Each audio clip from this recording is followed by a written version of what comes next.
Do You Know Yourself? By Archimandrite Symeon Kragiopoulos. Editorial Introduction to the English Edition.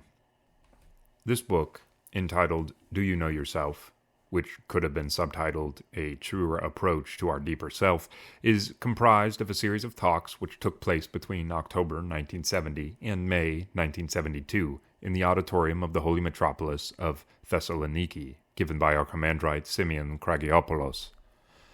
From the time of his ordination in 1954 until the present day, Father Symeon has been working as a lecturer and spiritual advisor in the Metropolis of Thessaloniki.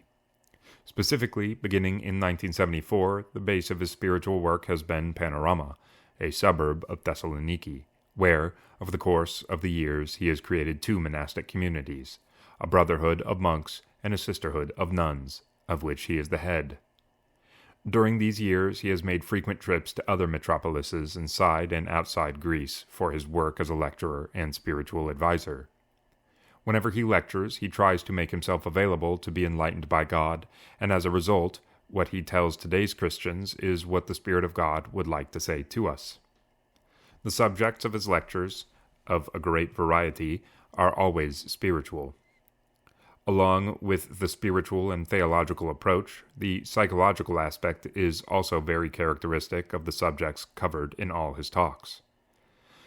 And this is because he has ascertained from his experience as a spiritual advisor that in order for a soul to have the potential to engage in spiritual matters and subsequently to be able to live a spiritual life, it first has to find its psychological equilibrium. The talks included in the present edition were based on the book Our Inner Conflicts by Karen Horney, who worked as a psychoanalyst in Germany and later in America. We know that in the 20th century, greater psychologists appeared who laid the foundations for what is called the psychology of the unconscious, or depth psychology. This is, quote, a new direction in psychology which is distinguished from the directions taken previously in that it intends to penetrate the deepest level of psychic experiences, the level which is posited as existing below conscious experiences, unquote. In her book, Karen Horney challenged quite a few of the important principles of psychoanalytic theory as formulated by Freud, who, as we know, is considered the founder of psychoanalysis, and asserted that neuroses are caused by disturbances in a person's relationships with others. The present book is made up of 25 talks, which we have divided into 5 chapters. In the first chapter, by taking a theological approach to conflicts, the speaker explains the role of psychology in the spiritual life. On account of sin, more or less all of us are blocked by various forms of unhealthy conditions, which come from the incorrect position we take before the one and only reality, which is God, and subsequently before other people with whom we make up a single humanity.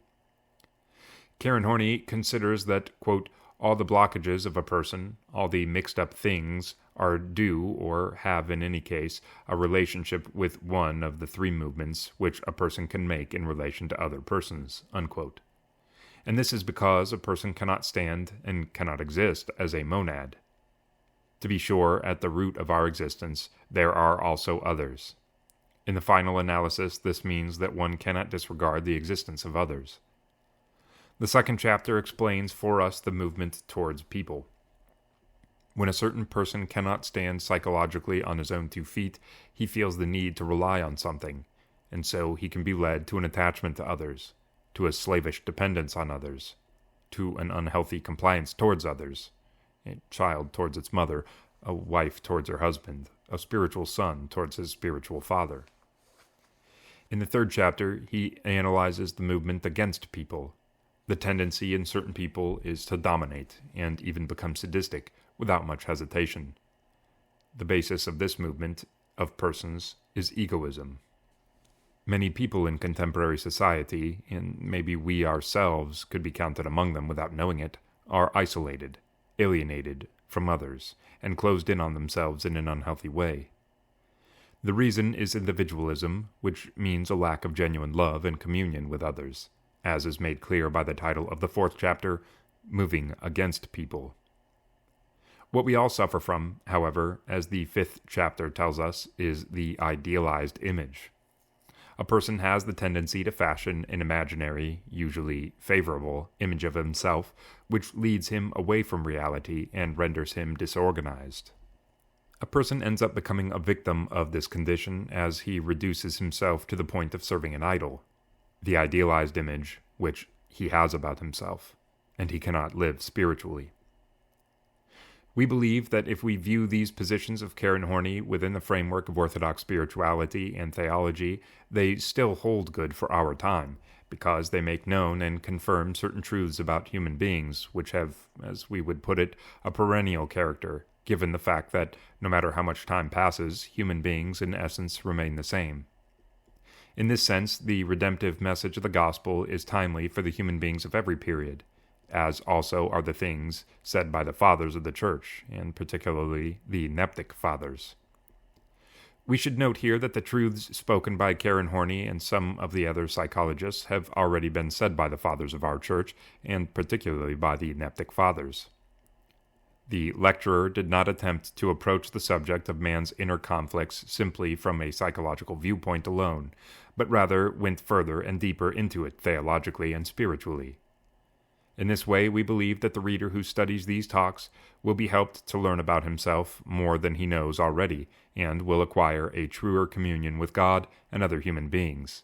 And in so doing, he will be able to stand on a firm footing in life and be made worthy to respond to the purpose for which he exists, which is none other than salvation and redemption. Translator's Introduction. This book is the first to be made available in English translation from the 30 books published in Greece based on Father Symeon's lectures and homilies. It is part of a 4-part series on psychological problems and the spiritual life. In producing this translation, we have striven to balance a number of factors. One of our foremost aims has been to preserve both the meaning and the feel of Father Symeon's lectures, which formed the basis for the Greek text of this book, and yet at the same time to bear in mind that the readers have in their hands a written text and not merely a transcription of the spoken word. We also have consistently endeavored to balance considerations of accuracy with an avoidance of the sort of fussy literalism which would undermine the impression of a spoken and almost conversational style. We have always tried to arrive at a style in English which would serve as a plausible representation of the style of the lectures as delivered in Greek. In certain spots, with the agreement of the Sisterhood of the Holy Monastery of the Nativity of the Theotokos, the editors and publishers of the Greek text, we have silently modified certain words and phrases which have a connection with the oral delivery of the talks, and have brought them a little more into conformity with the written style. These include modifications in references such as 2 weeks ago when we had our last meeting here, or last Sunday. The effort to render an appropriate style was complicated by the fact that Father Symeon drew many of the concepts presented in this book from a book by the psychiatrist Karen Horney, Our Inner Conflicts, which he read in Greek translation, but which Horney, a native speaker of German, wrote in English not long after arriving in the United States. We brought the same strategy of balance between accuracy and smooth English to this aspect of the translation as well, so that for the most part, Father Symeon's technical vocabulary, which clearly derives from Horney's book, is rendered by the terms she herself uses, except in a few select cases where her choice of words seemed somewhat unidiomatic. For example, she uses the term trend towards a certain type of behavior, and we have replaced it by tendency, as being a more common way of expressing the same idea in a rather colloquial style, such as that of Father Symeon's lectures. 3 additional points call for a special remark. Gender-inclusive language has come to be an issue in English prose, and as a result, we have attempted to render passages in which the masculine in Greek is used indifferently to refer to men or women by a variety of strategies in English. Our aim in each instance has been to meet the requirements of modern English prose style as unobtrusively as possible. Second, as is standard in producing an edition of a book in translation, we have replaced the footnote references to Greek language sources with references to easily available English language sources. For example, where the editors of a Greek text have included volume and page references to an edition of one of the Church Fathers published by a Greek publishing house, We have offered the equivalent reference with page number to an English translation of the same work. Third, the editors of the Greek edition have taken short passages from Father Symeon's text and placed them at empty portions of pages at the end of chapters or on otherwise blank pages. These passages are not always verbatim citations from the text, but are sometimes slightly adapted in order to be able to stand on their own. The editors of the Greek text inform us that the main function of these extracts is typographical, that is, to enhance the visual presentation of the book. We have followed suit, but our placement of these extracts does not correspond in every case to that of the Greek text, since our placement of them, like that of the Greek editors, is determined by considerations of layout. Father Cosmas Schartz is a monk at the Monastery of St. John of Shanghai and San Francisco in Manton, California, where he translates, edits, and proofreads for Divine Ascent Press. And Petros Sidis was born in Greece and migrated to the United States in 1977. He is a spiritual son of Father Symeon. In his spare time, he teaches Greek to adults and children at Resurrection Greek Orthodox Church in Castro Valley, California. Chapter 1. A Theological Approach to Conflicts. A Dive into Ourselves. With God's help, and with the help of certain things we know, we'll try to make a dive into our soul. Let's offer an example. We see a lake. The water appears calm, or perhaps there's a little movement, but nobody knows what's deep within it. However, when someone who is trained in such things, a frogman, for example, plunges in and goes a meter below the surface, 2 meters, 3 meters, he goes to the bottom of the lake, provided that it isn't extremely deep, and he sees what's down there and informs us. And sometimes we take actions in keeping with what he tells us. We'll try, then, to make a venture of that sort below the surface, a dive of that sort into the depths of our existence, in order to correct certain conditions that exist there, that create trouble not only in ourselves, but also in our relations with other people. Conscious, subconscious, unconscious. Remember what we said earlier, that according to contemporary psychology, man's psyche is composed of 3 levels, of conscious, subconscious, and unconscious. In the conscious, the person has all those things he understands, perceives, feels, and he can control. I have this, that, and the other thing. I feel this way, I feel another way. Below the conscious is the subconscious, and below the subconscious is the unconscious. Within the subconscious and the unconscious, there is a great deal of content, and this content is unknown. The person isn't aware of it. In the past, we've mentioned that according to psychologists, 1/10 of a person is conscious, and 9/10 is subconscious and unconscious. Allow me to mention again the example I used at that time so that we can understand this. Imagine a watermelon in the middle of a lake, in the middle of a cistern or a tank full of water. The watermelon is floating on the water. And let's suppose that the part of the watermelon that's out of the water is 1/10, and the other 9/10 is in the water.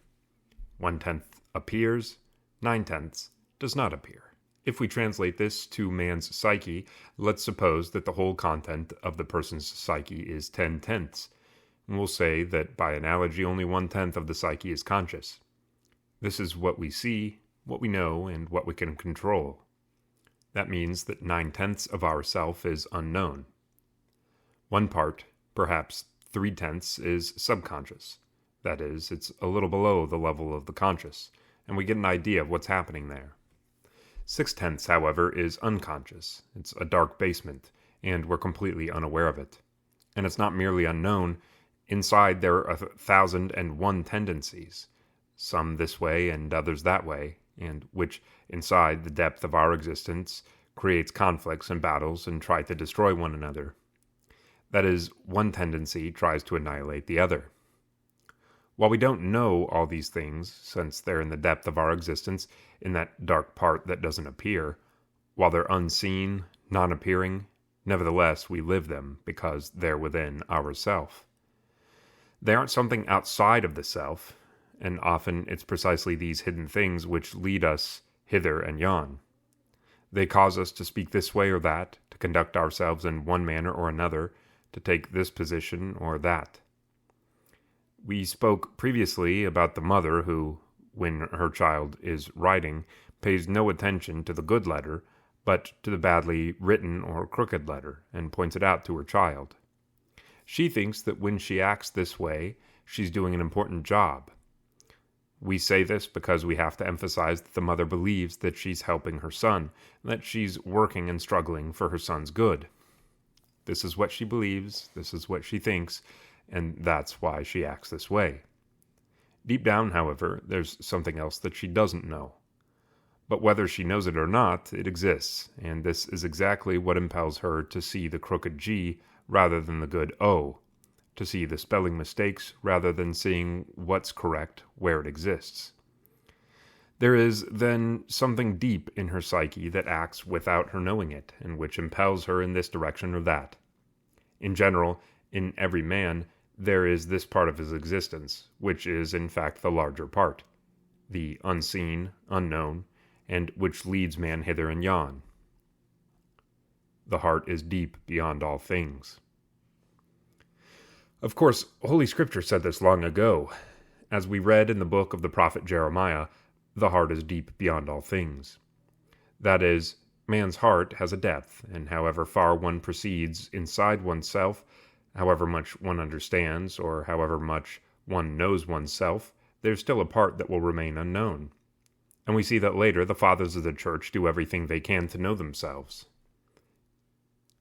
That is, they try to go ever deeper into their souls, so that the part of the soul that is unknown becomes known one day and is continuously baptized in God's grace, so that God's grace continually influences it, illumines it, and sanctifies it. That's why a reborn man, a holy man, isn't led about by inner conditions of which he's unaware. One would say that he's led about knowingly and consciously. That is, he knows what he's doing, he knows what he's seeking, and in the final analysis he's led by God's grace, which has permeated to the depths of his existence. It has permeated his soul to the very depths. Freud, Jung, Adler, Horney. As you know, up until a few decades ago, what are called the unconscious and subconscious were unknown from the scientific viewpoint, from the psychological viewpoint. The Church Fathers were not unaware of them, however, nor is Holy Scripture. The Fathers said what they had to say on the subject, and did what they did, and were sanctified. Science, however, psychology, pedagogy, was unaware of the reality of the unconscious and the subconscious. A few decades ago, however, there appeared some psychologists who occupied themselves particularly with this effort to make deeper progress into man's psyche, to explain certain of man's actions. Why is it, for example, that a man acts this way or another way? Why does he behave like this without understanding that what he's doing isn't correct? He doesn't understand, which means he's led hither and yon by something. So then, as we said, while the Fathers knew these things, a few years ago, in some way, science discovered the subconscious and unconscious, and psychoanalysis began to be practiced, and a lot has been said about it, and today it's practiced in all of the countries of Europe. Even here in Greece, there are certain expert psychoanalysts who try, with the method of psychoanalysis, to help men who are suffering and afflicted. The point is that whatever a man does, if he does it apart from God, in the final analysis, even the good that he decides to do is not as effective as it could be if it happened by God's grace, and often, instead of bringing good, it does harm.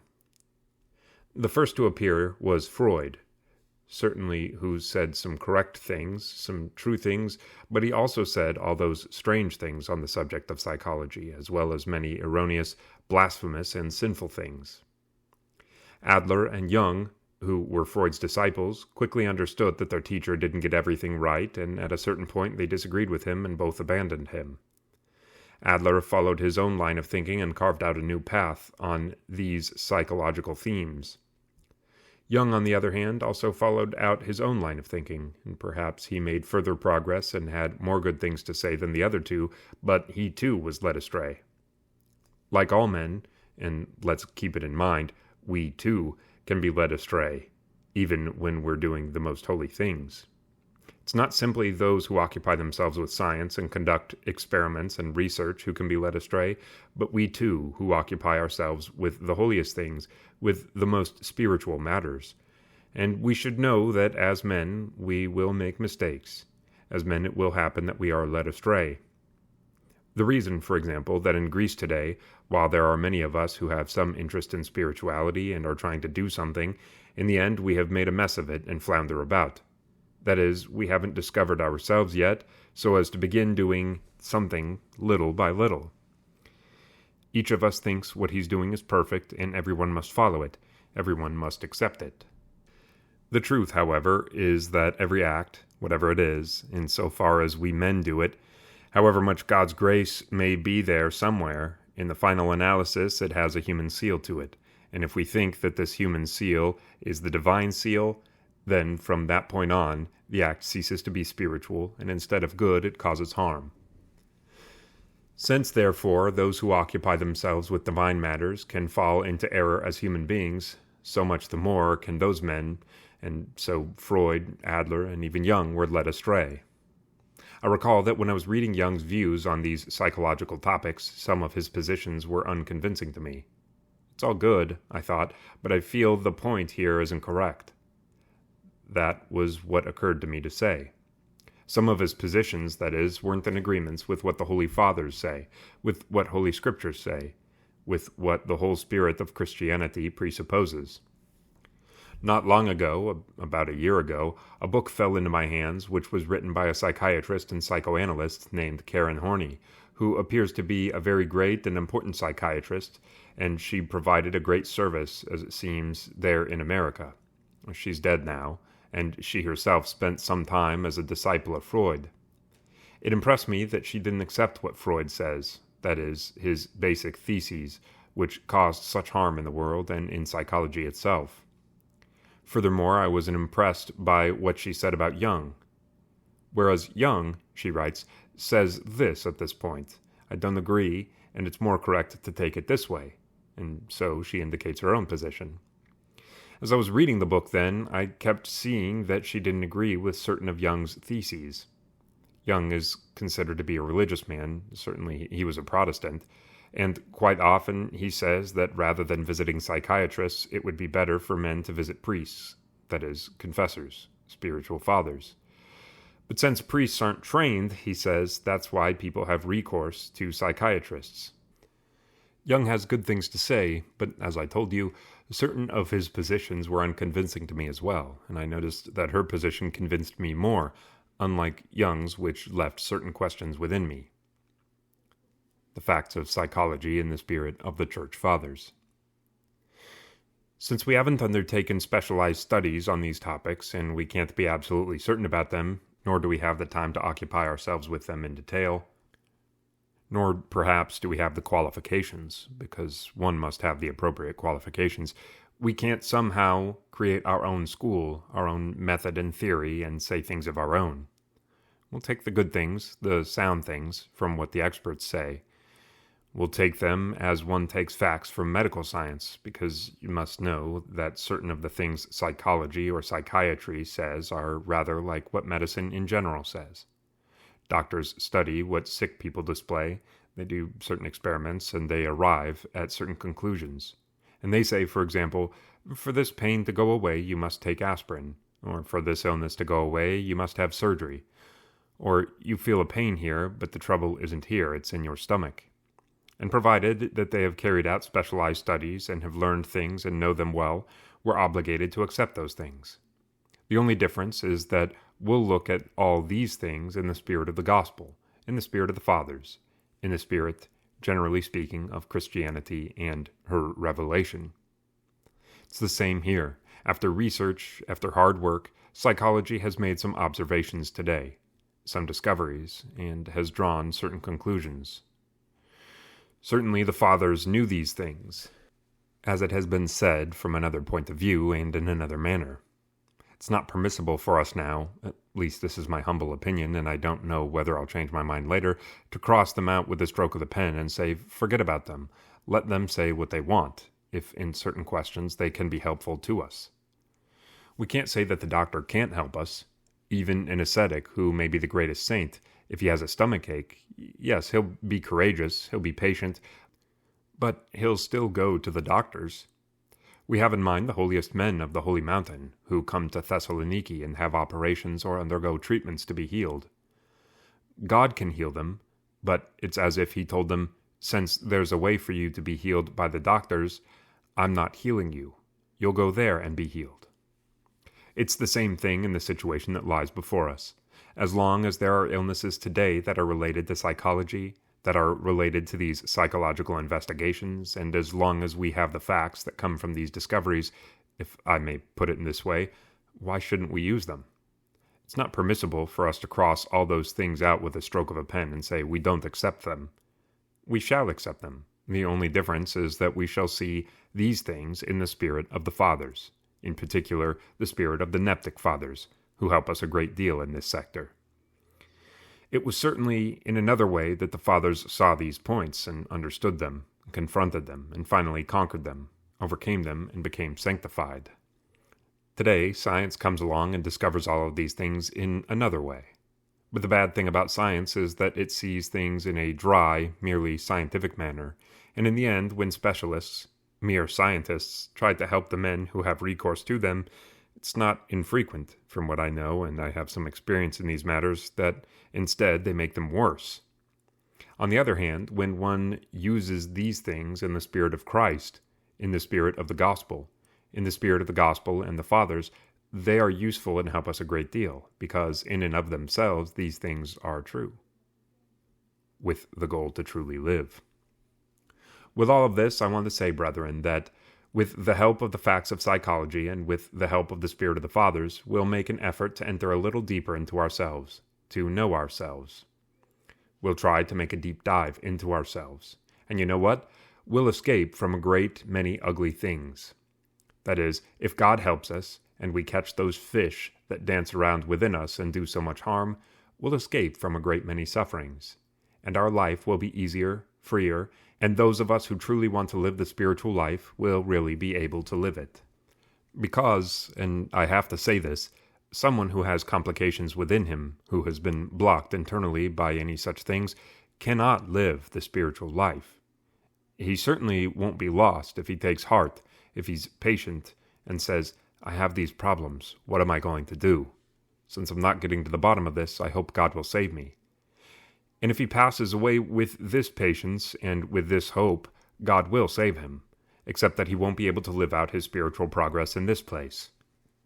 But I wonder if this kind of man can have that patience, because these are the sort of things that create such darkness and carry a man away to such a degree that they don't allow him to hope in God, to trust in God so as to calm down, to be at peace, and to taste a little of God's grace.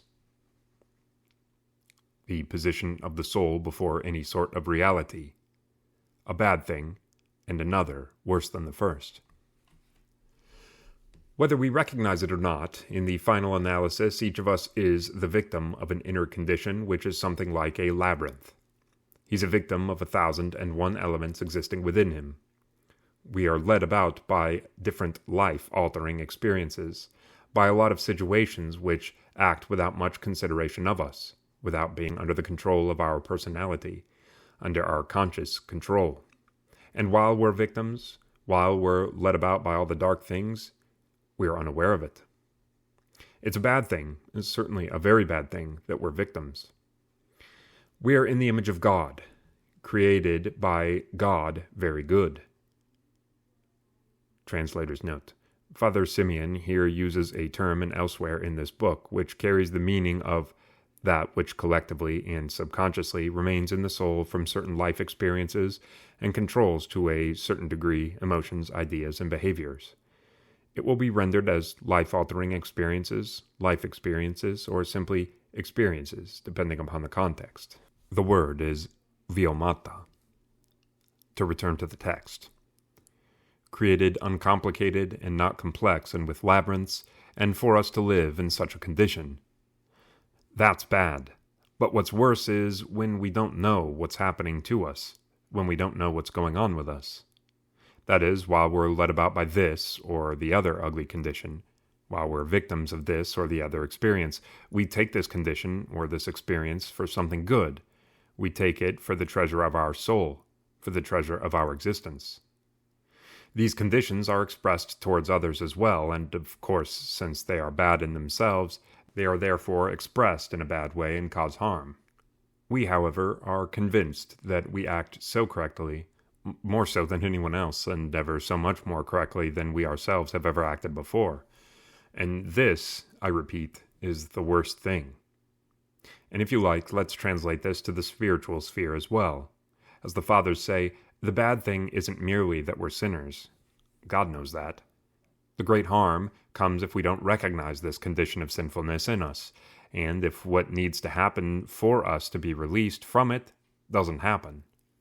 More specifically, if we don't go to Him who heals man from sin. Consequently, the bad thing isn't just that we're sinners, but also that we don't go to the healer. We don't go to the Savior, to the Redeemer. It's a bad thing, then, that the depth of our existence is like a labyrinth, where there are those dark, autonomous forces that sometimes come into collision with one another, shoving one another, and one would say that they act in such a way that it's as if they want to annihilate one another. And at other times they emerge to harm others, although at that time we think we're offering service to others, that we're becoming their benefactors. In a basic sense, we too are victims of our own dark forces, and others also will become victims of them. But it isn't just that, it's also a bad thing when someone has no suspicion at all that something isn't going well inside him, and doesn't look to see exactly what's happening, what's not going well, and how it can be confronted. Evil is foreign to our nature. I'd like to repeat once again what we've said on previous occasions. These things that create this labyrinth, these dark forces, these conditions that are so ugly, they work in such a way that they don't let us see them. They are needed into our existence to such a degree, they are needed into the natural condition of our soul to such a degree and are united with our being that we think these conditions are us, while they are completely foreign to our nature in reality. They are foreign in the sense that they are not of the nature of our soul. These psychopathological conditions, these dark conditions that are the result of the fall, of sin, lack a foundation. After all, who created them? God didn't create conditions of that sort. Behind everything is God. God is He from whom all things originate. But God created only good things. Ugly things are all consequences of the fall.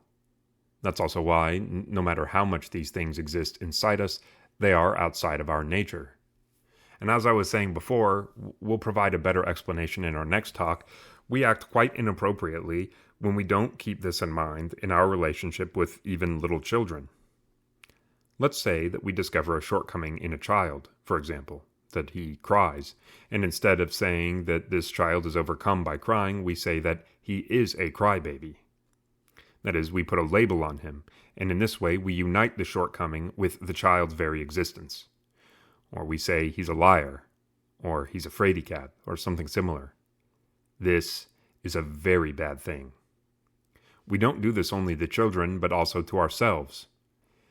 That is, we often view these unseen forces, these sinful forces, these forces of psychological nature, as very much united with our own existence, with our being, and especially to such a degree that we identify them with our being. We can't separate them. That is, we can't see our existence as very good, see that it emerged good from God's hands, that it's in the image of God. We can't see that even though these ugly things came along and fastened onto our existence, got tangled up with our existence, they don't see said substance to be foreign to our existence, to be results of the fall. And precisely because this identification takes place, because this, quote, blending occurs, as if we had a mixture much like when we put flour and water together and make dough, and from that point on, the flour and the water don't separate, but they're dough, or as when the chemist mix up two chemical substances and they become one mixture, because therefore our soul and all these negative things become one mixture, or we feel that they're like a mixture and we can't distinguish our own soul as something that came out good, very good, from God. That's why we can't see that we do have all these negative elements. And here's the big mistake, the great evil that I mentioned. We each have this or the other. Okay, we have it. This, however, isn't the great evil. The great evil is when one doesn't understand that he has these things, and he doesn't do what he's supposed to do to be delivered from them. And that is why we're discussing them here and discussing them elsewhere and privately, with those, of course, who think that such matters must be discussed. Perhaps it could be that we'll be helped in this way, so as to be able fearlessly and without prejudice to see the reality that exists within us, and also so as not to hesitate to do what we must do, whatever sacrifice is required of us, to be freed as much as possible from these foreign forces, from these foreign elements, from these cancers that exist in our psychosomatic constitution. What we are, deep down, has great importance. What I wanted to emphasize before we move further ahead, as we have a whole year in which to say a lot of things, is this. There's a great importance in what a human being is deep down. Every human being, each of us. It's important how we think deep inside, how we move, how we act. And also, there's great importance in what I've said in other circumstances, and I'll say it again now, if you like. What is profoundly the stance we take before the only reality, which is God, and then in the presence of any other reality? Is this the correct position or not? And so that you understand these things, I'd like to say this. It's not only here in the world where we live and where we don't always have the way and the means necessary to achieve some spiritual success, but even in the desert, in the monasteries, among the hermits, among the ascetics. One sees that there's a very great importance, what stance each of them takes before the reality, God, and before every other, quote, reality. For example, one sees a man struggling. He prays, he studies again and again, he tries, he sweats, he keeps vigil, and in the final analysis, what happens? He can't achieve any success. This, I repeat, can happen not only here, but even in the hermitages. One discerns that. On the other hand, one sees that not merely a simple monk, but, let me put it this way, a hermit, a hesychist, who perhaps wears himself out less than another hesychist. He does fewer things than another hermit, and yet God's grace visits him more than the other. The other hermit keeps vigil, and keeps vigil again, and again he fasts. He doesn't eat anything. He takes up disciplines, and yet it appears as if God's grace doesn't take hold of him. Why? Because the question isn't what one does. I do this, and I do that, I do something else, and then I add it up. This, and that, and that altogether makes up such and such a sum. But the question isn't posed like that. The question is what stance the soul takes, man's deeper being, before God, before God's love, God's energies, and before any sort of reality. Contemporary psychology comes along and tells us this as well. The basic reason for abnormal psychological conditions.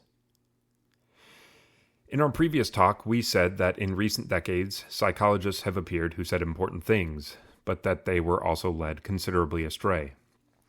And we had emphasized that certain psychiatrists who didn't agree with Freud and Jung, the somewhat newer psychology, maintained that the basic reason, the primary reason, the principle of all the irregular conditions that are present in a human being, from a psychological point of view, of course, is the neurotic character structure. But how does one become neurotic? From a spiritual viewpoint, I'd say that this is due to the fact that the deeper being of human existence doesn't take a correct position before the truth, before reality, as I said earlier. As a consequence, when the character structure, the innermost recesses of existence, man's deeper being, is neurotic, then neurotic trends or tendencies are created, such as the physically compulsive drives, anxiety, all those difficulties and all the confusion that, like it or not, contemporary man lives through and can't sort out. And not only does he live in an ugly situation, but he doesn't know what's happening to him, and so doesn't find a way out. The deeper reason, then, is the neurotic character structure which is created, as we explained, on account of man's unsound stance before the truth, which is God, and, in general, before reality. In society, reality is what it is. If someone doesn't take a correct position before reality, shall I say if he doesn't have the capacity to take a correct position, if he didn't learn to take a correct position, to be sure, he'll get all tangled up. Somewhere his gears will get caught. Somewhere he'll get mixed up. And from that point on, man's neurotic symptoms will begin. And you see, we're all people who live in the 20th century, and we have the civilization we have, and the knowledge that we have. But after all, no one is a sound human being. Forgive me for saying that. I'd rather not offend anyone, but in any case, there's something within us that lures us in one direction or another, sometimes this way, sometimes that. There's something within us that takes us hither and yon, and in this way, as I said, we ourselves are victims of ourselves, but also we make others victims as well. Blocked in spite of our efforts. In Christ Jesus, one can be released from any sort of block.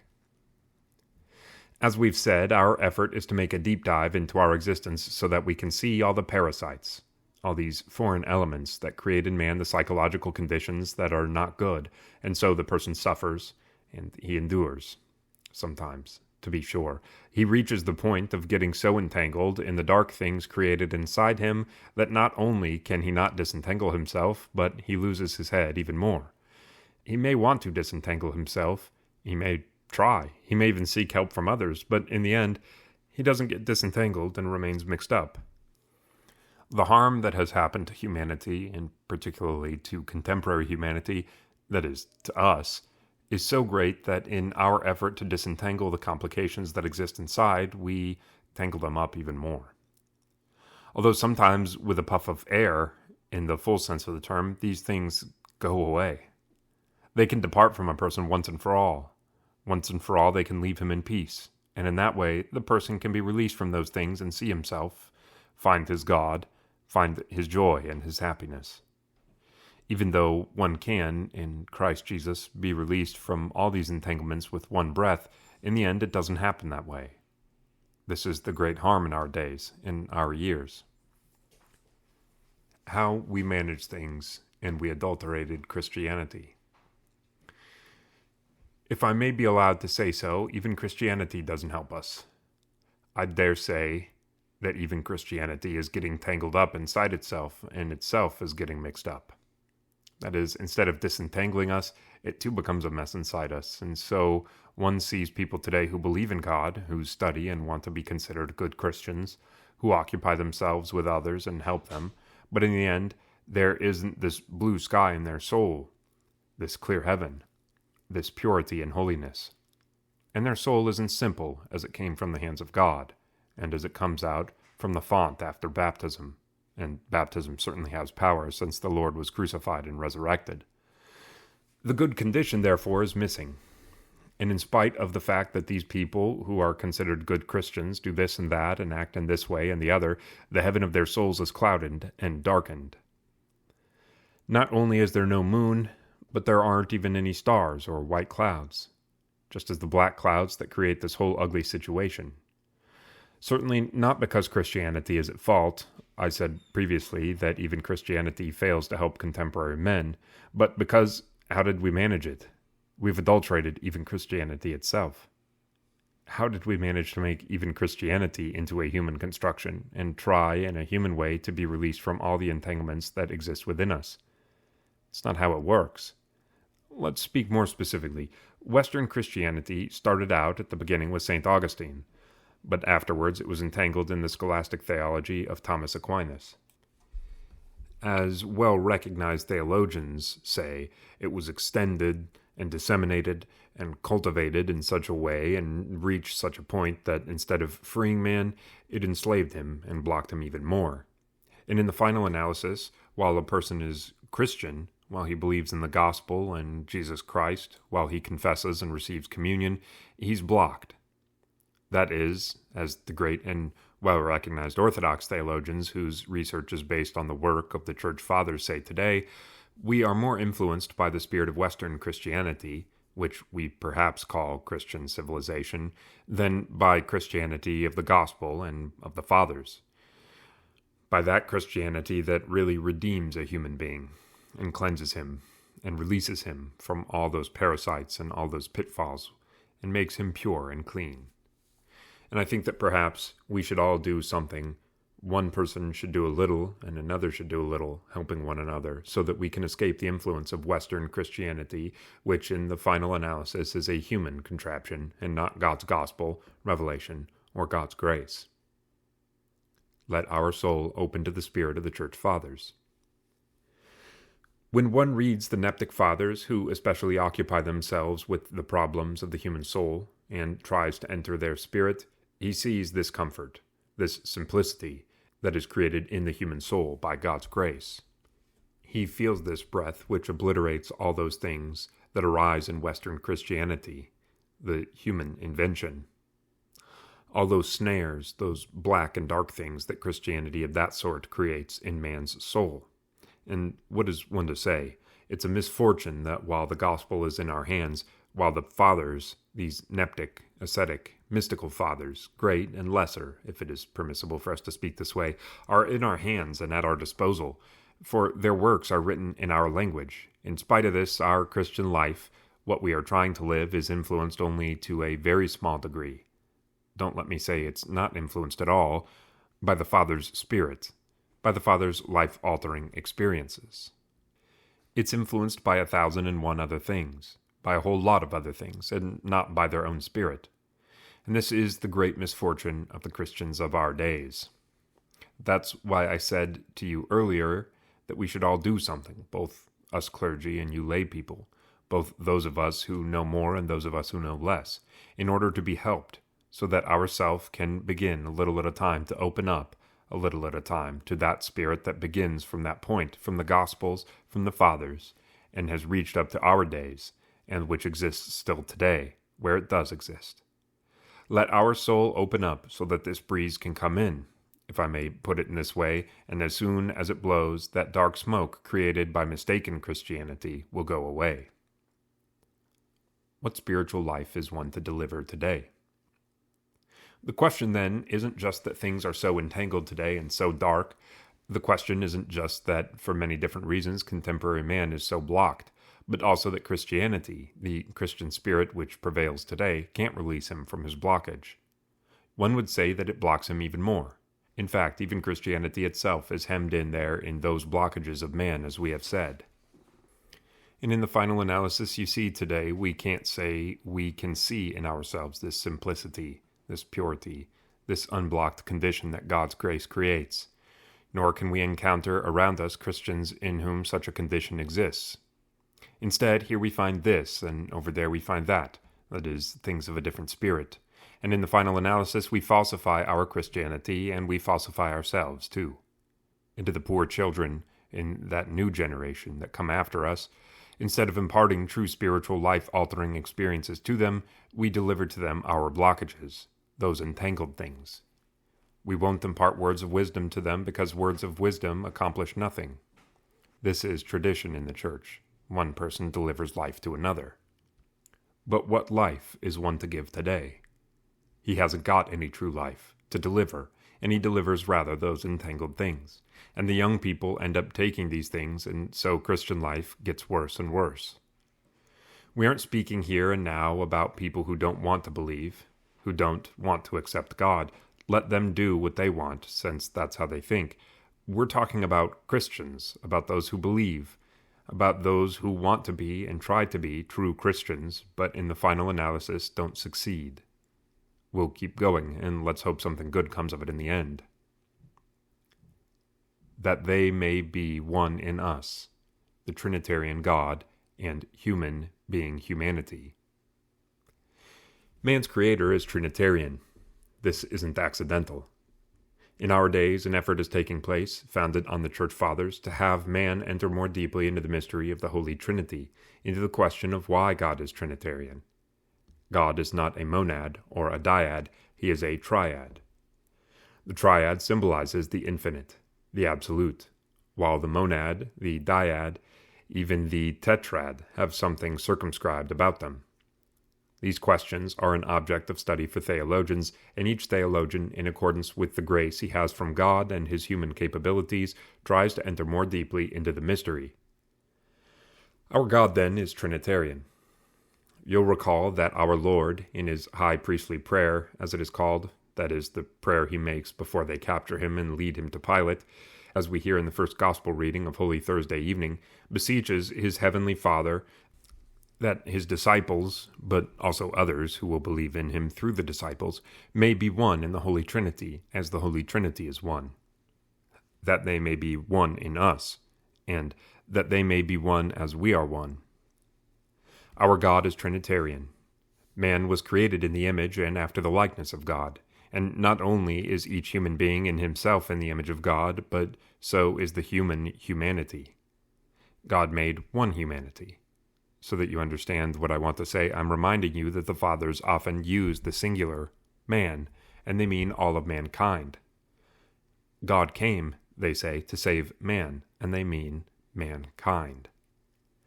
Today, when we say or hear that God came to save man, our mind goes to the fact that he came to save this man, that man, the other man, which is correct, but the phrase, he came to save man, means that he came to save this one humanity, for humanity is one.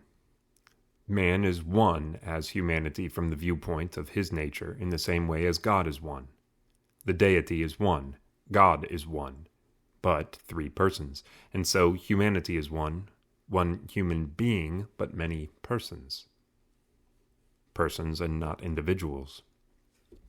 When someone is a monad within God's creation, within this humanity, then he is an individual, and he is outside the saved condition which God created. He's outside the true life in Christ. Only when one is a person is he truly within the saved condition, because then he feels that he is one humanity, together with all the other persons, human beings, and that he is one human being together with all the other persons, human beings. We aren't inclined to reproach others, but we should say that the individualistic spirit that prevails today came from the West. There, for many centuries now, there has been cultivated individualism, egocentrism, all that tendency, which exists even today, to speak about man as an individual. This is something degenerate. It's not man's sound condition.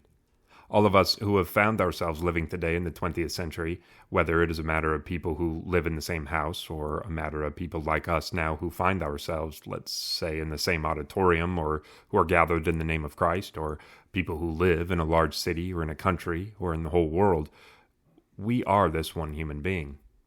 And in particular, it is not simply we who exist today who are the one human being, but also those who came into life up to now and who have left this world, and those who will come in the future, together with us. They are the one human being.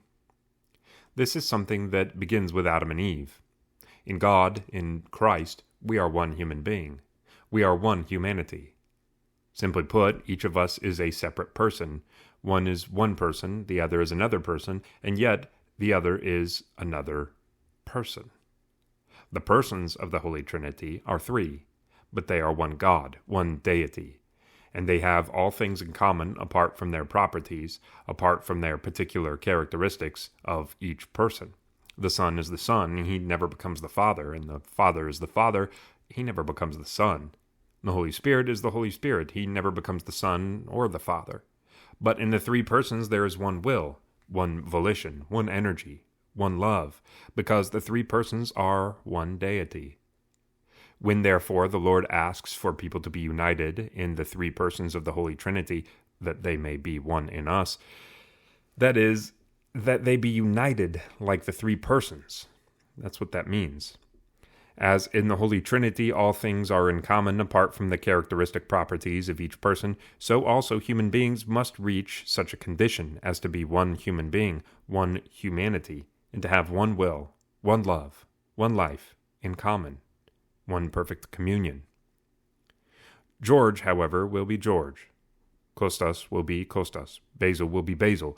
That is, the particular characteristic of each person is maintained. A person will never lose his personality, no matter how deep he immerses himself, if I can put it in that way, into the deity. And before God, every human being will be a person, and before ever human beings, each will have this independence of personality, if I may use this word, while all the other things will be in common. Where all the problems of the human being are centered. If these things are true, then, and if I have understood correctly, that's how things are from the theological, hagiographical, and patristic side, then all the problems of a human person, all the problems of a human being as a person, are centered on this problem. How in Christ one will take a sound position before other persons, with whom he makes up one humanity. That is, each person is not isolated so as to regulate his own affairs independently of others. The whole question is for a man to be able to be situated correctly among other human beings. If the Christian does not succeed in this in Christ Jesus, then he is completely at sea, mixed up, blocked, and he doesn't know what's happening to him. And so he reaches the point of being a Christian and wondering, is this how a Christian lives? Are the things the gospel says right? Is it true what the fathers say? What's happening to me, after all, that I have this hell inside of me? Psychologists, as a rule, try to see these questions quite independently of the gospel, and that's why they get mixed up. But we have the light of the gospel. We have no excuse for getting mixed up. I gave you an account of a psychologist and psychiatrist, Karen Horney, whose positions have made an impression on me. I think she sees the relevant questions somewhat better than other psychologists like Freud, Adler, and Jung, who are considered to be, even today, great scientists and the fathers of depth psychology. And she sees these things somewhat better precisely because she goes farther than those psychologists. I think that at this point, this psychiatrist begins quite correctly and situates things in an adequately sound manner, certainly from a psychological viewpoint. She kept trying while she was alive, because she's dead now, with all the work she did and with all the books that she wrote to release people from their blockages. And there's great significance there. I think in the fact that it is this psychologist who did not deny, as others do, the ethical and religious consciousness. If we deny these things, she says, we can't do psychology. We can't work on people and help them to really free themselves. She says this, then, the problems begin from one's personality structure, and they are related to the position the person is going to take before other people. A person either moves towards people or against people, or away from people. You see that what happens in relation to other human beings. And this is the basic point in Karen Horney's theory. Other psychologists try to see things somewhat differently, but she places the whole problem in each person and his relationship towards other people. That is, she says that a person either moves towards people, certainly in a pathological sense, or moves against people in a hostile manner, or moves away from people. That is, he isolates himself, again in a pathological way. And it is noteworthy that, in respect to this last point, she immediately observes that there are human beings who live as hermits, complete strangers and far from other human persons, but they do not move away from people in a sick and pathological way. These people find themselves, she says, to be in a very normal condition, and all human beings are within their hearts. I do not know if she had in mind the great ascetics and hermits of the Orthodox Church, but it impressed me that she immediately made that distinction in order to forestall any misunderstandings. In the next section, we'll try to move forward with our topic, using as a base precisely these three movements of the person. Chapter 2. Moving toward people. Attachment to others. A reference to the great psychiatrists. When the great psychiatrists were going to sound man's depths, when they were going to make a dive into the deep part of man's existence, and indeed the existence of contemporary man, the European, the American, but what we are about to say also holds true for the Greeks, so as to help him become unblocked from all the blockages that are created within him and to untangle all the entangled things that are deep within him. Some of them said one thing and some said another. One set of things was said by Freud, who made a beginning, laying a basis, a foundation, on which he supported his whole theory and all the work that he did. And we would say that up until today, those who follow Freud's positions also apply his theories and conclusions in their therapy. There's hardly anyone today, however, who follows what Freud said to the letter. In any case, a fair number of people follow him up to a certain point at least. Another basis and foundation was laid by Jung, and he built his own theory and all his work on it. And there are also a fair number of those who follow Jung. The third, Adler, had a different basis. These three are the, quote, great psychiatrists, and all the others make their beginnings from them. I've told you that a woman psychologist and psychiatrist who died a few years ago, Karen Horney, who, from what I understand, appeared to have been a good psychologist, naturally she was also a psychoanalyst, was not much in agreement with any of them. With Freud she disagreed quite a bit, but also with Jung, and hardly refers to Adler at all. And in a certain way she sees psychological questions somewhat from her own viewpoint and lays a foundation of her own, a beginning of her own, and builds on it. I was saying the last time that her positions are better than the corresponding positions of Freud or Jung. She writes that Freud says this on that point, but I don't agree, and I think something else is correct. And Jung says this on that point, and I don't agree and think something else is correct. Personally, from what I know, I believe her positions are closer to the truth. Of the positions of the others, some are not convincing, and others are completely unacceptable. But even certain other positions that might have been acceptable at first aren't convincing in the final analysis. On the contrary, her positions are quite convincing. Among other things, as I said previously, she's particularly at odds with Freud about the fact that he gave no importance to ethics, that is, to ethical consciousness, we would say. "We're doing science," he said. "What business do those things have with science?" How is it possible, says Karen Horney, for anyone to do psychology, psychotherapy, psychoanalysis? That is, to occupy oneself with human beings in whom this ethical consciousness exists, whether you want it to or not, it exists, and not to take it into account. When you ignore it, the psychiatrist emphasizes, something will be missing from the whole structure that you're building. Something will be left out of the foundation that you're laying.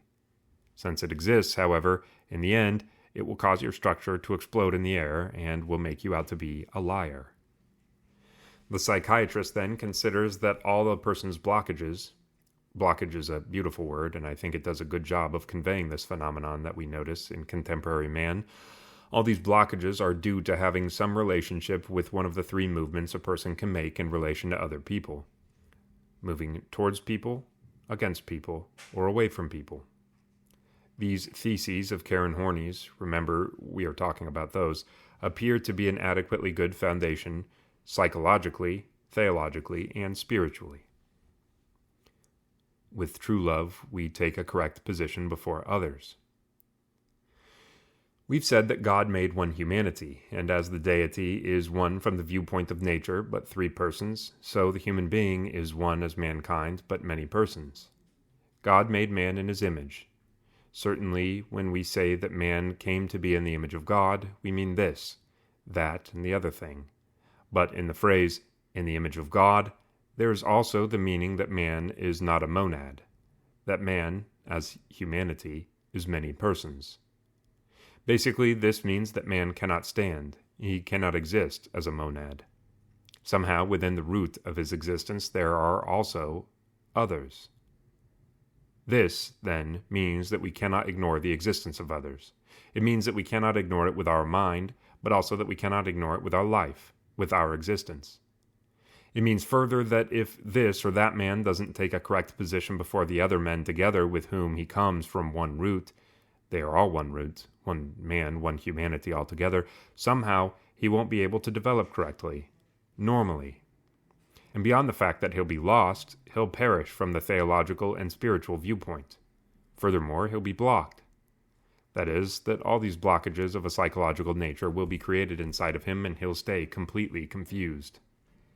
So man needs to take the correct position before others. And we would say that theologically, biblically, evangelistically, one is situated correctly before others with love. With the love of God, though, with the love that is not bound, is not given as a favor, has no second thoughts, and does not seek its own. See 1 Corinthians 13, 4-5. With love, a person takes the correct position before other people. Among the persons of the Holy Trinity, there exists a communion of love. And among men, there must exist this communion of love, of true love.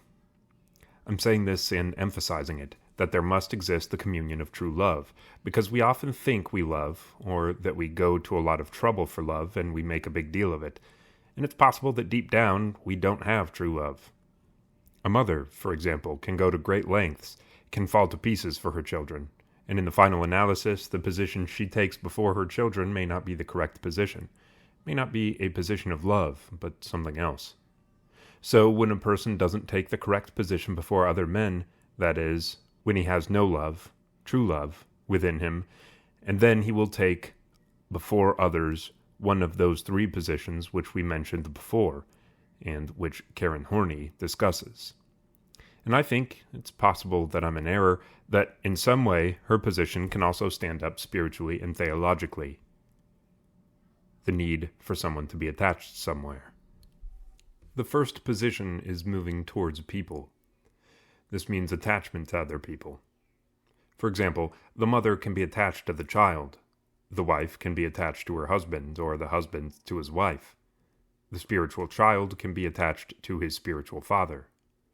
And how can one then resolve the question why this spiritual child makes no progress in the spiritual life?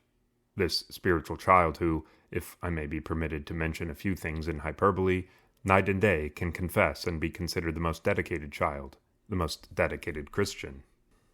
In the end, however, since he did not take the correct position before his spiritual father, but attached himself to him, he has no true progress. It's impossible for him to have any. How is he going to have true progress? Men cannot be true when separated from his foundation, when separated from his basis. Moving toward people, then, is this attachment. The mother is attached to her child, the parents to their children, or the children to their parents.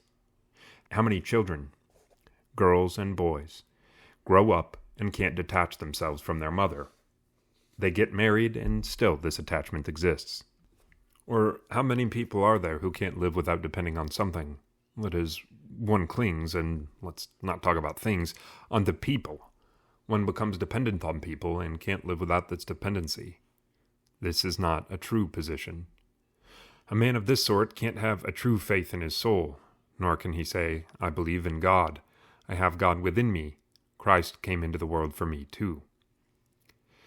We would say that this movement toward other people, this attachment, starts out of selfishness.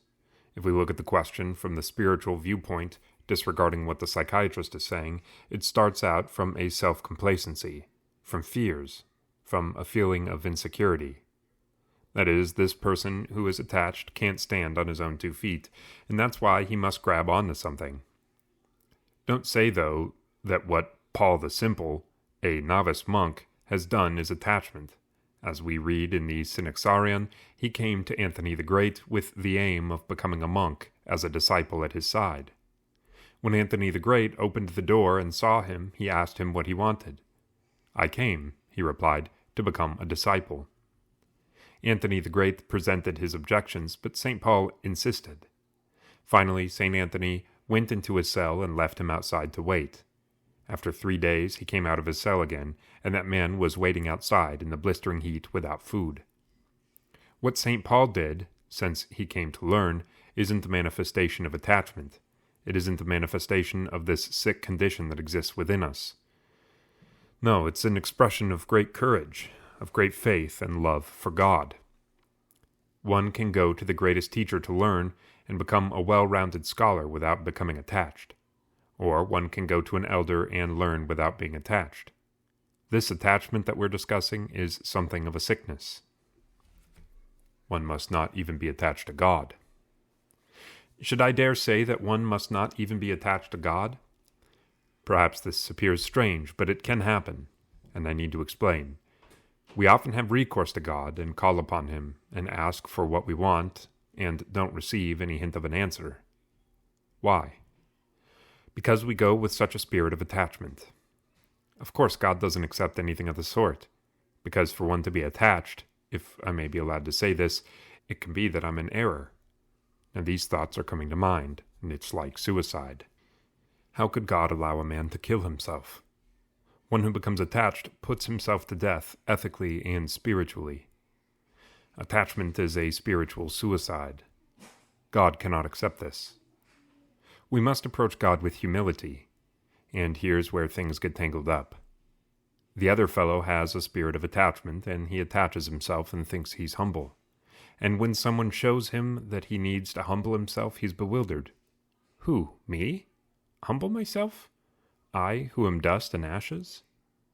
But his feelings belong to the spirit of attachment, and not to the spirit of humility. So the one who has recourse to God humbles himself and becomes dust and ashes, but he doesn't kill himself. The one who attaches himself will call on God again and again, and if he doesn't get an answer, he'll lose hope and be disappointed. While the one who truly humbles himself and is contrite before God, the more God doesn't answer him, the more he hopes. It seems strange, and yet that's how it is. The longer God takes to answer, the longer God takes to intervene, the more he hopes. He is not discouraged, but he keeps on hoping. The true novice isn't attached to his elder. He humbles himself and learns virtue. So one must not attach himself to anyone, not even to God. If this unhealthy situation, in one way or the other, in this way or otherwise, rules over a man, and unknowingly he fosters it, maintains it, and maybe even sees it as a virtue and brags about it, it's something frightful. It's not simply a bad thing, but something frightful. And if one isn't rescued from it, he'll be outside the true path, outside the true foundation on which the true human being is built. But let's not wear you out any more today. We'll proceed in somewhat the same way with respect to the other two movements of a person, and we'll have all the time we need to say ample things about them. Unhealthy compliance. In this series of talks, we're trying to get to know ourselves better both psychologically and spiritually. We've said that man doesn't come into this world alone, not just in the sense that others also exist around him, but also in the sense that in his existence things are such that he's bound together with others. Man doesn't exist by himself, but rather he exists together with others. As a consequence, it's very important, as we've explained in previous gatherings, what position one takes before others. Whether he wants to or not, he'll take a position before others. Even for him to avoid others and isolate himself and declare war against them is a position before them. If then the position one will take before others isn't the correct one, but is wrong, all his torments will begin from that point on. We've also said that in order for one to take a correct position before others, one must take a correct position before God, of course. Similarly, when one does take a correct position before other people, one also takes a correct position before God. And remember that we've emphasized that when no real love exists in a person, the position he's going to take before other human beings, just as whether he wants to or not, he will take some position, will be incorrect. And this incorrect movement of his before other people is manifested in three ways. There can be many others, but perhaps they are all contained in these three ways.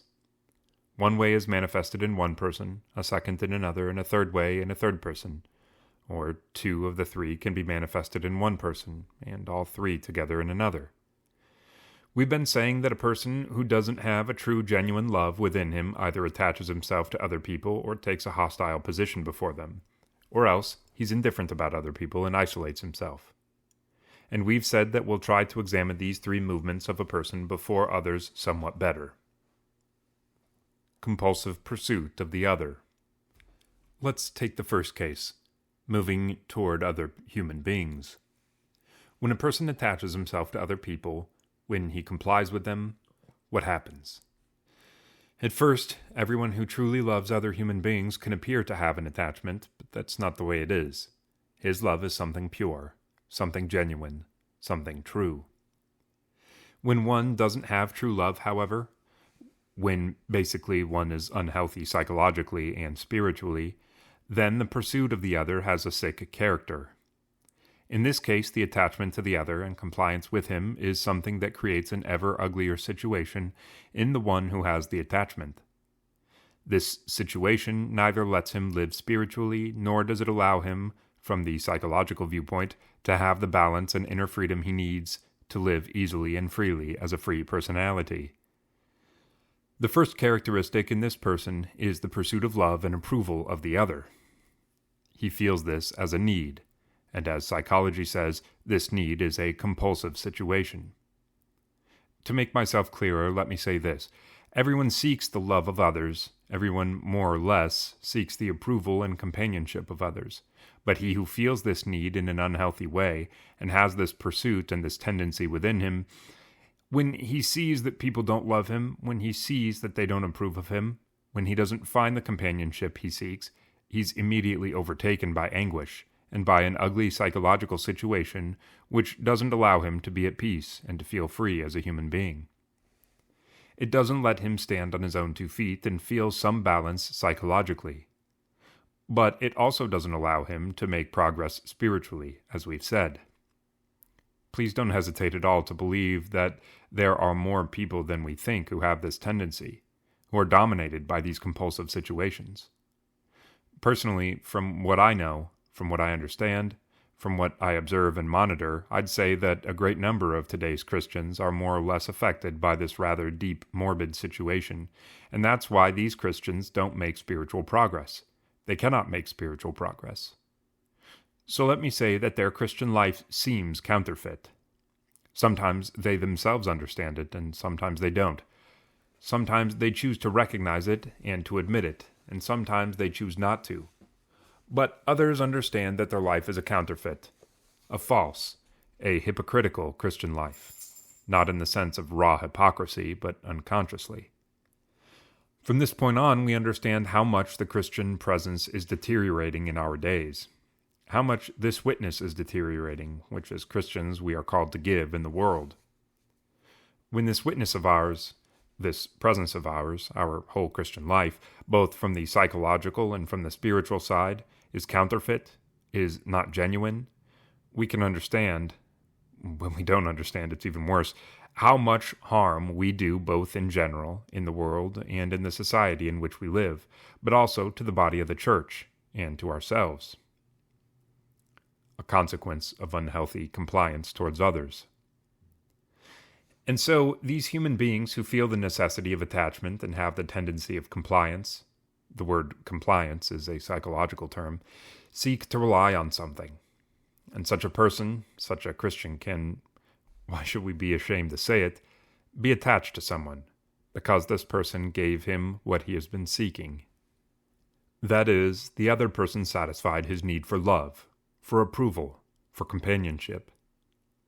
The reason he attaches himself is that this person seeks these things not as a free personality, not as a human being who is moved by genuine love and by a genuine disposition to come into relationship with others, but moved by a sick condition, by a sick disposition and tendency. Such a Christian, then, relies on another person, or persons, who, as we have said, at first satisfied his sick disposition in some way. He hooks himself onto them, and he can be bound together with them in such a way that, from that point on, he sees nothing else and can't separate himself from the other person, or the other people to whom he is attached. He sees in them only those virtues, let's say, only those good points which exactly satisfy his own sick condition. And you understand what happens from this point on. For that reason, sometimes we see a person follow another blindly, and we may wonder, what does he find in that person to follow him and comply with him so faithfully, almost blindly? How is it that he doesn't see in him whom he follows, toward whom he is compliant, on whom he depends, and with whom he's bound, certain great and striking shortcomings? And yet, he doesn't see them. This person who has a compulsive inner tendency and impulse, such as we have said, is in a position to be blinded, and not to see in himself anything good that he has, and that the other doesn't have, but also not to see in the other, to whom he is attached, anything bad that perhaps does exist, and which makes him not to be a true or genuine guide. And so he makes him his guide, and from now on this is the person he relies on, depends on, with whom he is bound, and with whom he complies to the letter in all details. I repeat, this happens because this man cannot stand on his own 2 feet and feel free in himself. He cannot see other human beings with love as a separate personality, be moved toward them with true love, and come into a true relationship with them. The morbid pursuit of love. This man seeks to be liked in a compulsive way, in a morbid and sick way. He seeks love, approval, support, protection. And he seeks them to such a point that if they're lacking, if I can say this, not only does he feel uneasy, not only does he not find any peace, not only can he not calm down, but he feels as if he's lost, as if he's sinking into chaos. Perhaps sometimes he tries to break away, but the moment he goes to break away, he sees that something is slipping away under his feet, and he's sinking into chaos and going to be destroyed. And so as not to be destroyed, he gives himself with a greater impulse to that sick thing, to that relationship or condition which is not genuine, nor natural, and not normal. Allow me to say that the only thing that preoccupies such a person is not to lose the fact that others like him, the fact that they love him, not to lose that protection, that approval. This is what preoccupies him. From that point on, he's ready to do the most difficult and most humiliating jobs. He's ready to do things that someone else would be amazed to see him do. And of course, all these things occur so that something unhealthy can be preserved, so that something unhealthy can be increased, something that is psychologically and spiritually not healthy. Consequently, to preserve something which is in no way pleasing before God. Here we need to note the following. As much as such a person feels subconsciously and deeply within himself that he needs love, this unhealthy love, that he needs this approval of others, to the same degree he also thinks that other human beings are in need and runs to them as a helper, but certainly in an unhealthy way. I'm sorry, but that's the way it is. Don't be at all surprised if I tell you that this person is the most eager to run from one human being to another who is in need, all day, and sometimes at night, but certainly not out of real love. Don't let that seem strange at all to you. And the proof is that while these tasks are tasks that have the fragrance of sanctity, while they are labors of a saint, while these manifestations are manifestations of a saint, this person who avails himself of the whole day and the whole night to do work of that sort does not have the fragrance of sanctity. Something basic is lacking in him. This person moves in this way. I brought a simple example, purely and simply in order not to miss hearing good job from someone. Possibly this good job isn't spoken in words, but the other person can, for example, show with his whole attitude that he is satisfied, pleased. He can show him that he approves of the other person, that he loves him, that he defends him. It's possible for these people to reach a point where it appears to others that they are acting unselfishly, altruistically, that they're acting in such a way that they're sacrificing themselves for the good of others. But in a basic sense, they are doing nothing but serving the tendency they have, that is, not to lose this love that they expect from somewhere. Wherever they found it, they grabbed it, and from that point on, they are really ready to come apart, ready to destroy themselves, as long as they can prevent the loss of that unhealthy life experience, that unhealthy satisfaction. What we're saying is the truth. We've cited these things as examples. A person who suffers from such a compulsive tendency can have many different symptoms. I believe that what we're saying at this moment is all true. I believe it is not only because psychology helps us in some way to understand them, but also because personally, from the little experience that I have, I ascertain that this is how things are. You see, as we've said, a person in a sweat from running continually here and there to help, and on the other hand, you can't discern a drop of grace within his soul. You can't discern even the slightest presence of God within him. He's in a sweat as he runs here and there, but one senses that all this hard work that he's doing, all this effort, is happening in order for this unhealthy condition to be preserved. That is, so that he doesn't lose the love and companionship that he's seeking. Well, I believe this is how things are, not only because contemporary psychology presents it in somewhat the same way, not only because I too personally, from the small experience that I have, ascertain that this is how things are, but also because one draws such a conclusion very easily and without great difficulty from the Church Fathers, and especially from the most austere Fathers, from those called the Neptic Fathers. One often sees, apart from other things, let's just give one example, elders, spiritual fathers, experienced ascetics, enlightened psychologically, psychology would say, completely balanced human beings. Well, one sees that these great ascetics sometimes attribute absolutely no importance at all to such activities and expressions of their spiritual children. And at first sight, one thinks they're acting harshly. At first sight, one thinks that it's as if their position, what they're doing, isn't very humane. And yet deeply their position isn't harsh at all, and their behavior isn't harsh at all. In reality, they're struggling to protect their spiritual children from sick and pathological conditions, from all those conditions which aren't at all spiritual and have no relation with genuine Christian life experience, with true Christianity. Let us not hesitate. If then what we're saying at this moment is true, on the one hand you understand why we aren't making any progress, despite our putting in a certain effort, and on the other hand one understands how much hard work gets lost. If it were simply that the hard work is getting wasted, then this is nothing. But the question is that there is no expectation, there's no hope for one to find the correct road, if one continues in this way and cannot disengage, and cannot free himself. He'll be led astray, and in the end he won't accomplish anything in spite of his struggle and his efforts. If then what we're saying is how things are, and I repeat, I believe that it is, and I gave you my reasons, then we must not hesitate, we must not fear, we must not slack off, no matter how much trouble we encounter, to cast a glance, each of us, at himself, in case something deeper within us isn't going right. That is, just in case, in the end, each of us, with whatever we do and don't do, is seeking himself, as the Fathers say. And we'll find ourselves, but to our own perdition.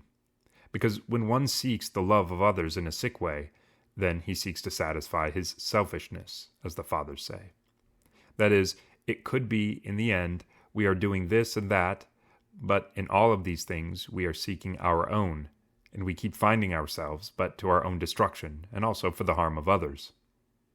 When, however, we make this inquiry, we make this dive into ourselves, and somewhere we grab hold of something, and first we understand it, we recognize it, and subsequently we do what is necessary. God is capable of redeeming man from whatever he has wrong with him, and leading him to the true road, leading him to true love, to salvation. Submission which doesn't liberate. As you know, with these talks we're making an effort to go deeper into the human psyche, to be able in this way to know ourselves better and consequently to take a truer position before God. And so that when we take a suitable position, God can favor us and bless us. We dedicated the short time of our last talk to the morbid movement towards other people, which appears in certain others, whether they understand it or not. And we were saying that the very first characteristic of those people who have been attacked by this illness is that they are compliant toward what others say, seek, and require. And more particularly, we were saying that those people do everything. They even lower their dignity in order to be able to ensure the love and the esteem of others, in order to be able in some way to have the applause and approval of others. Remember, we spoke at some length about this matter. It's possible that when many Christians run here and there to help, they think they're doing a good deed, and they think they're among the best Christians. And certainly, taken by itself, this effort may be good, and the question is why they are doing what they're doing. If then each person asks and searches himself, he'll see that most often he does many such things solely in order to be able to secure love, esteem, and the approval of others, and especially of some person to whom he has attached himself. And this certainly can't be Christianity, no matter how Christian these experiences appear. Healthy and unhealthy submission. Another characteristic of these people is submission. Certainly submission or obedience is a virtue in the Church, and as you know, monastics have an obligation to carry out obedience. When they are tonsured, along with 2 other vows, they'll also make the vow that they will be obedient, that they will be submissive to the abbot, to the elder, to the spiritual father. With obedience, they'll cut off their will. With this submission, they'll be able to be redeemed, with God's grace and assistance, from the old man, from their passions, from their desires, and they'll move forward to their rebirth. But you see, there's also unhealthy submission, which doesn't liberate the person, submission which doesn't help the person to become free from passions, selfishness, from his own will, from the old man, and to arrive at true and real rebirth. This submission is an illness, which renders people who are attacked by it unable to see clearly what they themselves are and what others are. That is, it causes them to overestimate others and see false virtues and false talents in them. We must certainly say once again that there is no harm in seeing others as higher and oneself as lower. On the contrary, this is a good thing when it's healthy. When it's an unhealthy thing, however, it does a great deal of harm. The reason one arrives at such an unhealthy submission is that he doesn't dare to see with his eyes open, very clearly, what that human being is to whom he's submitting himself, what that human being is to whom he's attached himself, and to whom he has bound himself. He doesn't dare because if he allows himself to see with his eyes wide open, and consequently lowers the level of his submission somewhat, this attachment of his, afterwards he cannot bear it. He cannot stand on his own 2 feet, and cannot cope with life. And this happens because he's someone who, only if he grabs hold of someone, only if he leans on something, only if he sees some false virtue somewhere, false gifts, can he stand on his own 2 feet. Only then can he live, can he feel somewhat calm, somewhat comfortable, and not be overwhelmed by an inner chaos, by inner turmoil and uneasiness which leads him to destruction. The bad thing is that he himself sees it as a virtue, but also that person or those persons to whom he is attached, to whom he submits himself slavishly, on whom he depends in a servile way, they consider it, as we were saying last time, a virtue as well. As you can see, if this is true, and for me it's completely true, then we have an utter falsification of the Christian life, an utter falsification and adulteration of Christian life-altering experiences. And there comes about the humiliation to this person who nourishes a hope that something is happening within him, that is, that in the end he will benefit. But instead of seeing a benefit, instead of being helped, he's destroyed. But the other person, too, who accepts this unhealthy submission and cultivates it, harms both himself and the one who subordinates himself to it. Slavish dependence on others. Another characteristic of these sick people is dependence.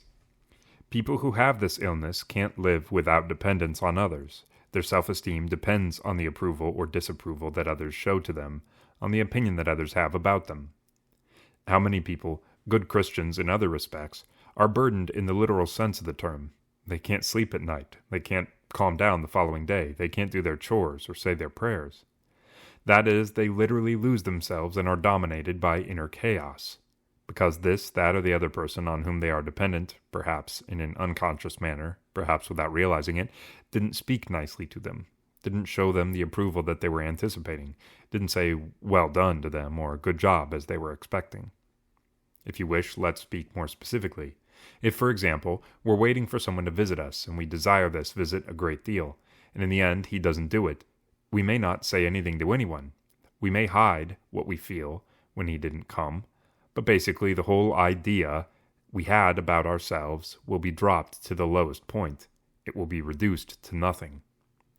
While this person was smiling at us, while he was saying the sort of words that allowed us to understand that we were in his favor, while he was conducting himself towards us in such a way that it appeared that he was our friend, that he esteemed us and took account of us, we felt good and at ease. We felt that we ourselves were something in society. But as soon as he turned his back, as soon as with a certain word of his, with his whole position, for example, with his refusal or his failure to visit us, who knows what the reasons were for not doing it, he showed us that he didn't esteem us anymore, and everything inside of us was destroyed.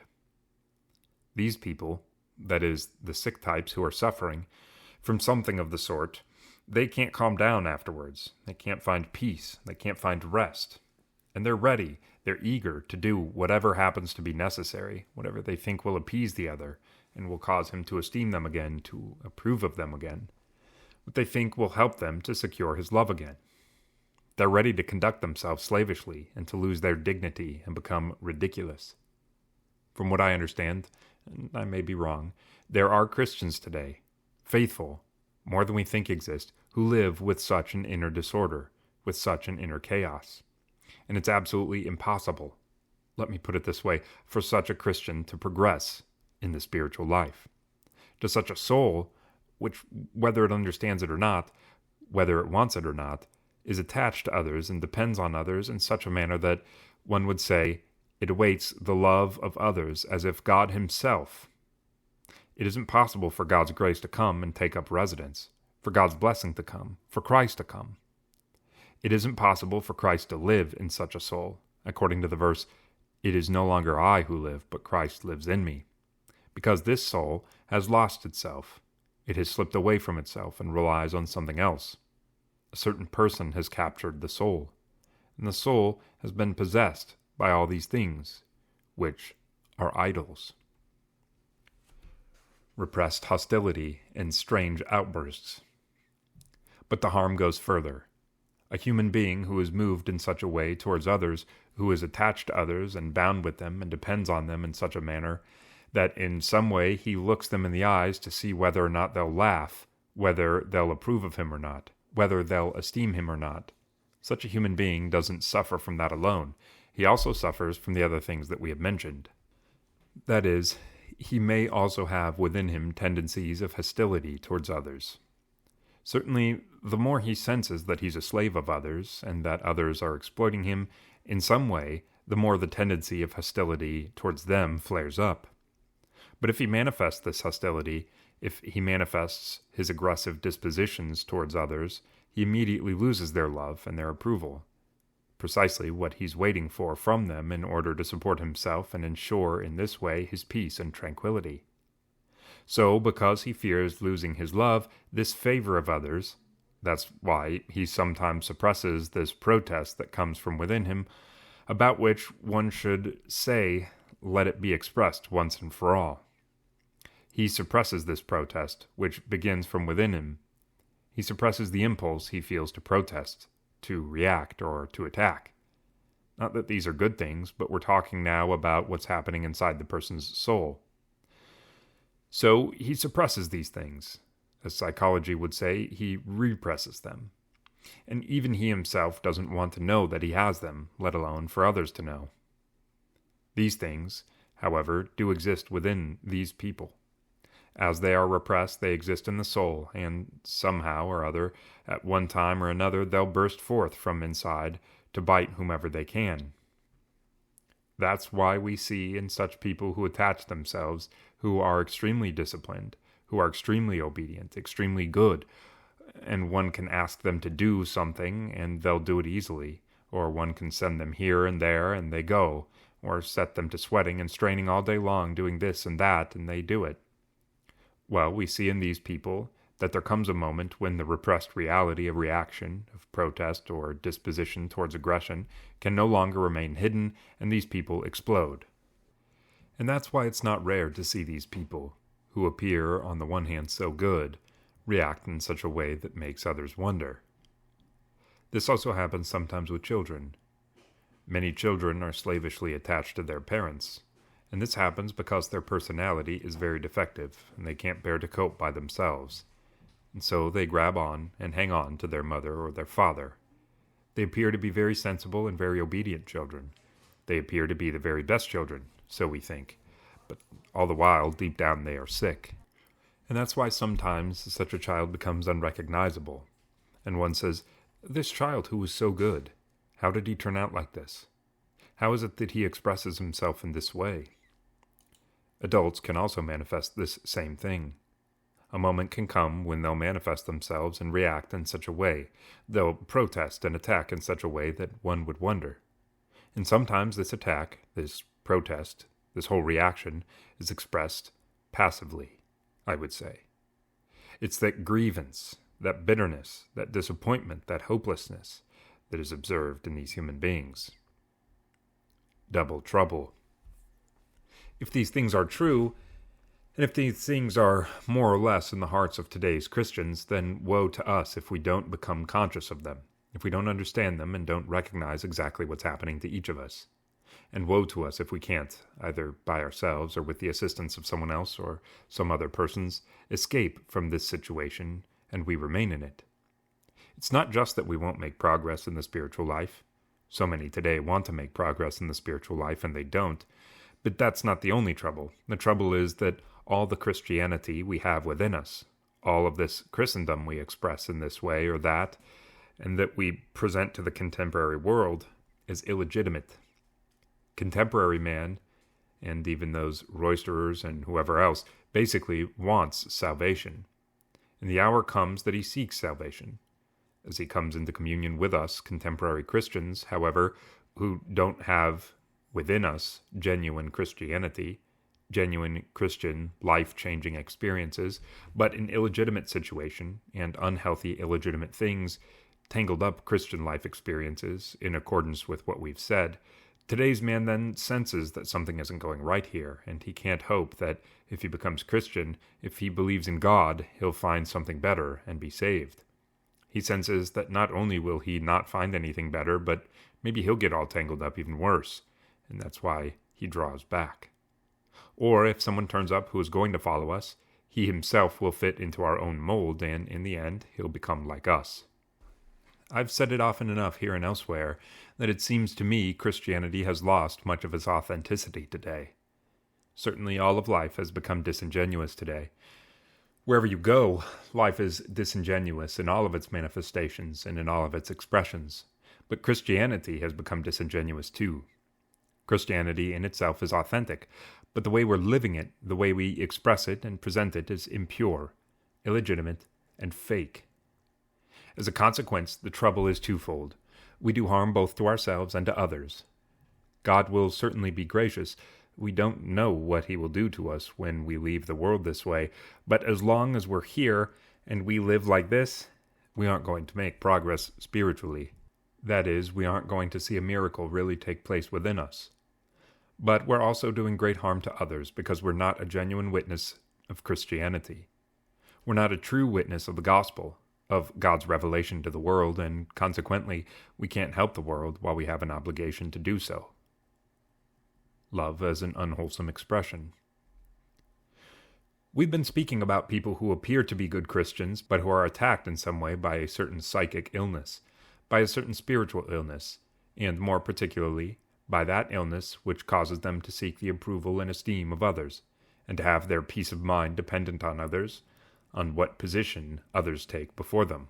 It's worthwhile today for us to say a couple of words more about the question of love as it presents itself to such people. What is the person seeking who places a great importance on love in an unhealthy way? These unhealthy types, and let me say once again that these are not a few people who are attacked by this illness, these unhealthy types place a great importance on love. And in particular, not only do they themselves think they are occupying themselves with something very holy and sacred, something very important, but so do others around them, as they see them and follow them, admire them. In reality, though, this love, which has become an obsession in them, is something morbid, something unhealthy. Certainly love, taken by itself, is what remains forever, but the love these types have and express is a morbid life experience, a morbid expression and a morbid activity. As we've said, these morbid types are those people who seek the love, affection, and approval of others and depend greatly on the favor and good position of others before them. And they do this because otherwise they can't stand on their own 2 feet, or better, they aren't even capable of living. That's why, in the end, they reach a point where all they talk about is love, all the time, where they seek love all of the time, where they praise love all of the time, with the result, as I have said, that they themselves think that they've found the right path, and others think this person, or these people, have really found the right path. Let alone now that these people themselves, who always seek and search for and imagine love, and talk about love all the time with no happiness within them, have no joy or peace within them either, but they live continually with an anguish, with emptiness that never fills. They live continually with a pursuit which is never fulfilled. This tendency, then, is an unhealthy situation. Something of the sort serves a neurotic type, as psychologists call him, very well. That is, for him to speak in such a way about love, to seek love in such a way, and to elevate this type of love up to heaven, it serves him very well. That is, it serves the compulsive and contradictory and unhealthy tendencies he has within him. Love serves such a type of person because, in this way, he will be liked by others, something that he seeks a great deal, that he aims at a great deal, and because at the same time he'll feel that he has control over them. Whoever has the guts to do it, if you want me to put it like this, let him observe himself or the people closest to him. He'll see that many of them who walk up and down the stairs of homes, who go in and out of the houses of needy people, who run about with the word love in their mouth, who are ready to perish for this love, many of them literally beat themselves and melt for this love with the following two considerations as ulterior motives. On the one hand, to be liked by others, to ensure their favor in this way and to lean on something, to support themselves, to be able to stand on their feet, and on the other hand, to admire themselves for the control they have over others. Because such a person who helps another who has a need, who comes, for example, as a helper to a handicapped person, feels that the other person is a lesser human being, and he's a superior sort who can do this and do that. He's served a great deal by love, then, because he succeeds in being liked. A thing that his very self seeks a great deal and needs, and with love he also succeeds in having control over others. He feels a great need to have control. He seeks it a great deal and can't bear to be below others. Certainly, we said last time that such a type subordinates himself. He's dependent. He's literally broken in pieces before others. But in the end, he does all these things in order not to lose the love and affection of others.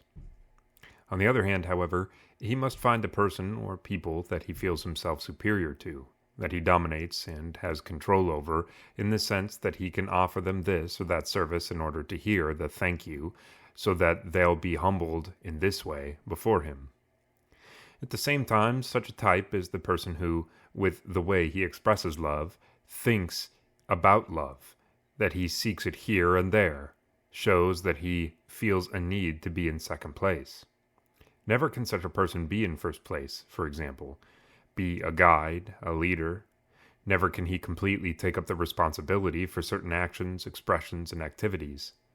He feels the need to be in second place, and for someone else to be above, who takes up the responsibilities. On the one hand, then, he wants to be in second place, but on the other hand, he wants to be in first place. That is, with love, such as we have spoken about. He manages things in a certain way so that the others whom he serves, whom he thinks about, the others from whom he seeks love and to whom he gives love, for them to be above him and consequently for him to be in second place. But at the same time, he feels himself that he is above. That is, that he himself is the one who has understood life. In his own opinion, certainly. He has found the right path. He has grasped the meaning of love, and having this and giving that, he accomplishes everything, and so gloats over himself. Love and hostility. A strange combination. As we were saying, however, while on the one hand these people look everywhere for the love, the affection, and favor of others, on the other hand they have within them aggressive and hostile dispositions towards others. They have an impulse within them to tear the other apart if possible. But they repress these aggressive, hostile dispositions. They bury them inside themselves, and not even they themselves want to know that they exist. But if such an aggressive, hostile element comes out into the open, then the affection from others is gone, and there goes all the love and approval that they're expecting from others. It's precisely for this reason that they bury all these things within themselves. But these things exist, in keeping with what we've said on other occasions. No matter how much one represses something within himself, it exists and acts from there. Consequently, these aggressive tendencies and dispositions exist there inside this person, and they are going to emerge. They too seek their rights. So when these people speak about love, and when they elevate it high, when they have love as an ideal, unhealthy love, of course, these aggressive dispositions that they have are to some extent taken care of. As we said earlier, these people, even if not out in the open, but certainly secretly inside, condemn all other people. They accuse them and believe that all human beings act incorrectly and have not found their way. As these people believe that the highest ideal, the sum of everything, is love, they really do believe it, they really do accept it in that way. Basing themselves on this, completely unencumbered, with a great deal of ease, without understanding it, they condemn others and accuse those who have not found what they themselves have found, who haven't understood what they have understood, who don't work at this high ideal where they work. They also manage in this way then to satisfy these aggressive tendencies that they have within themselves. That is, in some way it's as if they're giving nourishment to them when they speak about love, when they position love as an ideal in their lives. This love that's like a phantom in front of them. Wherever they find themselves, wherever they stand, when they go to bed and when they get up, this is what holds them together. That is, they've suffered from a sort of psychosis on the subject of love. Unhealthy love, I repeat, and not healthy love. But this, however, isn't therapy. This isn't adjustment. And that's the reason for the continued existence of the consequences created by these inner conflicts, these repressions, this unhealthy situation in general. And in the final analysis, the person doesn't find the peace he seeks, though he has love in front of him as a phantom, and though, from a certain angle, he thinks he's the only person who has found the truth, the only one who's working correctly. And so, whether he wants to or not, whether he understands or not, he lives out this drama. He lives out this emptiness, this ugly situation created by inner conflicts. And here let me add the following. A great many souls, miserable souls, and both on the part of boys and girls, perhaps more so on the part of girls, but also on the part of boys, I know. A great many souls, as they are, possessed by this pursuit of love, seek this morbid, false, unhealthy love in the fleeting relationships that they create. How many miserable souls today spend their time like this? Tomorrow, they spend their time like that. Today with this companion, tomorrow with that one. And they do this because, as I said, they consider this unhealthy and morbid love to be the ideal thing. And so they seek to fill the emptiness they feel, and they seek to fill their souls, to find peace, tranquility. But this is impossible. It's utterly impossible. Certainly others seek, cultivate, and express this love in other directions. Could it be that I'm a victim of unhealthy conditions? The great trouble that exists in these human beings, and we've said that quite a few are indeed affected by this illness, the great trouble isn't that they find themselves in this situation. Rather, it's that they don't understand it. It's almost impossible to understand it unless one begins with, could it be? Could it be that I'm mistaken? Could it be that I didn't understand well? Could it be that I'm not acting correctly? And in this way, to find someone who can help. Otherwise, it's almost impossible for these people to suspect that this very love that they seek, and which they have elevated so highly, which they've made into a phantom and an ideal, this love isn't genuine love. It isn't true love. It's rather an unhealthy condition, and they themselves are the victims of it. They can't understand this so as to try to see things from another point of view. In addition, their intoxication with love, if you want me to put it this way, is created in their thinking and in their emotional world, and thus they can't suspect that within them there is a lot of hatred and a lot of enmity. Nested within them there is a lot of aggression flaring up, a lot of savagery, a lot of malice, and they can't suspect this. Don't let anyone dare tell them anything of this sort. It's like striking a snake on the tail. You know that if someone strikes a snake on the tail, the snake bites them. The snake is overpowered only if you strike it on its head. If you strike it on the tail, it bites you afterwards. Well, then someone dares in this way to bring to light a few such things that exist in the depths of their soul. It's like striking the snake on the tail. They'll be surprised and they'll dash at you. Of course, without realizing it themselves, they'll react in this way so as to silence you and make you change your own mind, and so the trouble persists. That's why we say again and again that whoever happens to want to have the genuine life created truly within him, whoever truly wants to become a genuine human being, a man of God, must begin with, could it be that I don't see things well? Could it be that I'm not thinking correctly? Could it be that I'm led astray? Could it be that I'm not acting correctly? Could it be that I'm a victim of unhealthy conditions, repressed morbid life experiences, and all these things take me here and there, and they prevail within me, they rule over me, and in the end, instead of becoming a genuine human being, instead of becoming a child of God, I've become a victim of all these things. And of course, I'm coming to the point of catastrophe and chaos. One must begin here, and I believe that with God's help, one will definitely be liberated. Where sin increases, grace abounds all the more. As somebody says, and it made a great impression on me, the whole trouble today in society, and especially among Christians, is this: we believe that evil is more powerful than good. Certainly it may be that we believe, in theory, that God is more powerful than the devil, that virtue, the grace of God, is more powerful than wickedness, than sin, than the activity of Satan. But in practice, it appears that we don't really believe this.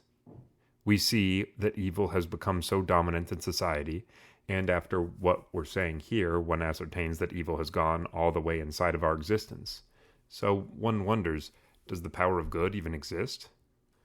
What's needed then, especially right now, when we are living through Great Lent and proceeding towards Holy Week and the Resurrection, is for us to believe without the tiniest little doubt that God has the power to redeem us from all of that. Where sin increases, grace abounds all the more. Today, where things are so ugly, both outside us, around us, but also within us, more abundant grace will be granted, and abundant grace will be given by God. And God has the power to free all human beings and make them as He wants them to be. Chapter 3. Moving against people. Those who consider others their enemies. How one finds his true foundation. We said that since man was created in God's image, he isn't alone. He isn't an individual. Just as God the Father isn't alone, where the Father is, there also is the Son, and also there is the Holy Spirit. The deity is one. But with respect to persons, God isn't a monad, but three persons, and in this way there exists a communion of love.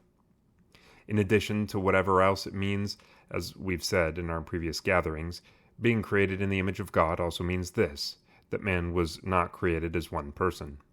He is one man, one humanity, but many persons. And one finds the true purpose in his life, his true foundation, and from there makes a true beginning, precisely when he sees himself together with other human beings. Today, individuality is devouring us. It's something that came from the West, as we've said, and it's something frightful. And day by day, this individualistic spirit enters our country more and more. And while we live in big cities, in large communities, in the end we feel completely isolated. Such is the spirit today, that even within the family one feels completely isolated. One doesn't realize from his root, from the depth of his existence, that he is together with others. He doesn't feel this. Since therefore man is in the image of God, he isn't by himself, but is together with others. That's why all the problems that are created come from this root. That is, if one doesn't take a correct position before other people, he certainly won't have a good and smooth development, and someday he'll be blocked inside and come into conflict with other people. Consequently, one needs to take the correct position before other people. And we explained that if a person doesn't take the correct position before other people, he can move toward them in three ways. That is, we have three movements of a person in relation to his fellow human beings.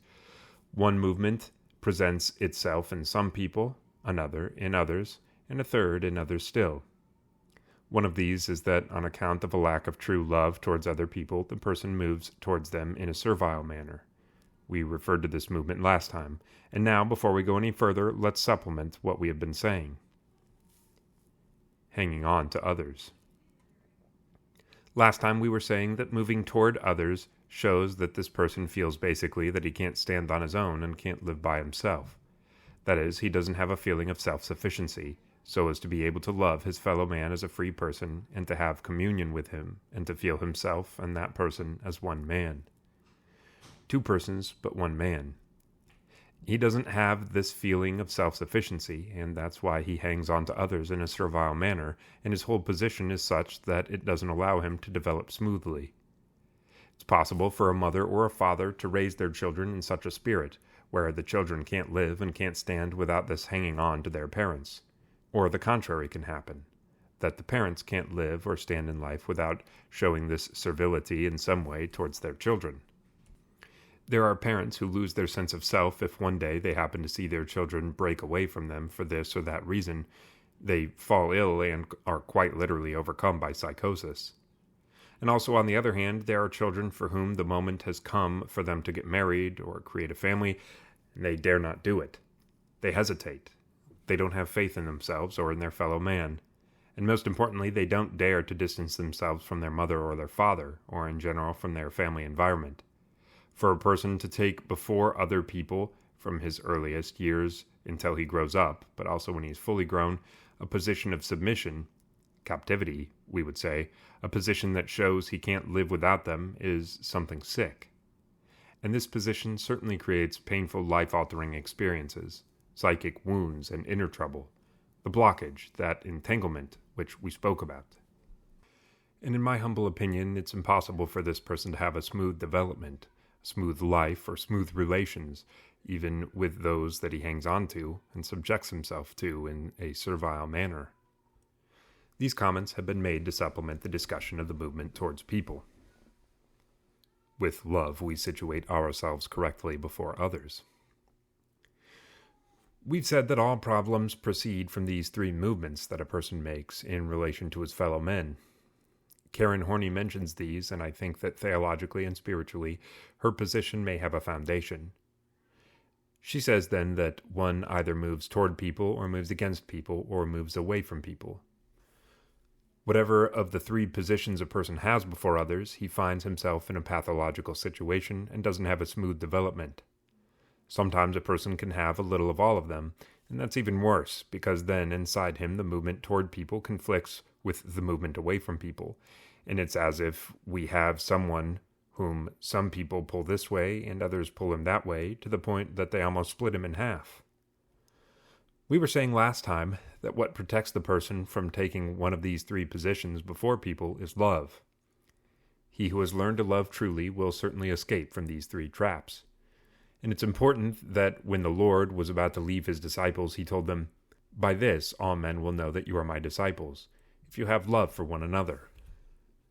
The characteristic mark of this family of Christ was love, true love. Pay attention to that. Many people talk about love, today especially, as we realize that the ground is being moved out from under our feet and we're headed for chaos. So much is happening. Both the grown-ups and the young talk about love, and they talk about oneness. But this is a cry which shows exactly the plight of mankind, the sorry state that men have been reduced to, as they have left behind true love. Nothing happens merely with words and shouts. What's needed is for man to find true love. But true love is given only by God, who came into the world out of love and passed, as we say, through all the stages of life patiently, and in the end was crucified out of love for men and rose on the third day from the dead. He created a group of people to whom, again, he gave love, and he calls us all to draw near to this group, so that we have become one family.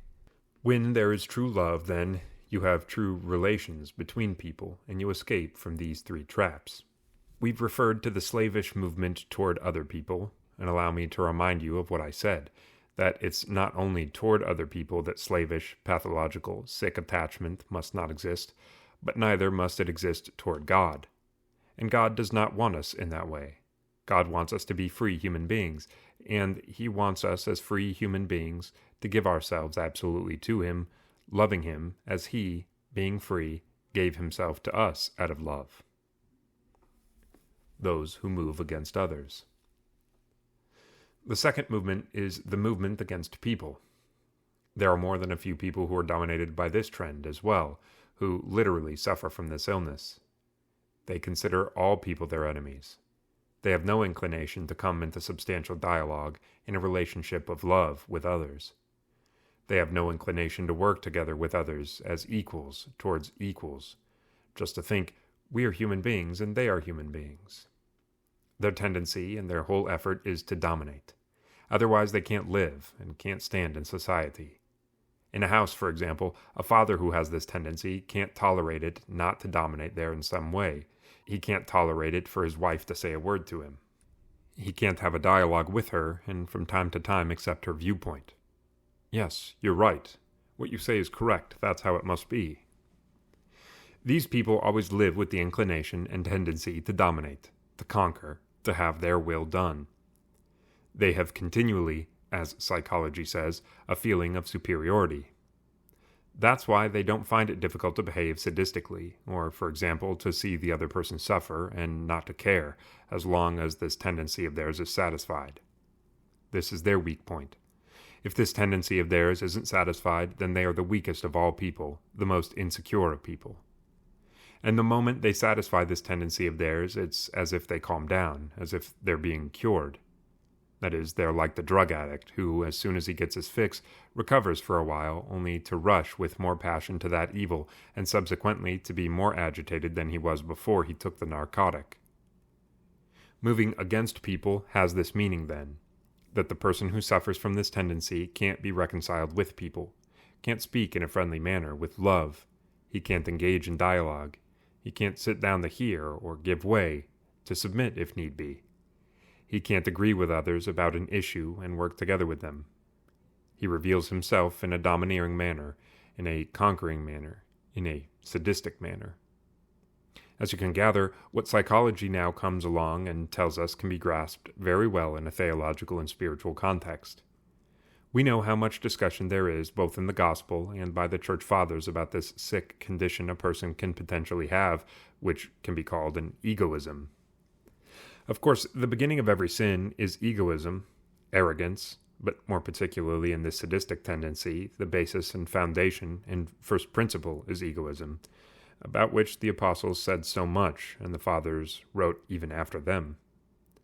And they urge a person to submit to any and every sort of sacrifice if he's going to be able to be redeemed from this egoistic tendency, this arrogance, this selfishness he has, so that he can in this way become a real person, and so that he himself can find his joy. Because in the end, this is the goal. The more a person denies himself, the more he sacrifices himself, the more he dies to the old man, the more there lives within him the new man, and the more he is a true man indeed. He is the man who finds peace, joy, happiness. Chapter 4. Moving away from people. Healthy and unhealthy solitude. The basis for man's equilibrium. With God's help in these talks, we'll try to go deeper, to make a dive into man's soul, and to go from both a psychological and spiritual viewpoint as deep as we can go into man, so as to see a few things of which we are unaware, but which put us off both psychologically and spiritually. Remember, we said that the basis of man's equilibrium, and consequently the basis of his psychological adjustment, and particularly his spiritual life and progress, is love. Love in accordance with God, love in Christ Jesus. From the very moment of his formation, of his creation, man is made so that he can't exist by himself, but can only exist together with others. And from this beginning of his formation, but also from the period of his rebirth, of his recreation, man exists together with others. Every man is an atom, and the root of every man is Adam. And somehow we can't exist by ourselves, but all together we are the man whom God created. In the same way, in accordance with the recreation, in accordance with the reformation that the Lord achieved, every man is in the new Adam, in Christ. We're all together in Christ. There, that is, in Christ, we become true men, we become Christians, as we are united with God in the person of Christ, and we have a sound relationship and a sound communion with the other human beings. Because of this, the foundation and basis of psychological equilibrium and of man's good spiritual situation and progress is love in Christ. It is this condition, this correct communion and contact with the other human beings. The 3 pathological movements as a consequence of deviation from love. It's at this point that a person doesn't do well at all, and in the end he realizes that something has occurred inside him, something is happening. Something isn't going right inside him, and he recognizes that his relations with other people aren't sound. They aren't what they ought to be. That is, if a person, given that he doesn't exist by himself, but together with other people, is finally not able, through love, to take a sound position before others in the world where he lives, one way or the other he'll be crippled in himself, but he'll also be crippled in his relations with others. If, for example, in his family, someone doesn't take a sound position before the other members of the family, or in his work, before other people he works with, or anywhere else he finds himself, before other people with whom he comes into contact, then not only will he languish, be upset, won't have any inner equilibrium, joy, or peace, but he'll also upset others. For that reason, then, in keeping with what we know from the Church Fathers and agreement with the certain psychologists who today help us understand these questions better, as someone deviates from love, by which he has a sound relationship with other people, and which is the foundation of his pathological and spiritual equilibrium, it's possible for him to take one of the following three incorrect positions before others, as we have already said. That is, either to attach himself to others, in which case he kills himself as a personality, or to take a hostile position before other people and find himself in a continuous struggle, in a continuous war, in continuous strife with other people, and consequently in a continuous uneasiness and confusion, or to close himself in on himself. We'll speak about this third case now. Contemporary man enclosed in himself and deprived of true love. Concerning someone who leaves the world and goes and shuts himself in a cave, in a hut, who goes and lives out his life on the cliffs of the holy mountain or in some other deserted spot, the prevailing opinion, the prevailing viewpoint, is that this man is an egoist, that this man is separating himself from other people and shutting himself inside himself, considering only himself. This viewpoint, however, is mistaken. Today, a great many of those people with whom we come into continuous communication and relationship, both in the home where we live and at our job, in our neighborhood and in various gatherings, as we happen to gather here and now elsewhere, a great many people among whom we might include ourselves, although they have a great deal of give and take with other people, are probably isolated and don't know it. And perhaps they are of the opinion that the ascetic, the hermit, has taken refuge in the desert, thinking and acting egotistically. Allow me to say that it's not only probable, but certain that a great many people in contemporary society are isolated. They are closed in on themselves. A great many people who live in big and small cities, and who continually have good times together, continually come and go together, continually have discussions and profess to fear that by chance they may find themselves alone in some deserted place and may harm society, in the end, they're alone. They're closed in on themselves and deprived of true love. It is love which, in a certain way, opens a door into people's existence, and in this way there is communion among them, and a mutual give and take occurs. In this way, a person escapes from the nihilism that his existence has in itself. He escapes from the catastrophe, and he can both live and maintain himself in a psychological equilibrium, since he has a real relationship with God and with other people. And in this way, he can make spiritual progress as well. A great many people, then, are deprived of this love. And on the one hand, when some of them are deprived of this love, they attach themselves to others. Some are hostile towards others. And yet, there are others who aren't hostile towards others. They leave others in peace, nor do they attach themselves to them to any great degree. Even though that is somewhat questionable, but they withdraw into themselves and become enclosed in themselves. They isolate themselves from others and destroy themselves. This is an unhealthy situation in both psychological and spiritual terms. From what I know and from what I understand, I would say that a great many people, both men and women, suffer from this illness in our days. I would say they are afflicted by it. The monk's isolation embraces all men. In contrast, the hermit isn't psychologically sick. He who escapes to the cliffs, to the caves, to a cell, or in any way to a secluded monastery, doesn't do this because he wants to enclose himself in himself, and in this way reduce himself to nothing. He doesn't do it moved by an unhealthy disposition, or by an unhealthy inner condition from which contemporary man suffers in the big cities. He does it because he has ascertained, at least for himself, that when he goes there, a certain window will open for him, a certain door will open for him, with God's grace and assistance, both towards God and towards other people. And we have such examples, concrete, tangible examples of hermits, ascetics, whose hearts opened so wide where they took refuge, that not merely do they have some room for all men within them, but they actually do have all men within them, and they feel as the Apostle Paul did, who used to say about himself when he wrote to the Philippians that he has them within his heart. And so that we understand one another better, allow me to mention the case of a certain monk whom I also mentioned at an earlier point. On the Holy Mountain, and specifically on the most difficult part of the Holy Mountain, in the place called Carulia, where the monks use chains to go up and come down, and whose diet consists more of wild figs than of bread or other food, was an ascetic who left the monastery where he was staying and came to that wild place. And he reached such a point of good spiritual condition that he kept praying with tears, many hours in the daytime and many hours at night, for God to take the whole world into paradise, even if he himself is to remain outside of paradise.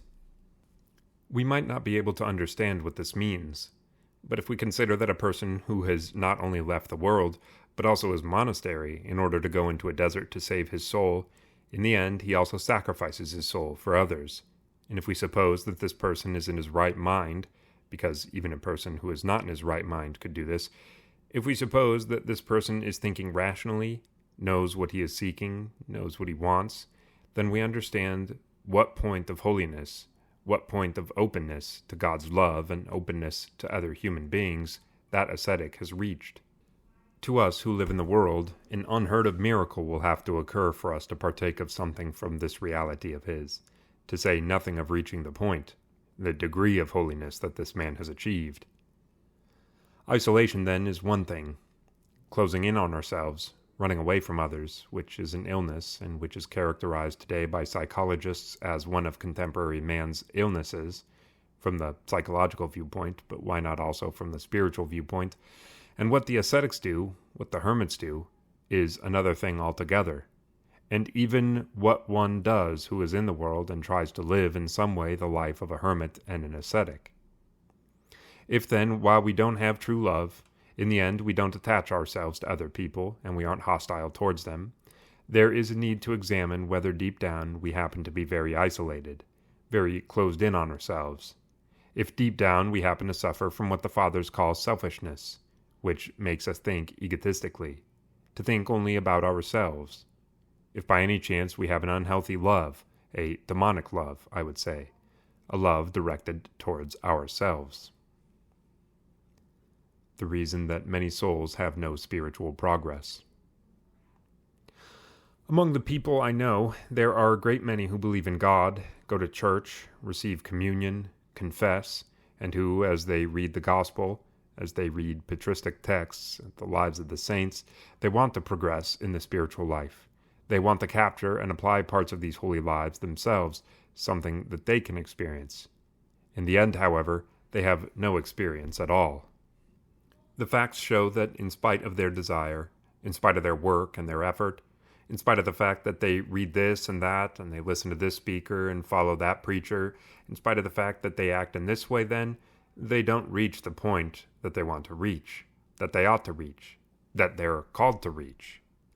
And of course, the result, the outcome of this situation, is hopelessness, desperation. It's an unconscious conviction created within them that nothing is happening, a conviction that convinces them that nothing of all those things that are written in books ever happened to anyone. You know, today this wears down the souls of Christians a great deal. Perhaps theoretically and rationally we believe what we read in various spiritual books, but within us, deep in our hearts, we have no information. We don't have this certainty that this man really becomes a saint, that another lived a holy life, that such and such a man, a great sinner, really becomes a great saint. We don't have this today as a certainty, as a conviction within us. This faith wears down, then, and one reaches the point at a very deep level in one's subconscious of believing that, yeah, on the one hand, that's what the books say, but it isn't necessarily so. Or one reaches the point, and this is also very common, of excluding oneself from the matter. That is, he believes more or less that God performed this miracle for everybody else, but he begins to be persuaded that this miracle can't take place for him. As we've said, while a person believes in God, makes the effort, struggles, reads, receives communion, confesses, and sees no progress whatsoever, he reaches the point of persuading himself about this. It's okay for people of other times, or for other people who are living today, but for me there is no progress. For me there is no hope of this miracle taking place. The miracle that Christ came to perform in all human beings, and in each one separately, and consequently in him. And so, while the person has this reservation deep in the subconscious, or even in the unconscious, while he has this doubt or this conviction with respect to himself, allow me to say it, the door of his soul, the window of his soul through which God's grace will pass, which will free him, which will raise him up and will make him a spiritual person, is completely closed. To such a person who really isn't deceiving himself, but is struggling spiritually and really doing something, but in the end doesn't reach the point he's called to reach, and that he ought to reach, personally, I believe that something of the sort must happen. That is, as the person doesn't have true love within him, he moves towards others in a mistaken manner. Either he attaches himself to some person or persons, or disposes himself in a hostile manner towards others. Or his existence is closed off before others. He's isolated from others, and within him, within his existence, there nestles that selfishness. There nestles that giving to himself, and not the openness towards others. This is something which, from what I know, someone can have, can live, can be led about here and there by it, and can be a victim of this deeper reality which exists within him. And in spite of all that, he may not suspect its existence. And this is the reason that even at the moment we are hearing these words, we are all hearing them, but probably none of the things we're saying reaches the door of this unhealthy condition in order to draw away from there a curtain that covers this reality, and to make this unhealthy condition appear before our eyes in the harshest terms, and in this way to cause someone to decide to seek therapy and finally to be healed, to be cured, and consequently to be freed from this illness. And so afterwards to see his desire, his love, his effort and his struggle, take his reading and what he hears and sees, if you allow me, so that all these things bear fruit within his existence. Hypocritical cultivation of the soul. Surely you must have read or heard that the elders in those ancient years, Anthony the Great, Paul the Simple, Pachomius, the other holy desert fathers, used to test their disciples. He who is going to go to the desert will either go crazy, if he doesn't take the correct position he should take where he is gone, or he'll become a holy man. Because in that place there is no such atmosphere to help him be attached or to contribute to his taking a hostile position towards others, or which will cause him to close in on himself. In that place his soul is like an open book, both before God and before his elder. Today, however, such is in general the whole spirit of society, of contemporary Christian society, which promotes in good Christians, those of us who consider ourselves good Christians, we aren't speaking about other people, a hypocritical stance, a hypocritical situation and cultivation of the soul. And so, while one attaches himself to some elder, a thing which at depth is not merely a sickness but also a sin, this is considered a virtue. In the eyes of Saint Anthony, in the eyes of Saint Paul, of Saint Pachomius, of Saint Basil, all the other neptic fathers, it would have been immediately noticeable that not only is this not a virtue, but that it's a sin and an unhealthy situation, and they would have taken appropriate actions. Today, however, things are so mixed up that something which deep down is a sickness and consequently also a sin, since it alienates man from love, from the true love of God, and makes him selfish, it's considered a virtue. So also, on the other hand, one who is isolated, a person who is closed off, one who turns towards himself and drowns himself inside there, is probably considered an ascetic type, a hesychistic type, a mystic, and generally speaking a very spiritual person, while deep down this person is not merely committing sin, his whole condition is unhealthy. It's a manifestation of a sometimes deeper and sometimes milder illness. Why we don't manage to understand one another. There's a need, then, for Christians of our day to pay attention to this third point. While they supposedly avoid attaching themselves to others, or while they deep down supposedly avoid getting into conflicts with others, can it be that they are, at that moment, pushing their souls deeper into that closure, into that death, that's hidden within themselves? Allow me to say here the following strange thing happens.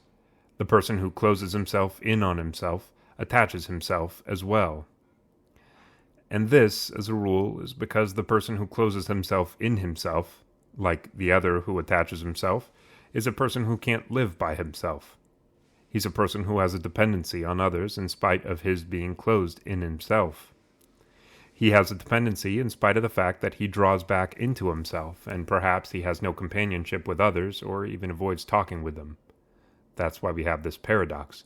The person who avoids others so much that we would say that the only thing left for them to do is get up and go to the monastery, since they cannot get along with others, but he doesn't dare go. Why? Because there's no place for that sort of thing there. That is, for the fact that at the same time he wants to rely on something, and at the same time he wants to be dependent. Certainly if this is how things are, this is how they are. They can't change suddenly. A person isn't set right with the stroke of a pen. The worst thing, as I emphasize so many times, is for one to be unaware of a situation and to consider his illness, his sin, if I may put it this way, as a virtue, and to make others consider it a virtue as well. This is very bad. One must know oneself. Quote, I'm a poor little creature and I can't make it on my own. I certainly want someone to rely on. While I want this, however, on the other hand, I can't make a commitment to work together with the other person fully and openly. I also want to have my little self. I also want to be a little autonomous by myself. When one knows this, then he'll say, I'm a little guy. And he'll beseech God. He'll also go and find a suitable person who can help him, and he will do whatever else is required so as slowly, a little bit at a time, to free himself from this condition and make progress towards a healthy condition, to make progress toward the truth. When a person does not recognize this, however, then things are very bad, both for him and for those around him. And allow me to say that all the unpleasant things that happen, the dramas, if you want me to speak in that way, all the difficulty that is presented in Christian families and Christian groups, generally among Christians, and which makes life difficult, all these things come precisely from the fact that ordinary Christians, too, are not only sick deep inside, something isn't right with them, but furthermore, they are unaware of it. They don't know it, and that's why each one wants to try and impose his own sick condition on the other. He wants and tries to make the other person conform and agree with his own unhealthy disposition, and with his own unhealthy opinion. Of course, the other also has his own unwell situation, and so a conflict is created. Strife, war, struggle. There's misunderstanding, and in the end, good Christians don't manage to understand one another and work together. Good Christians don't manage to live together. Each one has his, quote, religion. Each one has his, quote, God. Each one worships God as he thinks best, and Christians don't feel deep down, because the love about which we speak is absent, that they are really brothers, that they are really one human being. A human being who comes from the first Adam, and from the second Adam, Jesus Christ. Why does one close oneself up in an unhealthy way? The whole question in this life is for a person rooted in Christ to be able to develop together with the rest of the people around him as a distinct personality and not to get tangled up with other personalities. Remember, our starting point was Orthodox theology and the fact that God is Trinitarian. The Orthodox Church has fought a great struggle over this issue. The Father is the Father. The Son is the Son. The Father is never the Son, and the Son is never the Father, and the Holy Spirit is the Holy Spirit. He is never the Father or the Son. The deity is one, but the persons are distinct. They are never identical. Let's come to man now. We all belong to one humanity, to one human race, to one man. And this one man is Christ. However, as man was created in God's image, we are distinct persons. And we said that all man's problems are created because we confront this reality incorrectly. That holds true even for small children. A last defense. When we don't help a little child to develop as a distinct person, then either he will subordinate himself pathologically to others, or he'll take a hostile stance before others, or he'll be closed in on himself. This closing in on himself isn't accidental. It's certainly an illness, but at the same time it's also a defense. We could say that it's an effort the person makes, here the child, so that people don't rob him of his personality, so that they don't dismantle it, so that they don't destroy his personality. Because really, just as we don't know how to live in this society, even in our families, the mother's stance, and generally the stance and actions of parents towards children, can often be dismantling of a child's personality. Personality, however, which is given from God and is the root and structure of each person's existence, isn't easily surrendered. It isn't easily dismantled. And in its effort not to be dismantled, each personality acts this way or that, in one of the three ways we mentioned. Of course, the way it acts is pathological, it's unhealthy, it's outside of the correct manner of confronting things, but the fact is, in any case, that the personality isn't easily surrendered. The moment that someone subordinates himself in a pathological manner, that he subjugates himself, like the child who in the end subordinates himself to the mother in a slavish way, in a pathological way, and by his actions his personality appears to be destroyed, and so it is. At that moment, he's using a defensive weapon he has inside himself to keep his personality from being completely dismantled. That is, it's as if the child says, "I can't take it anymore. My mother and the others are conducting themselves towards me in such a manner that I won't be able to bear it in any other way unless I bow my head in order to save what I can." If I'm allowed to say it, he acts like the captive who pretends to become a submissive instrument of those who took him captive, and willingly does one thing and another until he finds a suitable opportunity to escape, to be liberated. The moment, then, that the personality subordinates itself slavishly, since it cannot bear it any longer, at that moment it uses the last defensive weapon it has in order to hold on to something of itself. And also, at the moment that it conducts itself with hostility towards other human beings, it uses a defensive weapon. But above all, we would say, the moment that someone is closed in on himself, he uses this as a defensive weapon because he has seen and understood that there's no other way to save himself. It's now another matter altogether that he doesn't see things correctly. In any case, however, that's the way he sees things, and the way he judges things. These things, of course, happen subconsciously and instinctively. He sees other people in some way as rapacious beings who want to take from him not merely his belongings, his clothes or his money, and I don't know what else, but his very existence. They want to dismantle his existence. So then he closes himself off. He barricades himself inside of himself. He can carry on a discussion, he can do this and that, and can even subordinate himself, as was said, but in the end, he doesn't let anyone into his existence. In the end, his existence doesn't open up to other human beings. It's another thing altogether that this is annihilation. It is the destruction of a human being. But I'm explaining why someone does it. Yes, he does it precisely in order to preserve his personality. How is the personality preserved?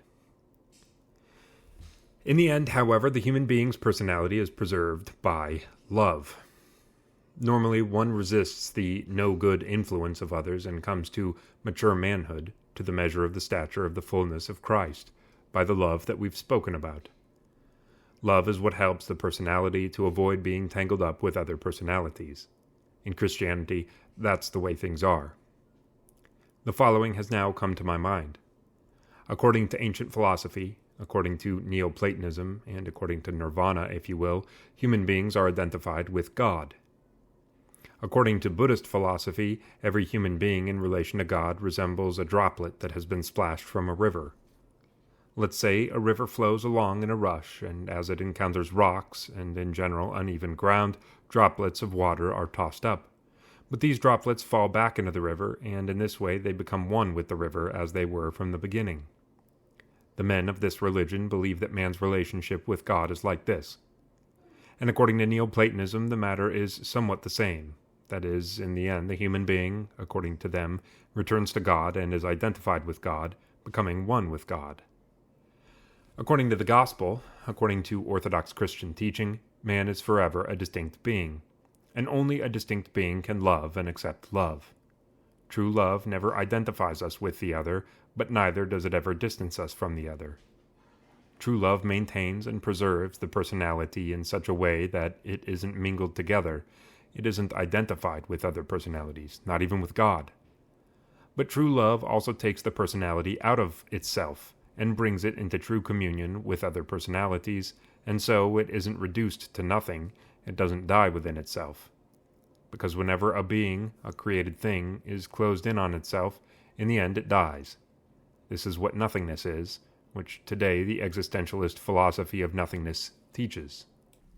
In the end, certainly just as these people teach and just as they say, man really does end up at nothing. He ends up at death, and the reason is that he isn't open toward God and toward other human beings through the love that springs from Christ.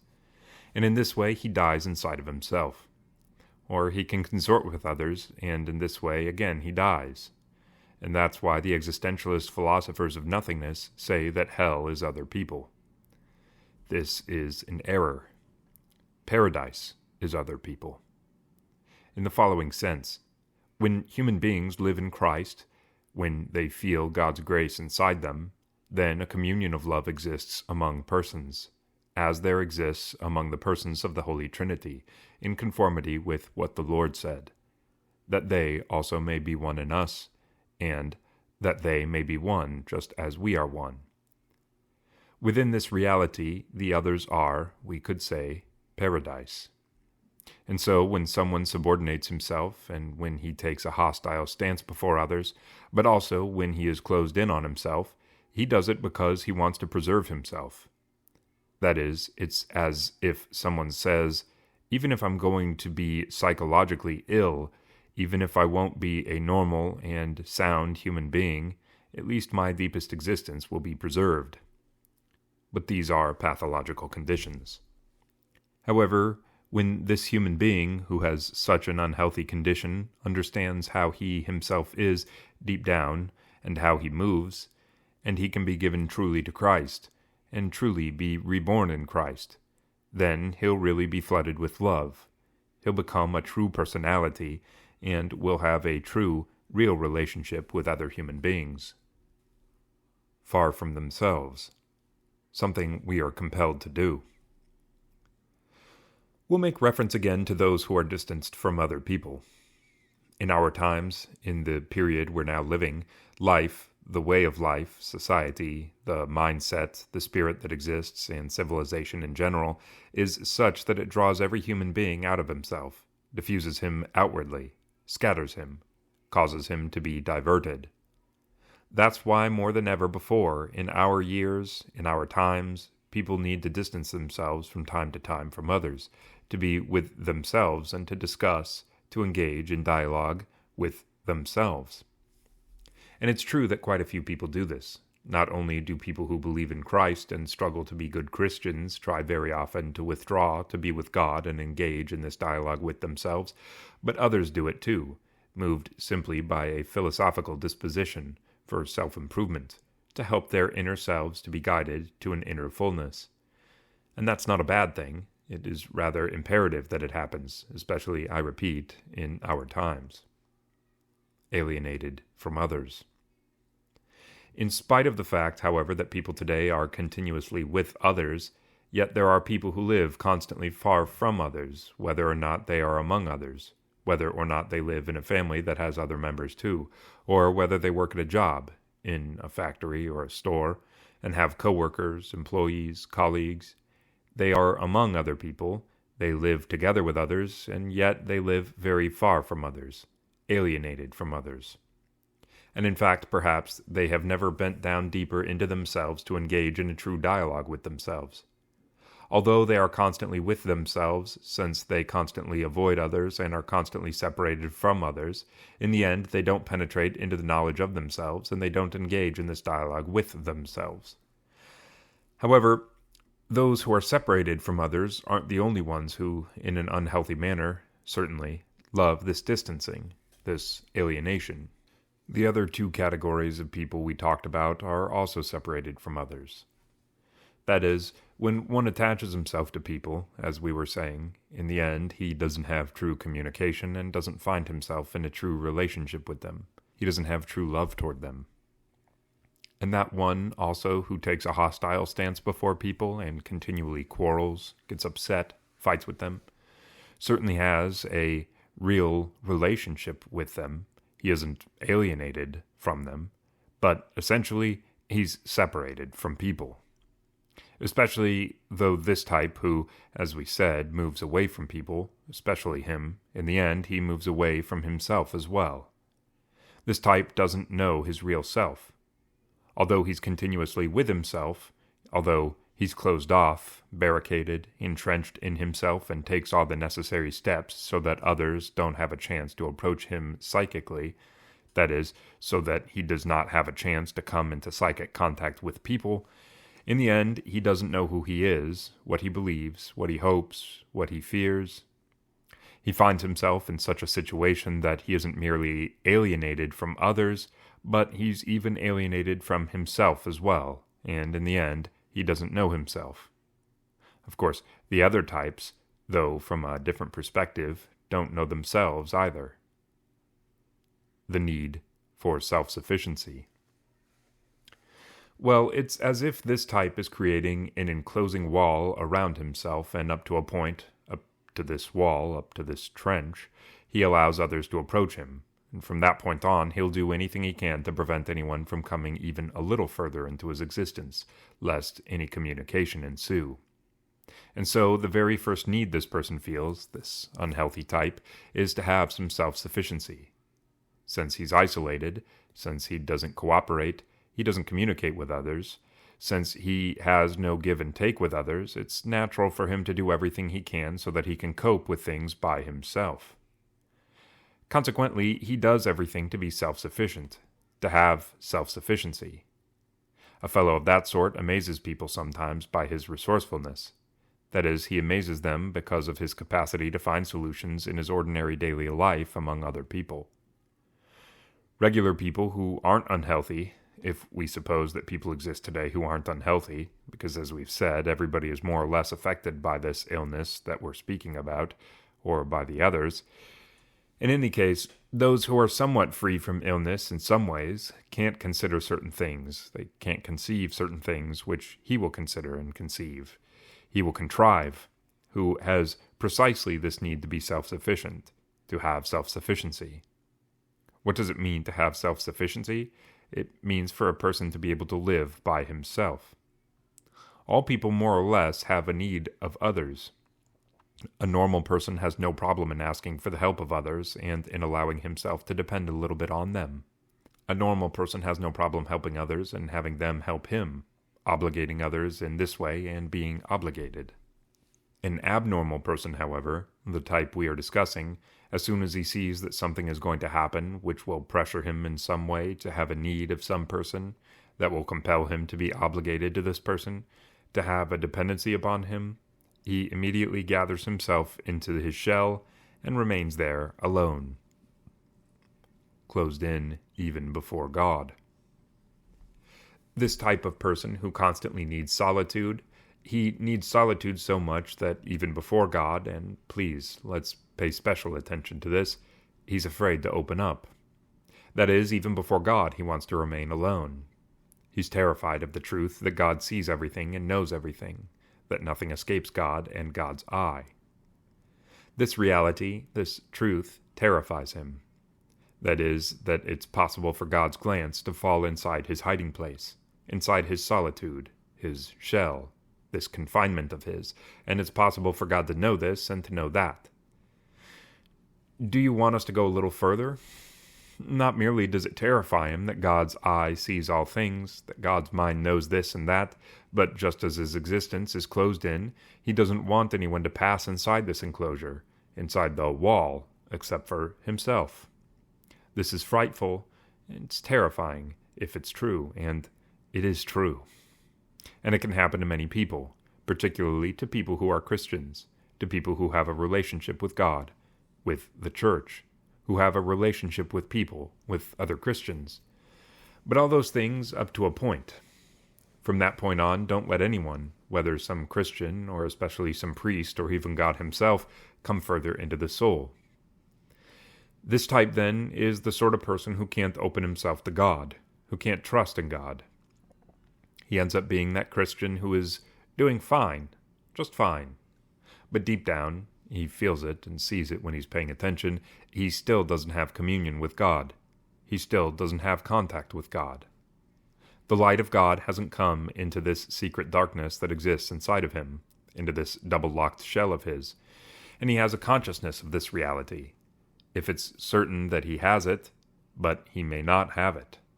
And sometimes one asks oneself, why, after all, while he believes up to a point, while he struggles to be a Christian, while he carries out a lot of Christian duties and wants to have communion with God, in the end, he doesn't have it. He wonders why, or he wonders why he doesn't love other Christians, why he doesn't love other people. It's possible that the whole relationship between this, quote, good Christian and other people appears to be good. It may be ongoing, but at depth, however, his existence has no communion with other people, and this Christian doesn't feel that the other existences pass into him, and his own existence passes into the other existences. That is, he doesn't perceive his soul to be open so that the love of his brothers, his fellow Christians, and first and foremost the love of God, passes inside of him. A situation that is difficult to get rid of. This situation is unhealthy, and it's a difficult thing for it to go away. It's possible that we say repeatedly that it must go away. It's possible that we want it to go away, and we try to make it go away, and yet it may not go away. Let me give you an example so that you understand. It's as difficult for granite to melt from an ordinary fire as for this situation to be resolved by ordinary efforts. In order for granite to melt, it requires a very high temperature. And in order for this situation to go away, for this wall to melt, and for the soul to open, it requires, to be sure, a great temperature of faith. What is required, first of all, I think, is for one to understand things in this way, to see them in this way, and to accept that this is how things are, and to make a decision about this granite, this rock, this hardness that has been established inside of him, and which distances his soul from God and from people, to set it down into God's fire. This, however, is exactly what that type doesn't want to do. But as soon as one understands it, he must say, whether I want to or not, it has to happen. And if he begins acting in this way, sooner or later God's fire will melt this hardness. God will enter his soul, heaven will open, and he will become a Christian and will taste this new life. Then he won't just hear about Christians and the Christian life, but he'll know within him more fully what Christian means and how a Christian lives. Closed off in a compulsive way. Our topic is that type who seeks independence, isolation, and solitude. Personally, I believe that a person is what he is from birth, but he also becomes what he becomes as he lives in society. We've said that so many times, and we must emphasize it once again, each one of us has a certain sort of disposition from birth, of one sort or another. Each has certain points of departure. Each has a specific personality. And then along come our parents, our teachers, the neighborhood, generally speaking the environment, life's events and adversities, and all these things make their contributions so that in the end our character is shaped, and in this way we belong to a certain type. And some may belong to that type of person who is attached to others, who depend on others, and who can't live without this dependence. Everything is lost for him if, let's suppose, he remains without dependence. Others may belong to that type that considers everybody their enemy. He quarrels with everybody, and can't discern in anybody a disposition of goodness, of love, or a disposition of cooperation. They are all his enemies. They are all dangerous, and he has to take a defensive position toward all of them. Yet others may belong to the third type, which seek independence, isolation, solitude. It's certainly possible that I am led astray in the way I'm putting things, but it seems to me that what I'm saying is true. He's afraid to open up. From what I know, from the little experience I have, this type that distances himself from people can be a religious person. He can read the Gospels, go to church, partake of the mysteries of the Church. He can appear pious, sometimes even be considered a saint, and yet in the depth of his existence, God's grace may not have approached him at all. In the depth of his existence, there may not yet have appeared a ray of God's light. And this is because he's very closed off, well fenced in or enclosed. For him, it's a catastrophe to open up. We could say that this type knows one word: closed. Openness frightens him, and still more openness before God. That's why we sometimes say in sermons and other homilies that the whole question is for a person to be opened up to the grace of God, to be opened up to God's light. But this means that a person surrenders fully to God. This means that he accepts a visitor within him. He stops being fenced in and closed off. The unhealthy type, however, can't do this because he seeks isolation and has recourse to isolation in a compulsive way. And here's the big problem. This is why, in other respects, someone can be very religious, very pious. He could study the Gospels a great deal, be a man of the Church, but all the same, if he belongs to this unhealthy type, whether he wants to or not, whether he understands it or not, in a compulsive way he remains closed off. And outside this enclosure, outside this depth of his existence, a hypersensitivity is created in a certain way, like a defense mechanism, which is immediately set in motion, at work, in operation, as soon as something comes along and influences this soul at its depth, as soon as it comes along in some way to obligate this soul to do something against its will, or as soon as it gives the appearance that it wants to oppress this soul. Some characteristics of the person who isolates himself. As the experts say, precisely because these people attach great importance to this inner freedom and to not losing their freedom, their independence, solitude, they even reach the point that completely external things bother them. For example, if their shoes pinch them, their belt, their necktie, this bothers them. If they find themselves in a place which is obstructed in front somehow and they can't see, this too bothers them. Or if they find themselves in a closed space, in a tunnel or a gallery, an underground road, they can't stand it. Or it bothers them a great deal and annoys them when they're going to assume a long-term obligation, for example, when they're going to make a contract or get married. We don't know what degree some people who remain unmarried fail to move towards marriage because God calls them to another life. It may be that they remain unmarried because they are afraid of marriage. They think that they'll lose this freedom, this unhealthy freedom, however. They think they'll lose this independence, this unhealthy independence, of course. To be precise, they're afraid that someone else will enter the depths of their existence, and they don't want this at all. Certainly other needs exist that finally cause them to get married. For example, when a woman is looking for protection, affection, in the end she'll get married, but this shortcoming will still exist. How is a communion of souls and persons possible in this marriage, then? In the same way, but from the other side, the side of men, the same thing can occur, and so there is no way then to have communication of souls. It's possible for these sick types to do a few things which appear at first to be small and without great importance, but for them they are steps they take for their freedom to be preserved. For example, if someone is obligated to go to his job at 8, at the shop or the office where he's an employee, he thinks he'll be harmed inside if he goes exactly at 8. He'll go 1 minute past 8, 2 minutes past 8, 5. He does this so as to feel he's preserving his freedom this way. This person can offer a lot to others. He can attend to others and help them, but as soon as others make a specific request of him, he doesn't do it. And that happens because he feels as if he's tied up, as if he's bound or being depended upon.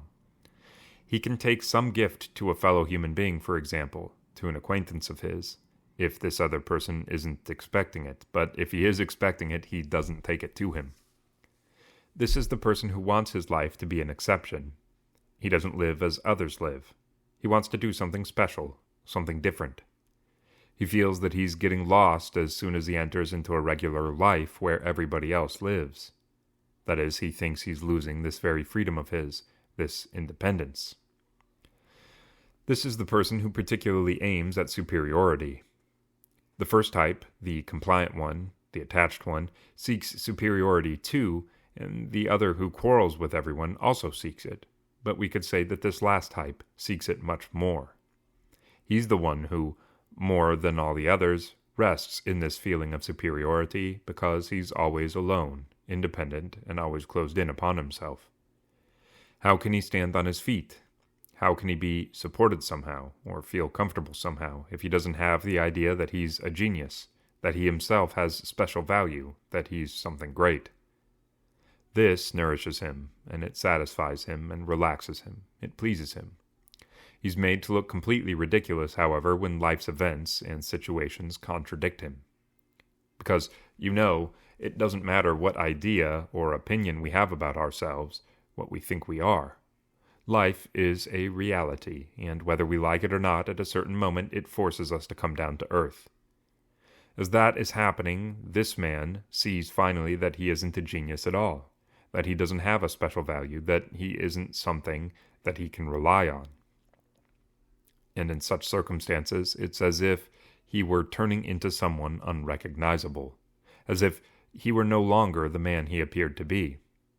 He takes refuge, ridiculed of course, in others and seeks protection, affection, and love.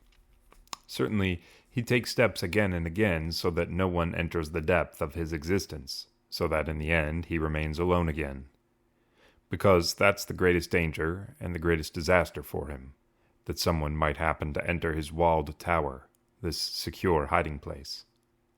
While he's seeking superiority, he doesn't engage in a competition with other people. He doesn't compete with them. He believes, however, that his whole existence deep inside is a great treasure, and he expects others to see this treasure and recognize him. He expects them to see his worth. That is the person who, as Karen Horney says, imagines himself as a solitary tree on some hilltop, and all the other people are like trees on the sides of the hill, none of which stand out. They are all the same, and he is the only tree that is on the hilltop and stands out. With confidence in God's hands. How is it possible, my brothers, for God's grace to enter such a soul at a moment when it's living in an unhealthy way? In an unhealthy way means, among other things, that whether someone wants to or not, somehow this is how he's living in the depth of his existence. How is it possible for such a soul to receive grace? How is it possible for the light of Christ to come to such a soul? It isn't possible, and this person can be religious for his whole lifetime. He can struggle in a way that he thinks is best, and in the end, deep down, his very self is uncultivated and unhealthy, and God's grace hasn't visited it at all. However, regardless of how things are, if the person begins to understand what's happening to him a little at a time, and he makes a decision to begin to humble himself before God and to try to exercise a little courage to release himself with confidence into God's hands, God will find a way to enter this person's very own dark basement, into his own dark and hard soul, and transform his existence and make him a true man, a true Christian. And then he'll also see other people as true human beings, and will have true contact and true communion with them. And of course, one will have to come to the road of salvation, and will proceed from progress to progress, from grace to grace, until he is perfected in Christ Jesus. The type that moves within negativity, the one who deadens his feelings. In this section of our talks, we're dealing with this type who aims at isolation, who wants to withdraw from others, to flee, to distance himself from others. He's a type who moves within negativity. One would say that the other two types move in affirmation. This one, however, moves only in negativity. He doesn't want people to approach him. He doesn't want them to influence him. He doesn't want them to obligate him to do anything. This type also has the tendency, among other things, to deaden his feelings, to suspend them, not allow them to act or to operate. And he does this, as a rule, because every one of our feelings, this or that feeling, causes us to open up, to express ourselves, causes us to manifest ourselves.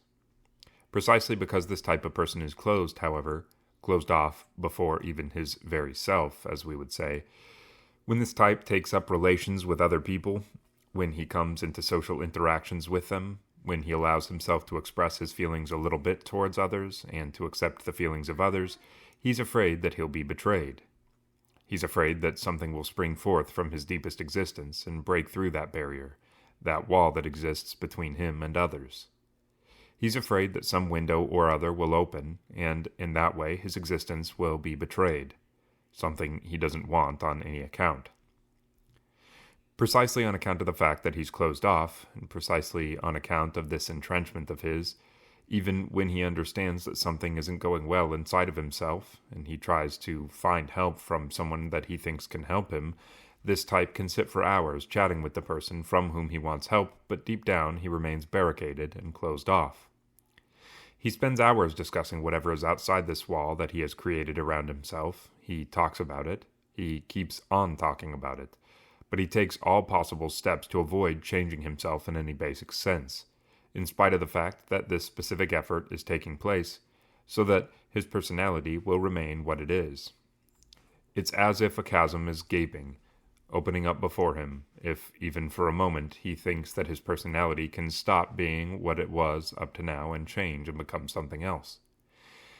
He thinks a chasm is opening before him simply because he has this thought. That's why, in the end, he remains again closed off.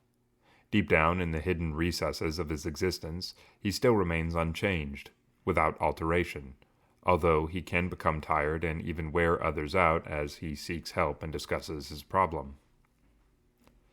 He wants to preserve his freedom. This is certainly no accident. That is, when someone closes himself off and doesn't allow anyone to come inside him. This is no accident. Let's explain it. Remember, we were saying last year and the year before that every human being who comes into the world has a consciousness of his existence, of his being, of his ego. Every human being who comes into this world is a person, and it's given by God for someone to do everything to preserve his personality, his ego, in the good sense, his freedom. What's happening in this case? As a person grows up from childhood, he confronts various difficulties. He accepts various onslaughts in life. And when he doesn't know the appropriate way to confront all these things, he's going to protect himself and in this way preserve his personality. And in this, he's led precisely to this unwholesome situation that we're talking about. From that point on, he closes himself off in himself. While his first principle is that he must save himself, his good self, his real self, in the end a sickness sets in, an unhealthy condition, the fact that he's closed off in himself. And this closure is unavoidably a compulsive action in the sense that he's incapable of acting differently. In any case, I'd like to say this in closing. You see, God made man free and put him in paradise. What does it mean to say that he made him free? It means that God made him pure, clean, with a natural and spotless inner tendency toward good, toward God. But man also had the potential to say no to God, and to take the other path, which in fact is what he did. God respects this thing, this freedom. God honored it not only when he made man free, but still today, when man is sinful, fallen, God still respects his freedom. And if a human being is to be saved, God wants him to be free. That is, he wants man to want to be saved freely, to want to come to God freely, to submit himself to God freely, and to remain free, and to live as a man of God, free. This is something basic, and this, we would say, is the first and most important principle, even in this type who withdraws, who isolates himself and ends up in an unwholesome condition. He too starts from this point, from the fact that he wants to preserve his freedom. In a basic sense, this is certainly good, but for many different reasons, in the end, he is led to this sick condition. We'll return to this topic. Unpleasant consequences of opening up to others. Untouched as a person, and at the same time in communion with others. In our previous talk, we said that this type that prefers solitude, isolation, who distances himself from people, who moves away from people in a way, also acts this way because, among other things, he wants to preserve his personality, he wants to preserve his deepest being. And the whole mistake is precisely in this. whereas man was fashioned by God and refashioned by Christ in such a way as to preserve his personhood in one piece and at the same time to be completely in communion, certainly with God, but with other human beings, the type that moves away from people doesn't succeed in this. He thinks, or that's the way it can possibly happen, that exactly at the moment that he comes into communion with other people, he loses his personhood, his personality. I have a few cases in mind.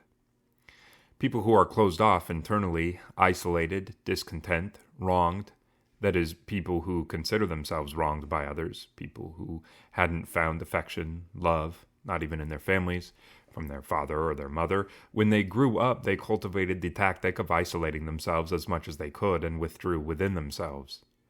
And when some person turns up in their lives, in the case of a girl, when a boy turns up, and in the case of a boy, if a girl turned up, who in their manner and their behavior, with their words, whether they were phony, hypocritical or not, had managed to unlock their soul, to open a door in the wall in which their soul was enclosed, and afterwards this person has been proven to be a liar, then a disaster has taken place. Once in its life, this soul decided to open up, to come into communion with another person, and it was burned more than it could bear.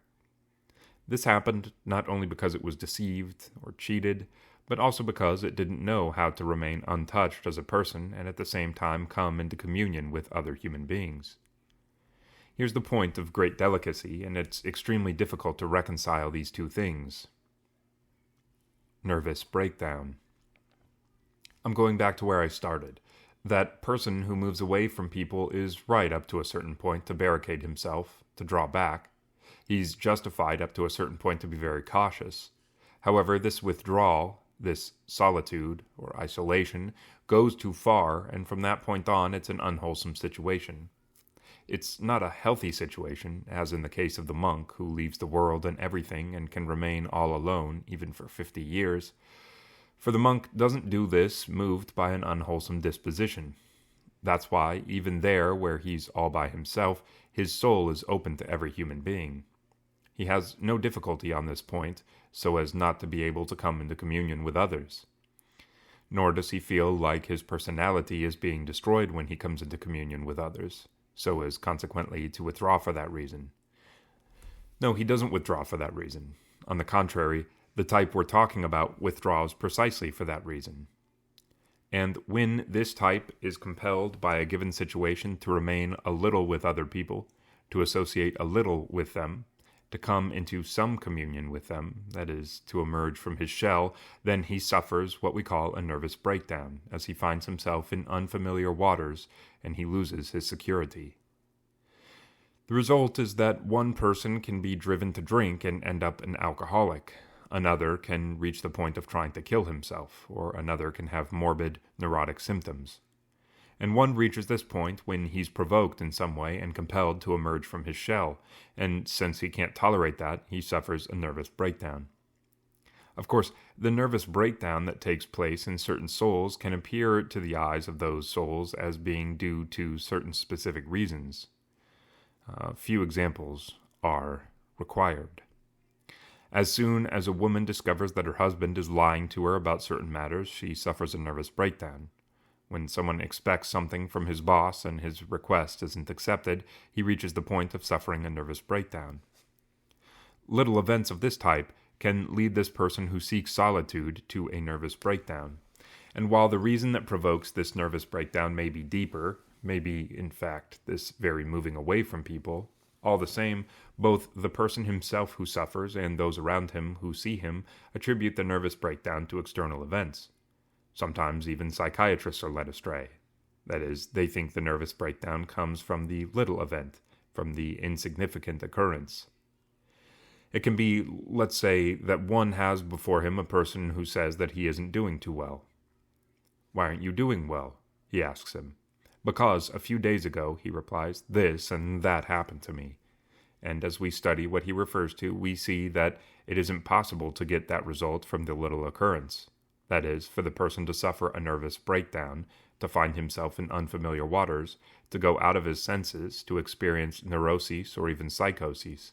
This is not warranted. In these circumstances, we have to search deeper to see what's happening, and then we'll discover exactly what the root of the illness is.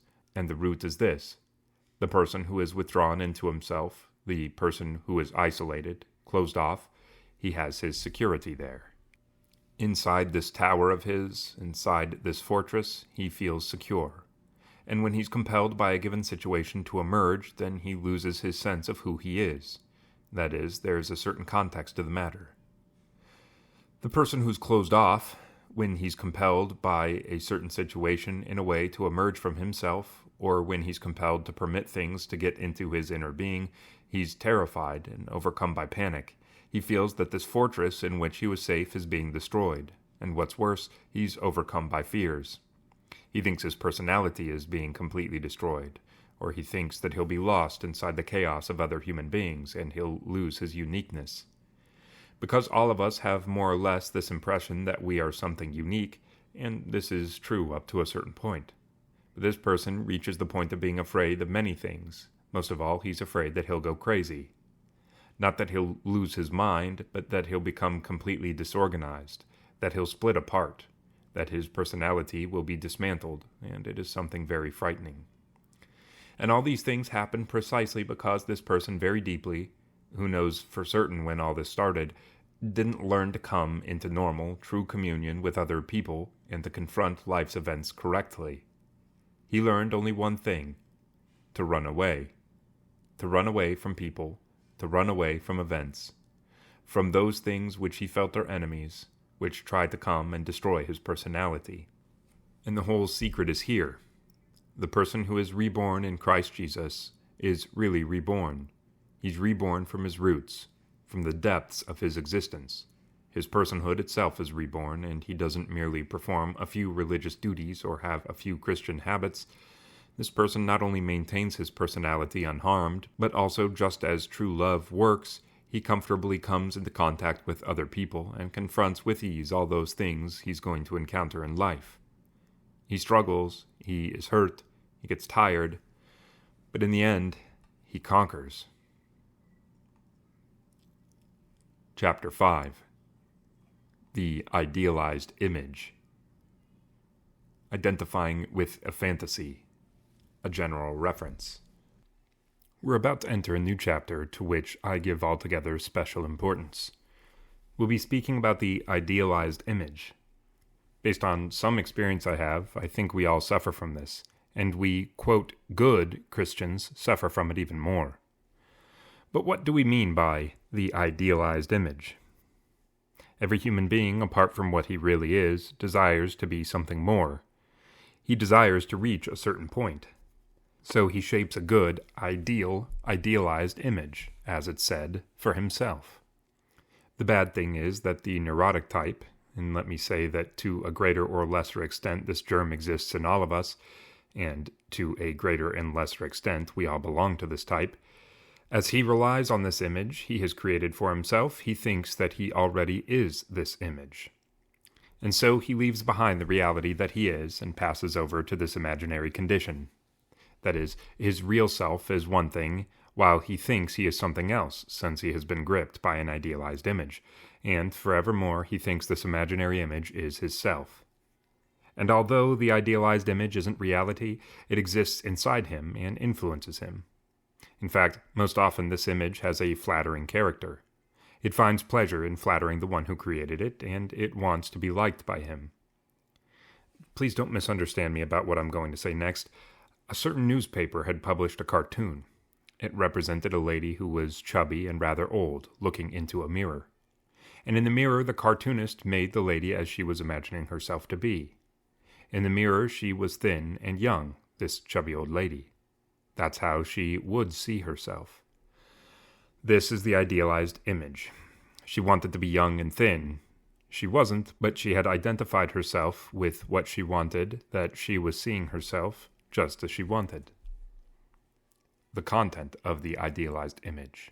What the primary characteristic of this image will be depends on each person. To one, its strength. To another man, or perhaps more often to another woman, good looks. That is, one creates an idealized image of beauty. Another person creates for himself an idealized image of strength. Yet another has an idealized image of holiness. Do you know how many of us are saints today? A whole lot. We contemporary, quote, good Christians have more or less identified ourselves with an idealized image of holiness. That's why sometimes we rise up in arms so much over holiness. While we ourselves are a mess, we rise up in arms, supposedly, over holiness. Others are influenced by an idealized image of honor. There are so many fathers and so many brothers who are touchy about the slightest stain on their daughter's or their sister's reputation. Certainly, when a girl doesn't watch over her honor, this is in fact something bad for the girl herself and for her father and brothers. But if the brother comes to the point of killing his sister, or the husband killing his wife, or the father killing his daughter, or if they don't reach this point, in any case they become real tyrants towards the women in the family. And this happens because they have identified themselves with an idealized image of honor. How can we understand whether we have an idealized image inside us? The person who has an idealized image inside him and has identified in some way with its arrogant, haughty ways, that is, he's acting completely out of character, will be able to understand whether or not we have an idealized image inside of us, and whether we're identified in some way with it from what we do when others don't acknowledge us for who we think we are. That is, the really holy person isn't disturbed at all, even if everyone condemns him, even if everyone spits on him, if you want me to put it like that. But just let someone turn up who challenges the holiness of that person who isn't really holy, but thinks he is, and has identified himself with an idealized image of holiness. Certainly, we don't mean by this that they're going to tell him to his face, "You're not a saint," and that this will disturb him. Rather, when they behave toward him in such a way that they show him that they don't take him seriously, that they don't pay much attention to him, then he'll be disturbed and uneasy. He'll get nervous, and in any case he'll act in such a way that he'll show completely, both in his own eyes and in the eyes of others, that he doesn't have this legendary holiness that he thinks he has achieved. Most often, this is the reason that, allow me to say it, even we priests, the preachers, but also good Christians with offices, we rise up in arms and get disturbed. Perhaps we conduct a fearsome struggle and cause a big sensation about truth and holiness. Because we're not acting like this because at that moment we want to salvage truth and holiness in an objective way, but rather because we've identified ourselves with an idealized image of holiness, honor, virtue, and since others don't recognize it, we want to assert ourselves in this way. The person who has something of worth doesn't wait for others to recognize it. If they recognize it, good, and if they don't recognize it, okay, so they don't recognize it. This one doesn't get disturbed. It doesn't affect him at all. Have you seen a person who gets disturbed and trembles like a spring as soon as someone doesn't recognize something in him? That person certainly doesn't have any of those things within him that he thinks he has, regardless of whether or not he has a reputation and whether or not he is known to be somebody. As a rule, the idealized image is unconscious. This idealized image is always, or rather, for the most part, in the person's unconscious. One doesn't have an awareness that he's identified with an idealized image, that is, with a fantasy. And while all those around him realize that he isn't acting correctly, and while it's clear that he has a very inflated, very ostentatious and false idea about himself, he himself doesn't realize it. He can sense in some way that he has a good opinion about himself, but in such a manner that the issue is entangled inside of him. That's why, when he defends his idealized image, that is, his own imaginary virtue, he thinks he's defending objective virtue, objective holiness, high ideals and idealism. And so, forgive me for what I'm going to say to you, you see a person who is good for nothing from the viewpoint of real virtue, and he can make a big sensation about virtue, about holiness, about truth, but is he moved by a sincere motive? Is he moved by a pure motive? No way. Very simply, that's the way that he relaxes himself. That's the way he receives pleasure. That's the way he vents. While he has this idealized image inside of him, while he's identified with this imaginary picture, with the imaginary virtue he himself has, he feels that if he defends virtue in the way he defends it, he's preserving his own virtue and his own holiness. What people who are affected by the idealized image pay attention to. Of those who are affected by this illness, that is, those who have an idealized image about themselves, some pay attention to the idealized image in itself that they have, as they identify it with themselves. And you see, they can actually reach this point. They even consider their errors, their mistakes, and I would say even their sins, as the best of things.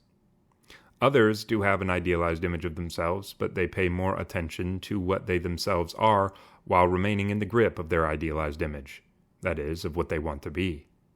They turn their interest towards their own reality. They are people who, not in a healthy way, if you please, but in an unhealthy way, are constantly dissatisfied for no reason at all. The ascetic, the monk, beat themselves down like a fisherman will beat an octopus so as to soften it up, but they beat down their self in such a way that it's invigorated. The person, however, who wants to be his idealized image, who has an imaginary image about himself while in reality he's something else, pays attention to this something else that he is, and criticizes himself, reprimands himself in an unhealthy way. He's literally displeased with himself for no reason at all. And of course, he continually experiences a hellish condition inside of himself. He isn't invigorated and redeemed like an ascetic. Another pays attention in an unhealthy way to both things, what he is and what he wants to be, and he starts out saying, I should do this, I should do that some other thing should happen. I know plenty of people who think that if they struggle a little bit more, they'll become saints. It's precisely these people who see what they are, they also see what they want to be, and they are stuck in this latter condition and move between the two. In this way, they live continuously with a should, and they are constantly accusing themselves of not having struggled yet. If only they struggled. What is this, if you struggled, my good man? Be humble and let God have mercy upon you. All these things work in an unhealthy way.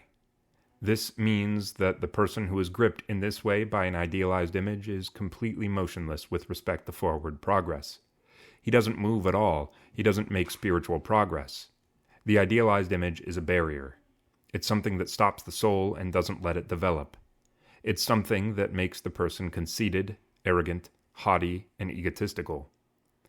While the person who sees truly what he himself is and desires to reach a goal of some sort without being trapped by an idealized image is humble and continuously makes efforts, placing his hope in God, having always the awareness of his sinfulness and his weakness.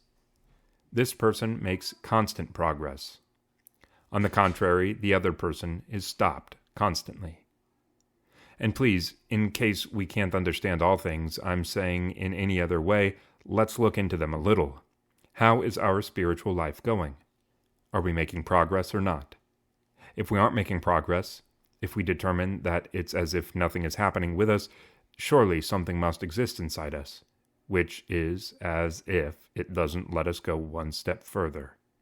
And this, in any case, is an idealized image which has dwelled in our soul. That is, it's the very devil himself. The Lord saw that all these things exist in man, and he came and became man himself in order to tell us who the true man is. The Lord himself now sees these things in us who are baptized and reborn, potentially at least, and he wants very much to make us into true human beings. And he can do that as long as we decide to let go of all these idols our minds have created, because Christ came to crush the idols, and with a lot of humility, with a great deal of humility, run to Christ. In these days we'll hear, "Come, faithful, let us see where Christ was born." That's where the lesson begins. Christ was born in a manger, in a cave. Christ was born humble. Only hidden in humility could God appear. Only when man humbles himself does God come and have mercy on him and make him one of his people. I hope, my brothers, that this year, in these festive times, God will help us to become human beings to a little greater degree, in accordance with what we are saying here, and to have all those things we're talking about removed, so that Christ may live in us. The idealized image and pride. Remember, before the feast days, we had embarked on the great question of the idealized image, as it's called. And I think we should dwell on this question as much as we can, and also concentrate as much of our attention on it as we can, because we're all in the midst of this to a greater or lesser degree. We were saying, so that we remember the question before we go any further, that every person, but especially this unhealthy type, has the tendency to create an imaginary image for himself. We would say that on account of the structure of our civilization and the whole spirit of our life, contemporary man has a weakness for this illness. In particular, the unhealthy person has the tendency to want to be something, and that's why he creates for himself an idealized image, that is, an imaginary image about himself, which is something extremely lofty, and somehow he identifies with it. That is, he himself is something else, but he thinks that his very self is this image, which certainly most often is subconscious. He doesn't understand that he has created something of this sort, but all the time this image is operating, and it does its work from the subconscious. Far from reality. Before the feast days, when we took up the question, we were saying that this image is flattering for him who creates it, and allow me to refer again to the sketch that has been published in a newspaper. A woman who is old and not well proportioned, that is, chubby, was looking into a mirror, and in the mirror the cartoonist was presenting the lady as young and thin, that is, as she would like herself to be. She herself was reflected in the mirror, but paradoxically, she herself was presented in it as she would like to be, and as she almost thought and believed that she was. We would say that this idealized image is something of that sort. When you look into the mirror, you'll see yourself as you are. Photographers improve on us. That is, although they photograph us, they also manage to, quote, improve on us. The mirror, however, shows us just as we are. So then, while the image we have of ourselves should be what we really are, one who has been influenced by this illness, if you want us to call the idealized image in this way, doesn't manage to see himself as he is, but sees himself in his idealized image. And he certainly sees himself in a completely different way. And of course, the idealized image is commensurate with the greatest weakness that someone has. One person has a weakness in regards to good looks, another has a weakness in regards to something else. The idealized image is something unreal, however, something imaginary. Our self is something real. So the further away this image is from reality, from what we are, the prouder the person is, the more high-minded and arrogant the person is. With the fall, what happened to man? This sort of thing happened. Man doesn't know exactly what he is anymore. He relies on something else, and each person creates an image for himself. And the further away this image is from reality, the greater the pride, the egoism, the arrogance. And we were saying that in practice it appears like this. The further away this image is from reality, the more someone is ready to get angry, as soon as people happen to make a remark of some sort, as soon as people happen to say something that belittles him, something that isn't contained in the image he has of himself. As long as a little shack stands firmly on its foundations, it doesn't need anyone to prop it up so that it doesn't collapse. Only the shack that is ready to collapse needs support. So when a person really has virtue, when he really is something, he doesn't fear that he might happen to collapse. That is, he doesn't fear that he will happen to lose something of what he is when a person has told this and someone else has told him something else. When someone is frightened, very uneasy, gets excited, flares up, has an outburst as soon as people tell him something, which of course isn't something good, this means that he's in the grip of an idealized image. He doesn't know his real self. And precisely because this idealized image isn't something that stands firmly, that is firmly established, so that in this way there is no danger of its collapsing, but is simply an image, that's why it's in danger of collapsing, and one person strikes it here and another strikes it there, then he hurries to prop it up with his anger, with his outburst, his assault, and vindictiveness. And he gives himself away, certainly. He becomes ridiculous, and everybody understands what's happening except for the person himself. As we've explained, precisely because this whole situation is extremely unconscious, that's why it's possible for everyone else to understand what we are while we ourselves don't understand. This is the reason that we sometimes see a person speaking in such a way, for example, praising himself, where someone says, But what's he saying now? Is he in his right mind? Because what he's saying is completely out of touch with reality. He, however, thinks that he's in his right mind. He doesn't understand that what he's saying is completely out of touch with everything that is real. He doesn't understand that there's something else inside him that makes him express himself and behave like this. He doesn't understand, even though others understand. Could it be that I'm out of touch with reality? Before we move on, let's say this. Let's not be surprised when we see people behaving in a senseless way. Let's not be surprised. It's very simply that these people find themselves in a situation very far from reality, and it's necessary for us to help them as best we can to come back to reality. On the other hand, when we see others get somewhat surprised at our own behavior and somewhat misunderstand us, let's ask ourselves, why are others surprised? Why do they misunderstand us? What's happening? Could it be that we're out of touch with reality, in the grip of an idealized image, and everyone else recognizes it while we don't? That is, while all the others see what we don't see it, and that's why we admire ourselves.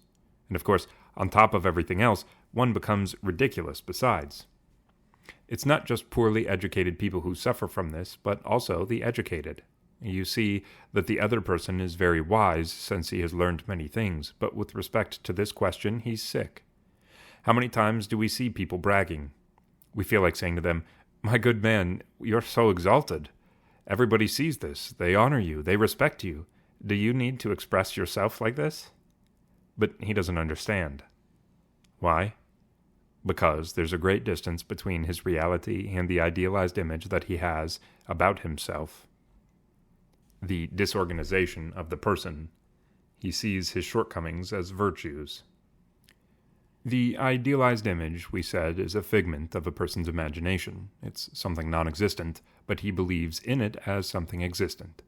A person creates this image, which dwells inside of him, and it applies more influence over its creator in proportion to where the center of gravity of his interests fall. In our previous talk, we emphasized that a person creates the idealized image for the most part subconsciously, and while it's expressed in daily life and other people see it and make fun of it, we don't realize it precisely because it's subconscious. That's why, as we were saying, we shouldn't be surprised when we see a person do thoughtless things, do nonsensical things, swagger about, boast himself up to the point of making a fool of himself, all without realizing it. We mustn't be surprised because he's influenced by the idealized image found in his subconscious. One who has created such an idealized image, as he identifies himself with it, thinks of himself as a man who is distinguished from others, like a great genius. He sees even his shortcomings as good and holy, as virtues. And we shouldn't be surprised when someone has perpetrated a frightful mistake, in error. More concretely, he's committed a sin, and he keeps trying to persuade us, too, that this wasn't by any means an error or the manifestation of a shortcoming, rather it was the manifestation of virtue. Let's not be surprised, because in all probability this person is influenced by an idealized image, and in fact he's identified with it. Unhealthy self-criticism. Another person who also has an idealized image about himself may not concentrate so much of his attention on it. On the one hand, he sees it, but he concentrates his attention and his interest on his own situation. Be careful now. He sees himself, he sees his own reality in relation to the idealized image, to this perfect image that he has in his imagination, and as he compares them, he wants his own reality to be this perfect image, but of course it isn't, and it can't be. And this very comparison causes him to create, in some way, an image for himself which is lower, more lowly, than his own reality, and then he begins this severe self-criticism. He begins to quarrel with himself, to worry himself sick, as they say, for no reason at all. He doesn't do this in a constructive manner, as the Fathers teach us, as the Gospel says, as true humility prescribes, but in an unhealthy way. From what I've understood personally, a great many Christians suffer from this today, who are influenced by this idealized image that they have created within their mind about themselves. But since their self is not in reality this idealized image that they have created, but something else, this causes them, as they make the comparison, to see themselves as much lower than they are. And that's where despondency, grievance, grumbling, All of these begin. These people begin to complain, as we say, for no reason at all. Of course, rather than progress, on the contrary, we have depression, morbidity in the bad sense, disaster, a collapse, and not an ascent. While true humility, true repentance, compunction, and self-criticism, as the Fathers live it and teach it, raise a person up. In other people, a third thing happens. They see the idealized image. They also see themselves.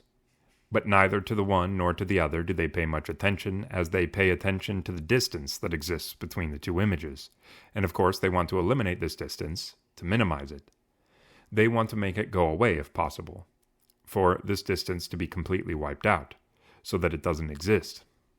That is, in the end, they want the one image, that is, the reality of themselves, to be identical to the idealized image. And you see these people, those, that is, who are influenced somewhat in this way by the idealized image, continuously finding themselves with the word should. I should do this. I should do that. With my own eyes, I've seen it happen this way to many souls. They are those people, as we were also saying before the feast days, if you recall, who believe that they would definitely have achieved their idealized image.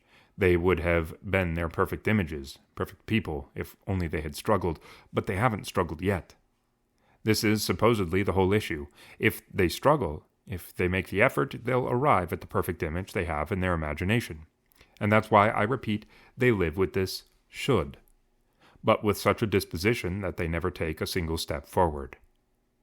This is the proof that they don't even see themselves correctly, and this image isn't real. But it's an imaginary image that they created inside their minds, and in an extremely egoistic way, they want to reach it, and that's why this inactivity, this immobility, is created inside them.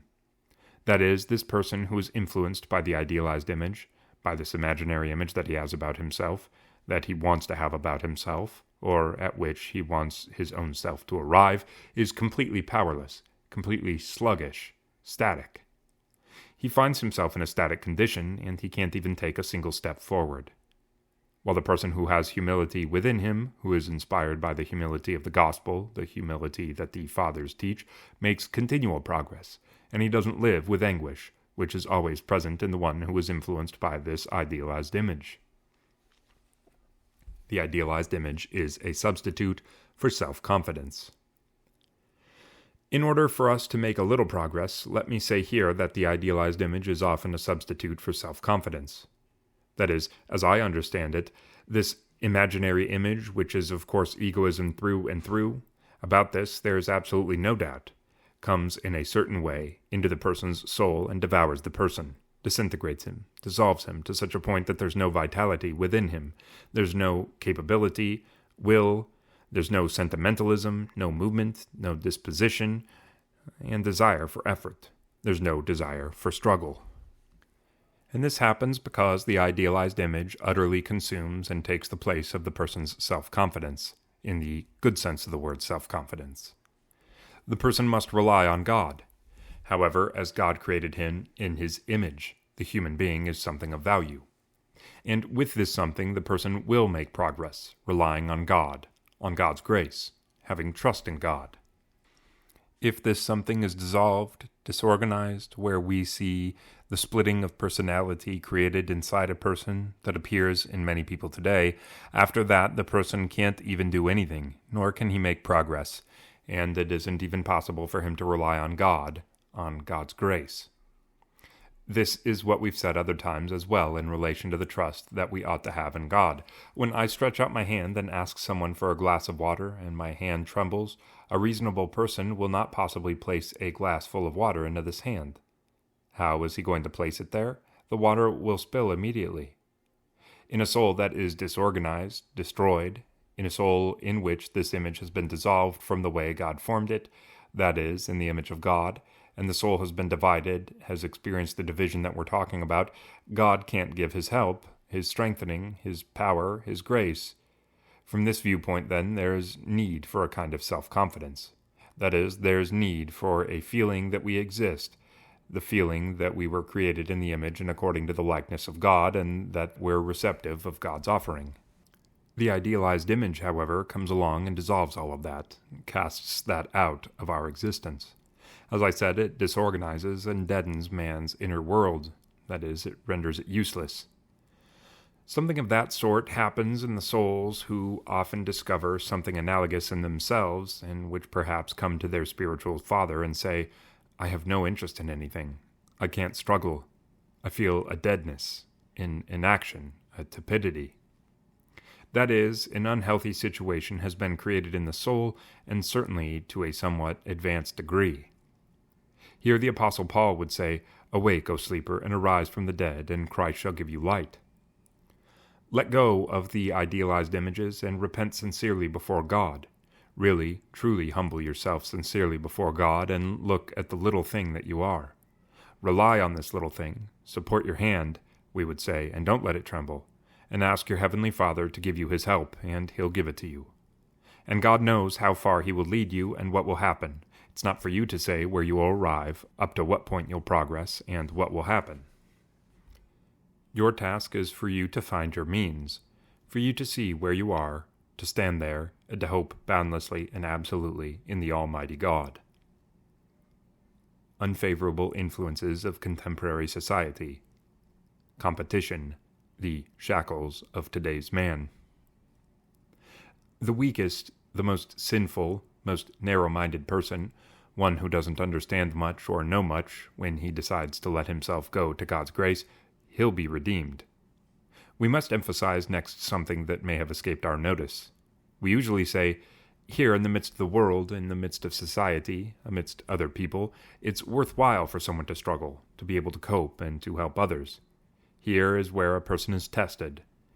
Here is where it will be shown if one is in fact faithful, and if in the end one will be saved. This is certainly a true statement. But the way things are, especially in our days and in our times, let's not go back to previous years. As a person lives in society among other people, he finds himself in a continuous competition. Each of us is constantly judging himself and comparing himself with others. So he can't easily and freely accept that he is what he is and let go of himself to God easily, freely, humbly, and with a sense of his reality. The result is that man becomes entangled. And I repeat, while someone is a man of God, a man of the church, of the gospel, a good person who wants to do something as a Christian, in spite of all of this, he gets mixed up. He gets caught up in this whirlpool, in these chains and shackles that contemporary society creates, and he remains there. Yes, on the one hand, the person recognizes and acknowledges that sin exists, but still he constantly whirls around it. He is continuously occupied with it. He continuously pays attention to it, resulting in the creation of complexes inside the person, complications, an idealized image, and other abnormal conditions, as we've said. The person, however, who will escape from this whole snare that exists in society, and will no longer have the worry of comparing himself to others and competing against them in order that he too can stand before them and among them, but who will have as his sole concern to find himself alone with God alone, will be, as a rule certainly, redeemed from such unnatural psychological conditions. For example, from what we know, it's inconceivable for one who is going to decide to become a monastic. I'm not saying that someone should do this, but let's recognize the truth. That is, he'll go to the Holy Mountain or somewhere else to become a monastic. It's inconceivable. That is, it's something that will not enter people's minds about such a person, that there he'll compare himself with others. He'll compete with them and think about how he can surpass others, how he can become superior to them. That is, how he'll be able in this way to confirm his existence among others. And for that reason, certainly as long as there is a good attitude, as long as he knows why he went there, in the end he manages with God's help and with the help of some men of the church to be released to the love of God, to accept the love and the offering of God and be saved. Salvation is extremely simple. It isn't as complicated as we sometimes imagine, nor as difficult as we sometimes think. Salvation is very simple, because it's offered to man freely by God. It's offered by God to a person for whom God knows in advance, and that he's completely unworthy of this salvation. But he gives it to him for free. How the idealized image is created. So then, when someone lives in this society, he gets entangled in competition, in this comparison. He can't stand naked before God. He can't stand humbly, simply before God, with nothing but the readiness to accept God's offering and love. He makes an effort to stand among others, as we said, to compete against them. But how will he be able to stand, since each of us, whether we understand it or not, even that one who looks to be the strongest, each of us deep inside has a sense, subconscious perhaps, of his weakness. There is no person who, at the depth of his existence, doesn't sense his weakness even a little, since this weakness continually and constantly accompanies him. But, on the other hand, he's continually and constantly compelled by his affairs to project an effort to confirm his existence among others and to be able to stand, himself too, among others, just as he compares himself with others and competes with them. This means that he should have something within him that will support him. If I may, let me offer an example. Suppose many of us are gathered in some vast space, thousands of people, and in one spot someone is speaking to all of us, and we want to see him. It's utterly impossible for all of us to see unless he is situated higher than us. Therefore, for a person to be able to see, a platform of some sort needs to be placed under his feet, so as to help him rise up. So then, in order for a person to stand among people and feel comfortable, to feel secure, he wants to sense himself higher. He wants to sense that he's above others. And in order to accomplish this, he sets his foot somewhere. He leans against something. That is, he puts something into his existence, something which is, of course, fake, fabricated, and supporting himself on it, stepping upon it, he escapes from reality. At that moment, for example, that a person has a tendency towards great holiness, or another person has a tendency toward great harshness, at that very moment, however strange it appears, he has within himself this something on which he wants to stand. At that moment that someone has within him a tendency toward great love, or a tendency toward absolute indifference towards others, he puts something fake inside of him, something on which he wants to support himself, to step upon in order to appear above others. You must know that when something about a person is very striking, it's being discussed a lot, it's projected a lot, it's unusual, then this isn't real, it isn't normal. It's something that's out of touch with reality. It's an expression of the idealized image that exists in that person. We may see a person chase after holiness, and deep inside of this person, he doesn't have any connection to holiness. Or it's possible for us to see a person chase after love and talk about it constantly and go to great trouble about it, but deep inside he doesn't have any trace of love. All these things are phony, and he does them precisely in order to be able to step onto something, to support himself somewhere so as to feel above others, to feel loftier than others. Let's keep it in mind, then, that as things are today, contemporary society in which we live doesn't offer itself at all for a person to be with his real self, and to have the courage, the guts, to stand before God with his real self, to have recourse to God, and to seek from God his love, his grace, his salvation that he offers. The reality of contemporary society is such that it entangles a person in the gears of sin. In itself, sin is a bad thing, but there exists the love of God. There exists the salvation God offers. But things are such today that contemporary society, the spirit of contemporary society, entangles even the good Christian in the gears of sin, and one is altered. That is, he believes that he's something other than what he is, and in the end he becomes incapable of receiving God's grace. Certainly, none of these things mean that someone should run away from society, because perhaps many of us, even if we want to run away, can't. Let's ask ourselves. All these things tell us that we must have in mind this great danger. We must pay attention, constantly, and ask ourselves, is it possible that it happens even at the moment we believe in God, even at the moment that we are religious people and partake of the mysteries of the Church, and the moment that we are touchy about any blemish against Christ's truth, and we do this or that? Is it possible that we happen to find ourselves in delusion? Is it possible that at the moment we happen to express ourselves this way or that way, we're victims of an image that each of us has created inside of him about himself? Is it possible that we happen to be out of touch with reality, and that we're living in the land of fantasy. And there is no hope to arrive at truth by means of fantasy, by means of those phony things. Truth comes by itself to man. It's not found by man. Salvation comes by itself to man. It's not found by man. Sanctification comes by itself to man. God gives it. It's not found by man. These things come, however, when man doesn't want to create his own holiness, his own salvation, or I don't know what else, but he remains there where he is and opens himself completely to what God offers. True asceticism and true struggle and the true effort on man's part is not that man will do something, but for man to be able to open his existence so that God can put what he wants into it. The idealized image replaces ideals. The idealized image and the journey towards Christ. Among other things, we said in the previous gathering that the idealized image which each person shapes in himself substitutes for self-confidence. In this talk, we are going to refer to the fact that the idealized image also substitutes for the person's ideals. Precisely because man doesn't come from himself, isn't self-existent, but comes from somewhere else and depends on something else, in some way he seeks something outside himself that will support him. Man can't be supported only on himself. We could say then that ideals play such a role. You must have heard people say, or perhaps even you have found yourself in a position of saying, "My life doesn't have any meaning." The person who says that his life doesn't have any meaning has no ideals.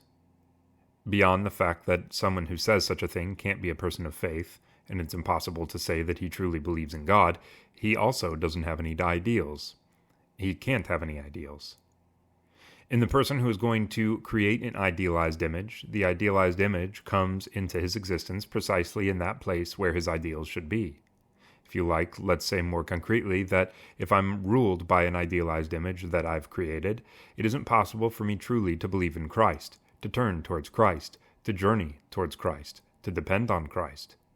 It's impossible, because what would cause me to be brought to Christ is already engaged and ruled by the idealized image, and so there's no room for Christ. You may have noticed that many people, especially in our days, as they struggle, they try, they rush to accomplish something, and when they end up not succeeding in what they strive for, what they exert themselves for, and what they seek, they have a complete failure. They feel as if they're destroyed, as if they're lost and they can't bear life. And this is what I said earlier, that life has no longer any meaning for them. This means two things. First, how much harm the idealized image causes us, because if we create an idealized image and we're in the grip of it, and we fill our souls with it, our soul can't turn in any other direction. And the second thing is that precisely because we feel that we are destroyed if we lose this idealized image, we don't allow it in any way to escape from us, nor do we dare to admit that it's mistaken, that it's a lie or a mirage. Because as soon as we believe that it's a lie, a mirage, something non-existent, we feel that we're destroyed. And here lies the great difficulty encountered by the specialist who occupies himself with circumstances of this sort. That is, when he has to do this with such a person, it's extremely difficult to get him to understand that he should detach himself from this idealized image and look in another direction, or desire something else, pursue something else. Such a person is not able to understand, precisely because, by the mere thought of it, disaster lurks within his existence, since, as we have said, his existence is supported on the idealized image. It's another matter now that, on the other hand, the idealized image is tearing apart his inner world. The idealized image goes away very slowly. We should also keep in mind that this idealized image will go away from within us very slowly. It's very difficult for it to go away suddenly. The person has to have a lot of faith in order for this idealized image to go away very quickly. Instead, it will go away from us very slowly. This should be taken into account by both the person who is trying to help someone, but also by the one who is going to be helped. Because if we try to remove this idealized image immediately, we'll do harm instead of good. I'll mention an example from the Erotikon. One of the Abbas says, If you see someone doing some spiritual deed, and you understand that he's doing it completely out of egoism, do not stop him. Another Abba, however, says, if you see someone ascending to heaven by his own will, grab him by the foot and pull him down. In any case, in the saying that we're quoting here, the Abba says, if you see someone doing some spiritual deed out of egoism, don't stop him, let him do it. For the Abba to say this, he knew something of what we're saying about the idealized image. What is the meaning of his words? That he's certainly doing this spiritual deed out of egoism, and yet he's doing something and not remaining inactive. Well, one of these days he'll understand that his whole work is wasted since he does it out of egoism, and he may repent and start to do his work with humility. If you hinder him, though, you'll cause him both to be completely deadened, overtaken by inaction, by laziness, by sloth, by lack of interest in spiritual things. We would say he will be overtaken by disappointment, by hopelessness, by a feeling that he doesn't have any purpose in life, that his life doesn't have any meaning, and he could go straight ahead and kill himself. This, then, is the meaning here of the idealized image. It plays this role in this circumstance. It replaces a person's ideals. It replaces the person's genuine inclinations for this thing or that thing. And as it replaces all those things, the person remains without ideals. He remains simply with the idealized image, which in the end even leads him by the nose. Let me mention an example so that we're not at a loss about what sometimes happens to us. We believe in Christ, in the Church, in the Gospel. We seek holiness, we seek prayer, all those good things. But while you try to do something good, you see you're doing something else, because your ideal, Christ, the Church, or holiness, no longer has any power to guide you, to govern your existence. And although you see this, you can't do anything about this. In reality, you find yourself somewhere else. You are dwelling somewhere else. You see the ideals on one hand, but they're outside of your existence. Inside you, in the place where the ideals should be, is the idealized image. That is, something else has been ruling you. How inflexible the idealized image is. As we proceed now, we should make a little effort to see how inflexible this idealized image is. Inflexible. It isn't affected by words or by anything else. It doesn't budge an inch from inside of us. It's established there. It holds us captive, but we also hold it captive. And it holds on to us, but we hold on to it also. Because if we stop holding on to it, it will go away. What is it going to do? The idealized image works from inside there in a defensive way. Let's imagine an impregnable fort. Nothing can sack it. Nothing can approach it. In exactly this way, the idealized image is established inside of us. And we see everything by means of this image. It causes us to see things as we see them. Suppose we have an old wall. If we make a painting on this old wall, the wall won't appear old. In this way, the person can be full of passions, weaknesses. He can have mistakes and errors, but he doesn't see them precisely because he puts this idealized image on top of them. Shall we go further still? One person sees things this way because he has this type of idealized image, and another person sees things differently because he has another type of idealized image. More concretely, in one person who is a compliant type, who moves towards people as we have said, in a person, that is, who needs others and depends on them, who is attached to others, his idealized image is created in accord with his psychology, in accord with this psychological makeup of his. And so whatever serves this tendency he has is for him a virtue. Only what is contrary to this tendency does he see as sin, as wickedness. That is, the fear someone has inside of him, the cowardice he has, a tendency he has to be attached. He doesn't by any means see these things as sins or as shortcomings, so as to strike them down mercilessly. On the contrary, an aggressive type, the type who moves against people, sees things such as fear, cowardice, a disposition to show understanding towards others, a disposition for adjustment, and so forth, as the greatest sins. As on the other hand, he sees as virtues attacking everyone continuously, criticizing, knocking down continually, and examining others.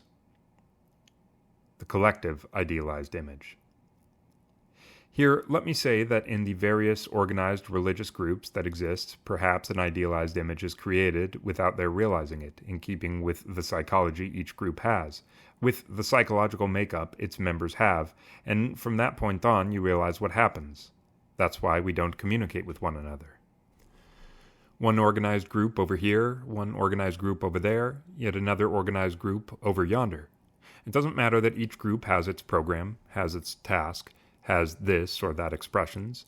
What matters is that each one in his group creates his own ethics. In a certain way, each one in his group creates his own gospel, or rather, we would say he interprets the gospel in his own way and thus creates his own ethics. And so, something that is seen as a virtue in this group can be seen as a vice in another group, and something that is seen as a virtue there, here can be seen as a vice. We should be very careful of these things. That is, it's possible today, in our days, that we Christians are victims in one way or another. The Fathers would say it straightforwardly, victims of our egoism, of our arrogance, victims of our love of ourselves, of our self-love. Let me say this in conclusion. This idealized image which plagues me can be an idealized image I created all by myself, but it can also be an idealized image that we've all created together. Since we agree, since we have the same psychology, and it's this one thing, this fake thing, that the devil has managed to create, this idealized image, and that is what leads us hither and yon. And in this way we don't see Christ, nor do we live Christ, nor do we get to know the true gospel, and as a consequence we are not able to understand it and live it and apply it correctly. The idealized image, our imaginary self. The fictitious image and elements of reality. The idealized image, the topic that has been occupying us in our most recent gatherings, can be characterized as our fictitious or imaginary self. That is, it's something that doesn't exist in reality, but rather we've created it, we've fashioned it, we've imagined it ourselves. The bad thing is, perhaps it can also be good, who knows where there is more truth, but let's take it that way. The bad thing is that most often there are elements of reality entangled with this imaginary and fictitious image. Let's explain. Someone truly believes in God. He wants to believe in God. He truly believes in the church. He wants to believe in the church. He truly wants to live the Christian life. These are real elements. They are a necessity of his soul. They're operations of his soul. On the other hand, however, this person, either because he isn't very sincere before God, or before himself, or before others, or because he's a psychologically unhealthy type, creates an idealized image and he binds himself to it. And so, in the end, this idealized, imaginary, fictitious image is tangled up with these real elements. Then a labyrinth is created in this way, and no one can make heads or tails of it. Now, we're discussing these things here. We talk every so often and speak more concretely about the idealized image, and I wonder how many of you have asked yourselves, and from what I know from confidential conversations and confession, a fair number of you should have asked yourselves this: is it possible that I too have an idealized image? On the other hand, someone sees himself and questions himself, since I truly accept the gospel, I truly believe, I truly struggle, I truly want to be a Christian, where, after all, is this idealized image? Here the matter gets even more tangled up, since the imaginary and the fictitious elements are entangled with the real elements. All the same, however, the idealized image, this imaginary thing, this fictitious thing, which is our imaginary and fictitious self, always prevails over our real self, and substitutes for it. That is, the unhealthy type considers the imaginary, the idealized image, as real, and identifies with it, and this fictitious, idealized image ends up overshadowing the real person, our real self. From that point on, all the problems finally begin. And while one struggles and tries to be a true Christian, he ends up being neither a Christian nor faithful, and he has neither virtue nor a spiritual life, and then wonders what's going on. Moving ahead a little more, let's say that the idealized image ensures an equilibrium in the person who has it. Many people would literally fall to pieces, would go crazy, would completely lose themselves if this idealized image were not there to save them. That is, up to a certain point it does do something good, but it's a fictitious thing. How else can we deal with it? And it can't last forever. One of these days, the bomb is going to go off. Repression of the idealized image. Next, I'd like to refer to something else. Often someone represses this idealized image that he has, and which he identifies with. And this is even worse. In this case, one ceases to be identified with his idealized image anymore, and to be concentrated on it, and given to it. And since it's repressed, he transfers it to another person. This means that from this point on, he ceases to have a good opinion of himself, and instead he begins to admire someone else. So many times, and we Christians suffer from this more often, one admires someone, but he doesn't admire the person himself. He doesn't even see the person himself. He simply transfers to him the idealized image that he has inside of himself. And when one admires this person, when one loves this person, when he wears himself out serving this person, when he subjects himself to this person and is even ready to throw himself into a fire for this person's benefit, he does nothing else but love, idealize, and fawn upon his own idealized image, which he didn't have the courage to see in himself, and instead he has transferred it to another person. This is the reason that some souls are literally disappointed when the facts demonstrate that this person that they had relied upon so much, whom they had idealized so much, whom they had admired so much, isn't at all what they were thinking they were like. Unfortunately, in recent years, quite a few such things have happened, and we're still having a rough time trying to support these souls. And so this soul literally collapses, disappointed, as if God, Christ, did not exist, as if the church, the gospel, did not exist. Because for this soul, the gospel, the church, Christ, were this person who was like a God inside this soul. And as I said, this soul is disappointed. It collapses, unless it can be supported either with someone's help or by itself, in order in the end to remain faithful to God, and be able in this way to find God, and there to give all its being, and there to find its true, real ideal. And after it humbles itself before God, to be able to have a personal relation directly with God, and not by means of other persons. Are we serving an idol, setting aside our real self?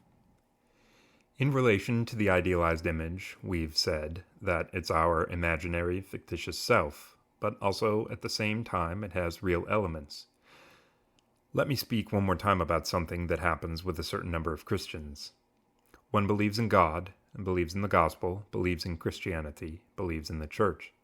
This faith is a real quest on the part of his soul, but since the soul doesn't move correctly, and this happens since conflicts are created within it because it doesn't take within it the correct position before God, before others, and before itself, it seeks, on the one hand, but in the end, what it seeks, what it looks for, isn't what it really should seek and look for, but something the soul fashions by itself. In other words, it is an idealized image. For example, the soul seeks its holiness. It seeks perfection. You must be perfect, says the Lord himself, as your heavenly Father is perfect. Strive for holiness, says the Apostle Paul. The bad thing isn't that it aims at holiness, that it aims at perfection. But while holiness is a real search and an inclination of the soul, when the person doesn't seek it correctly, then he fashions an idealized image. That is, a fake, fictitious, imaginary image of holiness, of perfection, and identifies it with himself. And in the end, since all the inclinations and searchings of the soul, since all the operations and expressions of the soul are directed towards this idealized image, the personality is set aside. Our most important self is set aside. Our real self is set aside. It goes off into a corner, and what remains is this fictitious thing, this imaginary thing. We, however, think that we really strive for holiness, for perfection, that which we should be striving and seeking for, and that it is this that we work for. It is this that we tire ourselves for. It is this that we serve. In the final analysis, however, we're serving and worshiping something that's imaginary, something chimerical, something that, if you want me to put it this way, is now an idol. Certainly, none of these things are accidental, and they don't happen all by themselves. Something is at fault in the person's roots. Perhaps these disturbances and these conflicts have existed from childhood years, and perhaps from the teenage years. And since the soul can't bear to live with these conflicts, with this disorder that exists within it, but at the same time it can't provide a correct solution, it takes refuge in the idealized image. Why does the person bind himself so closely to the idealized image? The idealized image is actually good for us up to a certain point, as we were saying last time. That is, a great many people, and we don't mean only other people, but especially Christians, good Christians. A great many good Christians, then, who are attached to this idealized image, precisely because they're bound to it, manage to appear balanced, calm, superior, and in this way they have demands and claims on others in life.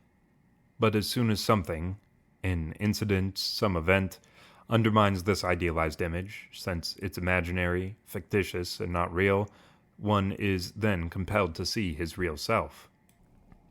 If someone steps on a board which isn't well supported, even if he who steps on it thinks that it's supported wonderfully, as soon as someone pulls the board away, he'll fall down. And so when this image is undermined, one is compelled to see his real self, to see his nakedness, his shortcomings, to see the conflicts and all the confusion that exists inside of him.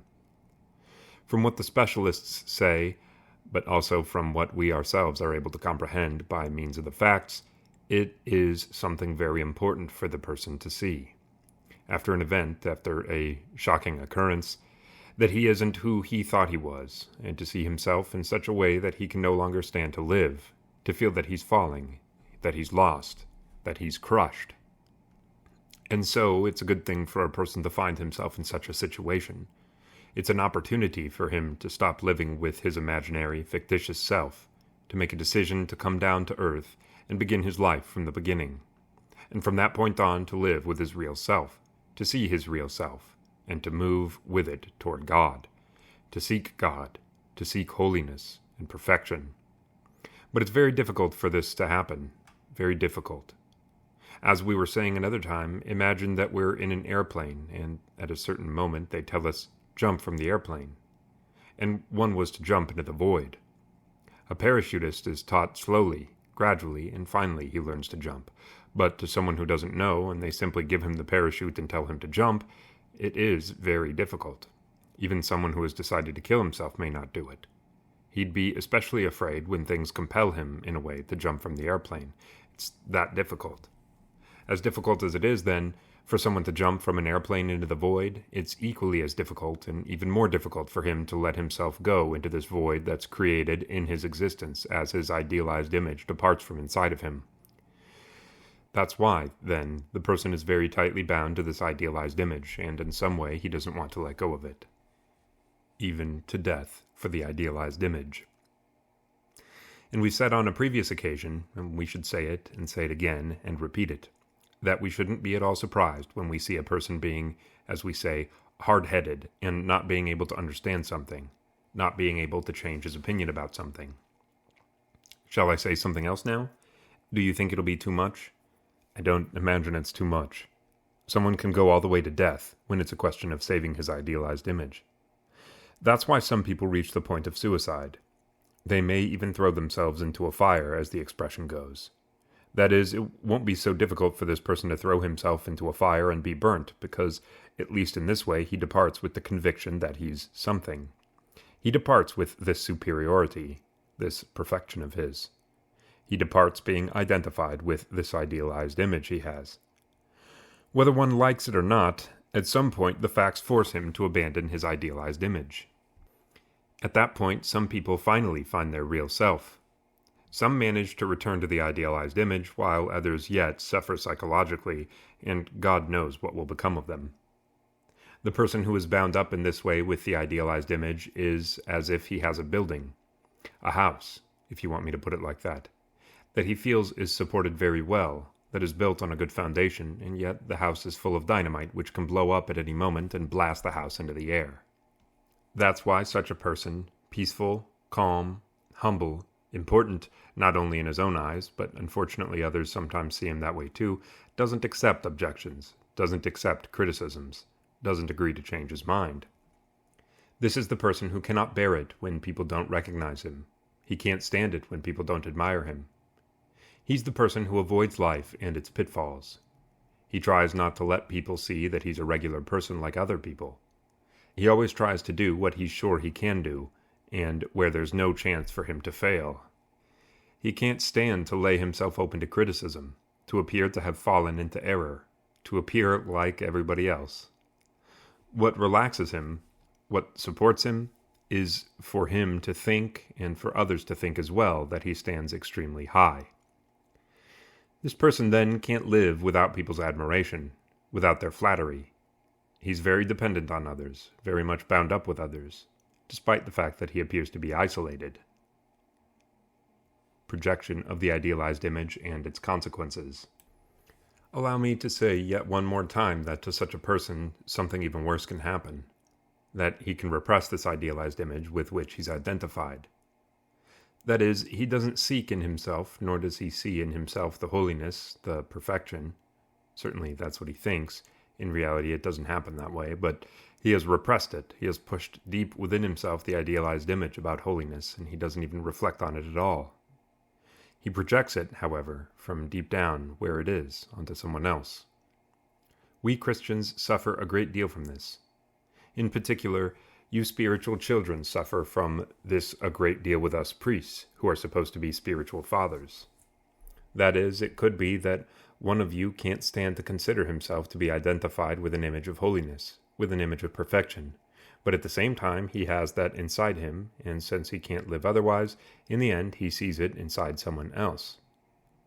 Let's say a certain spiritual son, as we usually put it, knows a spiritual father, and something about this spiritual father makes an impression on the spiritual son. Afterwards, the fictitious, the imaginary image he has about holiness and about perfection, this idealized image that the spiritual son has inside of himself, which he can't live without, he projects it upon his spiritual father. And as a consequence, he doesn't see him as he is, but as his idealized image has fashioned him inside of himself. And so the attachment to the spiritual father manifests itself. The admiration begins. He begins to see even the spiritual father's shortcomings as virtues and as great accomplishments. He begins to see this, and he begins to see that. And as you realize, there can be a lot of ugly consequences. And when in fact the spiritual father, or anyone else whom he has projected his idealized image and to whom he has attached himself, happens to appear to be a regular person, and not a saint and perfect person, as his spiritual son may think, then this spiritual son, who had relied on him so much, is devastated and falls apart. That is, so we understand better, it's as if God were lost, as if God were destroyed. That's how much the person suffers. These things aren't strange or odd, they are things that happen among us, and we should pay a lot of attention. Let's love God. Let's believe in God. Let's seek God truly, correctly. And as soon as we see that a person, either ourselves or someone else, takes God's place in our existence, we should know that a great evil has found us, and by every sacrifice and in every way we must look to cast them out of our hearts, even ourself, as I said, our fake self, this idealized image, and to have God remain there alone. We find ourselves in danger if we do not pay attention. If then all these things we're saying are true, and allow me to say that perhaps I know something about these things and believe that they are more or less true, you understand the danger that we find ourselves in if we don't pay attention. More generally, the life we're living as people in this world, but especially the Christian life, isn't fun and games. God is great, and He's ready to help man. There's no room for any doubt there. Salvation is given for free, and it's extremely easy. But from this aspect, however, the person gets things mixed up and seeks salvation elsewhere, since deep inside resides the ego, selfishness, this love of ourselves which began the day that the first created fell. This was the great evil that happened on that day. The first created stopped looking to God and began looking to themselves. They turned towards themselves, and so all the dreadful things begin from that point on and reach all the way to today. And while we're baptized, and we should be living differently somehow, in the end, we don't manage to live in a genuinely Christian way, but instead we live erroneously.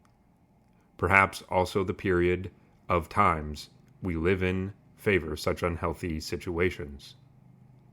Let's pray that what we're saying will help us a little, especially now that we're in this period, so that this year the idealized image we have inside of us may finally be crucified. Let's say, let's fall in some way, either from out of the airplane or from anywhere else, as long as we get our ego crucified, together with Christ, of course, and our self resurrected, together with our Lord. The idealized image must die. The idealized image must die. If the idealized image within us doesn't die, there's no point in talking about the cross, about Christ's passion. There's no point in believing that we're celebrating Holy Week, the crucifixion and the resurrection of Christ, because within us lives a wild beast which ought to and should die. In our previous talks, we were saying that the idealized image reaches the point of deceiving us. For example, at the moment that we trust some person, at this moment we see him as holy and believe in him and follow him as a saint and base our existence on him in a way that the idealized image has deceived us. Because this person can be an ordinary person, and certainly he can be something, have something, but not have any type of holiness that we think he does. However, we can't see this. We can't recognize this. How often does some soul wonder, how could I not recognize that? How could I not see that? How did I get led astray? You were led astray, you didn't realize. You closed your eyes because you transferred your own idealized image to this person. And since yourself couldn't stand for you to have inside you this fearsome idealized image, since you couldn't reconcile these things well enough, that is, this fearful idealized image that you have and what you are in reality, for this reason you put this idealized image onto this other person. And now you see him precisely as this image you have fashioned shows him to you, and not as he himself is in reality, and you're attached to him and rely on him in a way that is harmful both for you and for him. It alienates us from our real self. The idealized image does something even worse. It alienates the person from himself. That is, as one identifies with the idealized image, he ceases to be with his real self, and puts himself into contact with an imaginary self, with a fictitious self. For this reason, he reaches the point of not quite understanding what's happening to him, of not understanding what he feels, what he wants, what he seeks, and what he's aiming at. There are more than a few souls that suffer something of the sort. In fact, they even come to the point of not having any interest in life. While they have been alienated from their real self, in the meantime, they still encounter reality on a daily basis in life, and they don't have any interest in life. They can't even make decisions to do this or do that. And what's worse still is that as things deteriorate in their lives, they come to the point of having a condition created inside them, as if they are in a state of non-existence. That is, it's as if they don't exist at all, and as if this person that lives and does this and that, their self, is someone else. It's a terrible situation, and unfortunately quite a few souls come to this point and have a great deal of difficulty. A sick person once used to say, "I'd be wonderful. I'd get by just great. I'd be in terrific shape if it weren't for reality." Reality, it seems, causes the person constantly to find himself in a conflict. So if daily reality didn't exist in life, this person would feel just great. And this happens precisely because he's living in the clouds, when we can't stand ourselves as we are. And something else. This person who fashions an idealized image does it solely because he can't stand himself as he is. That is, he can't agree with his real self. He can't coexist with it. A person may begin to suffer something of that sort as a small child. He sees himself as he is in reality, and it wears him out. He's not just worn out, he can't stand himself. He can't bear himself as he is, and he creates this idealized image. But when someone fashions an idealized image and identifies with it, he certainly may have forgotten himself, and yet his self continues to exist right alongside this idealized image. What does this mean? This means that from that lowly point where his self was, as he saw his reality, now in some way he sees it as a high place, where he has his idealized image. And you understand what is being created. Where he wanted to trample himself down, now he admires himself loftily. And a fearful struggle is created, a conflict. Because, yes, on the one hand, he is in the grip of an idealized image, but there, alongside the idealized image, he also sees his filthy self, as perhaps he would be so bold as to characterize it. That self which he dislikes, that he doesn't want, that he can't stand. But he sees it, and there it is. What happens now? Well, that's where the big drama begins. On the one hand, he worships himself because he identifies with the idealized image. But on the other hand, however, he sees what a mess he is, and he lives with a constant self-contempt, with a constant condemnation of himself, complaining for no reason at all. And some people think like this. Self-contempt, condemnation of themselves, they think that this is Christian, that it's a virtue. Sometimes, in fact, as they see something of this sort in the Fathers, they think that they're living exactly like the Fathers. But it's not like that, however. Not even for a minute did the Fathers let themselves depart from reality. Their real self never escaped from their eyes, and not even for a minute did they let themselves pass over into an idealized image. And so, the thoughts of the Fathers is a different thing altogether. Their mentality is different. Their souls move and operate differently. We simply take a few of their phrases in order to justify our own ugly situation. A dictatorship inside of the person. One sees certain souls living in agony, on the one hand, to hold on to this idealized image, and on the other hand, living in torment as they see themselves, their real images, having one thing and yet another still, all the passions, all the shortcomings, all those things that the soul can't stand and can't bear to see, and yet one drags them along in oneself. And so in the end, a terrible conflict gets created inside of the person. On the one hand, there are the initial desires, the initial tendencies, which aren't always in one specific direction, but can be in different directions. The tendencies which create the initial conflict and cause the person to create the idealized image. On the other hand, precisely because this conflict occurs between the created image and our real self, a sort of dictatorship is created inside of the person and we don't even realize it. Karen Horney, who has occupied herself particularly with these topics, says that the same thing happens in this dictatorship as in political dictatorships. There, either one identifies with the dictatorship or tries to reach that point where one will become agreeable or become a revolutionary. Similarly here, either one identifies with this dictatorship that the idealized image creates within him, where the person becomes narcissistic, he worships himself, he's self-satisfied, pleased with himself, or he lives with a continual activity, a continual effort, unhealthy, however, with a panting, with an anguish that doesn't leave him in peace, in order to reach up to this idealized image that he has fashioned, or he finds himself in a state of revolution. That is, as he sees the idealized image he has enthroned inside of himself, he revolts against it continuously. And don't let this surprise you, but the idealized image is now well enthroned. Let me add that in someone who has an idealized image, all three of the above stances can appear before it. In another person, two may appear, and in yet another, only one perhaps.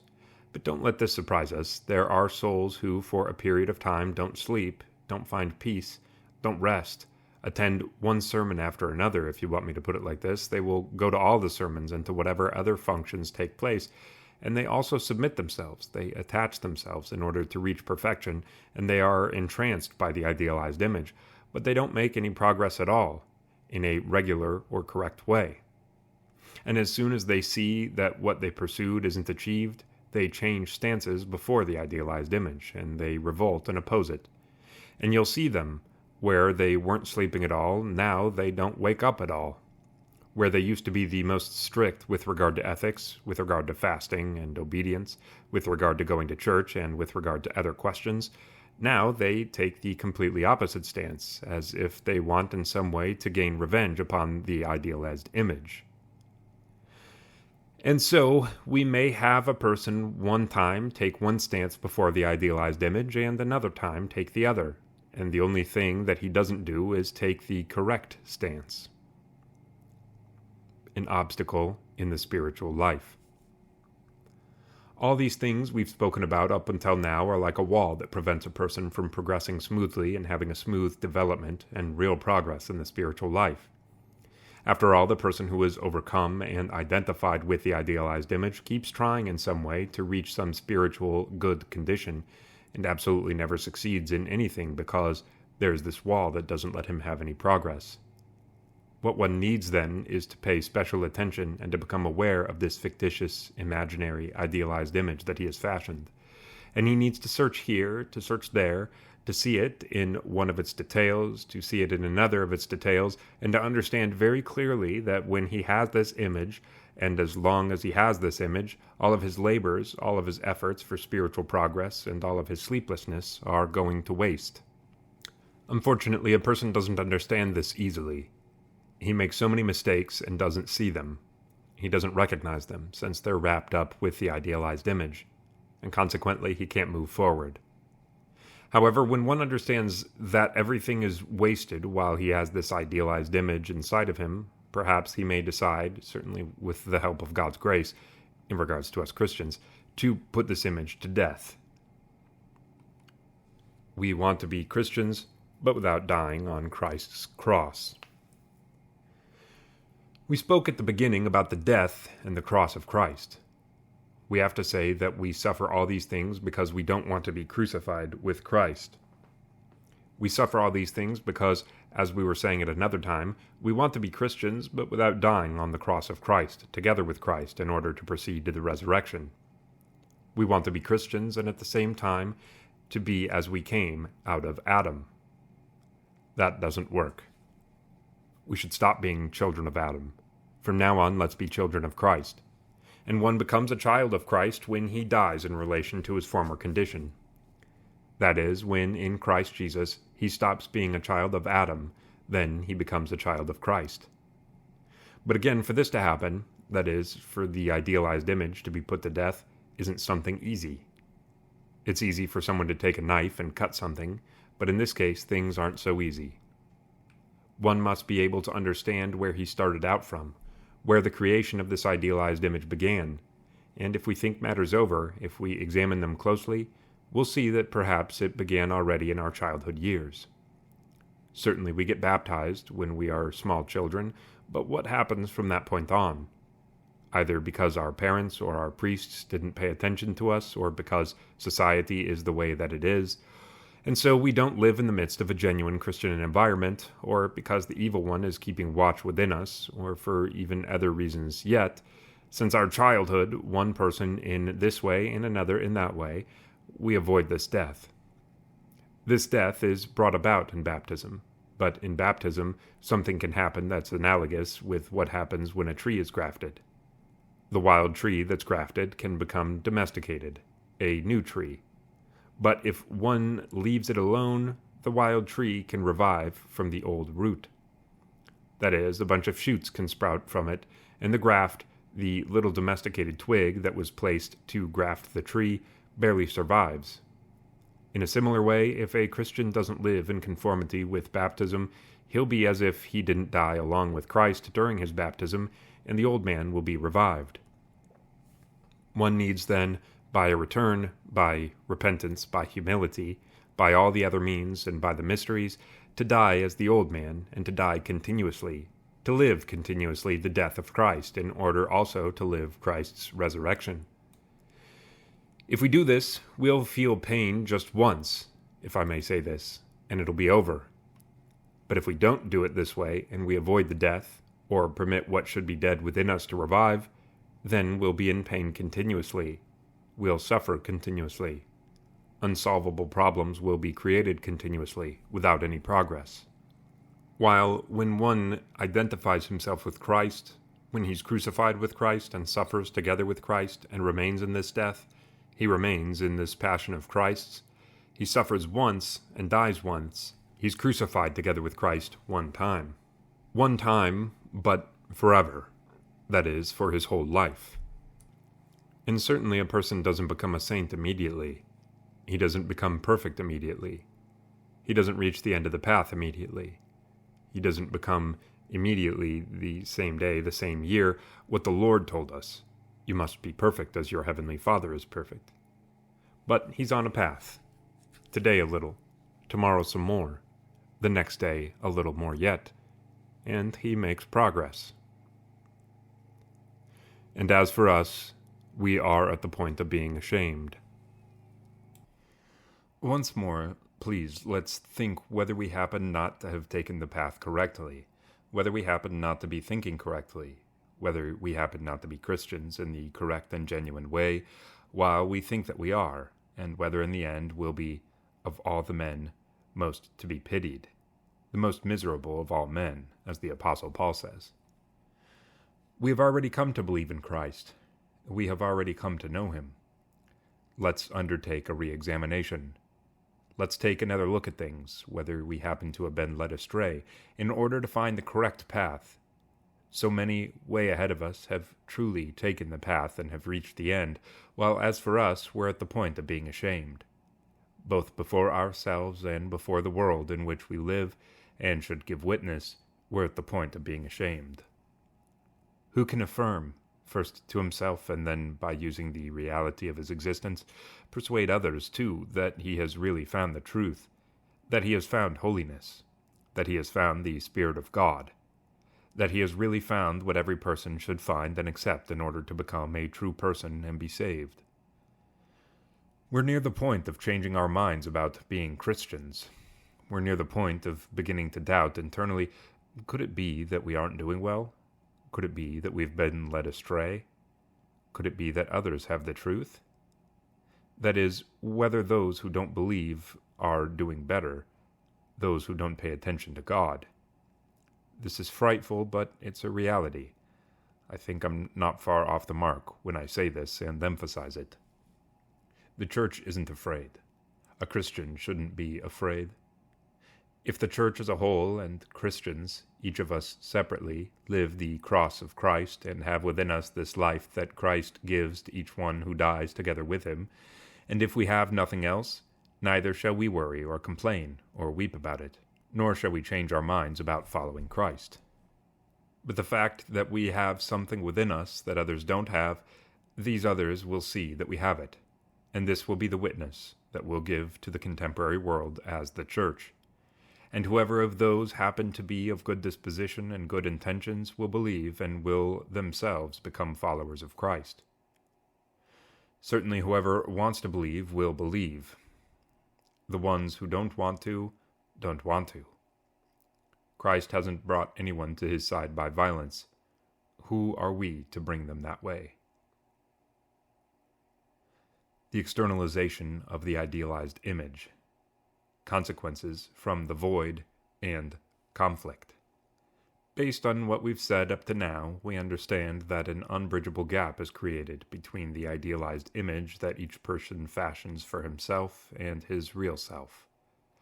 Of course, a person fashions the idealized image in order to avoid the conflict that torments him, but then the conflict between the idealized image and the real self is even greater, and so the person tries to find different solutions. And as we explained in previous talks, the person sometimes does this and that, but he ends up getting more confused. And all this happens because he's tightly connected with the idealized image, which is everything to him. Consequently, it's as if he's destroying his very self if he wants to remove his idealized image, and that's why he doesn't do it. And so the idealized image continues to remain and have the results that we've mentioned.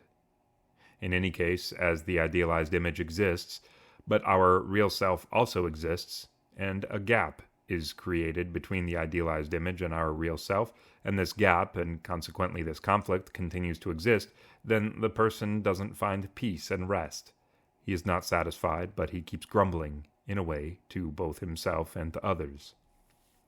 According to psychologists, another solution the person has recourse to as he lives out this conflict between himself, his real self, and the idealized image, is externalization or projection.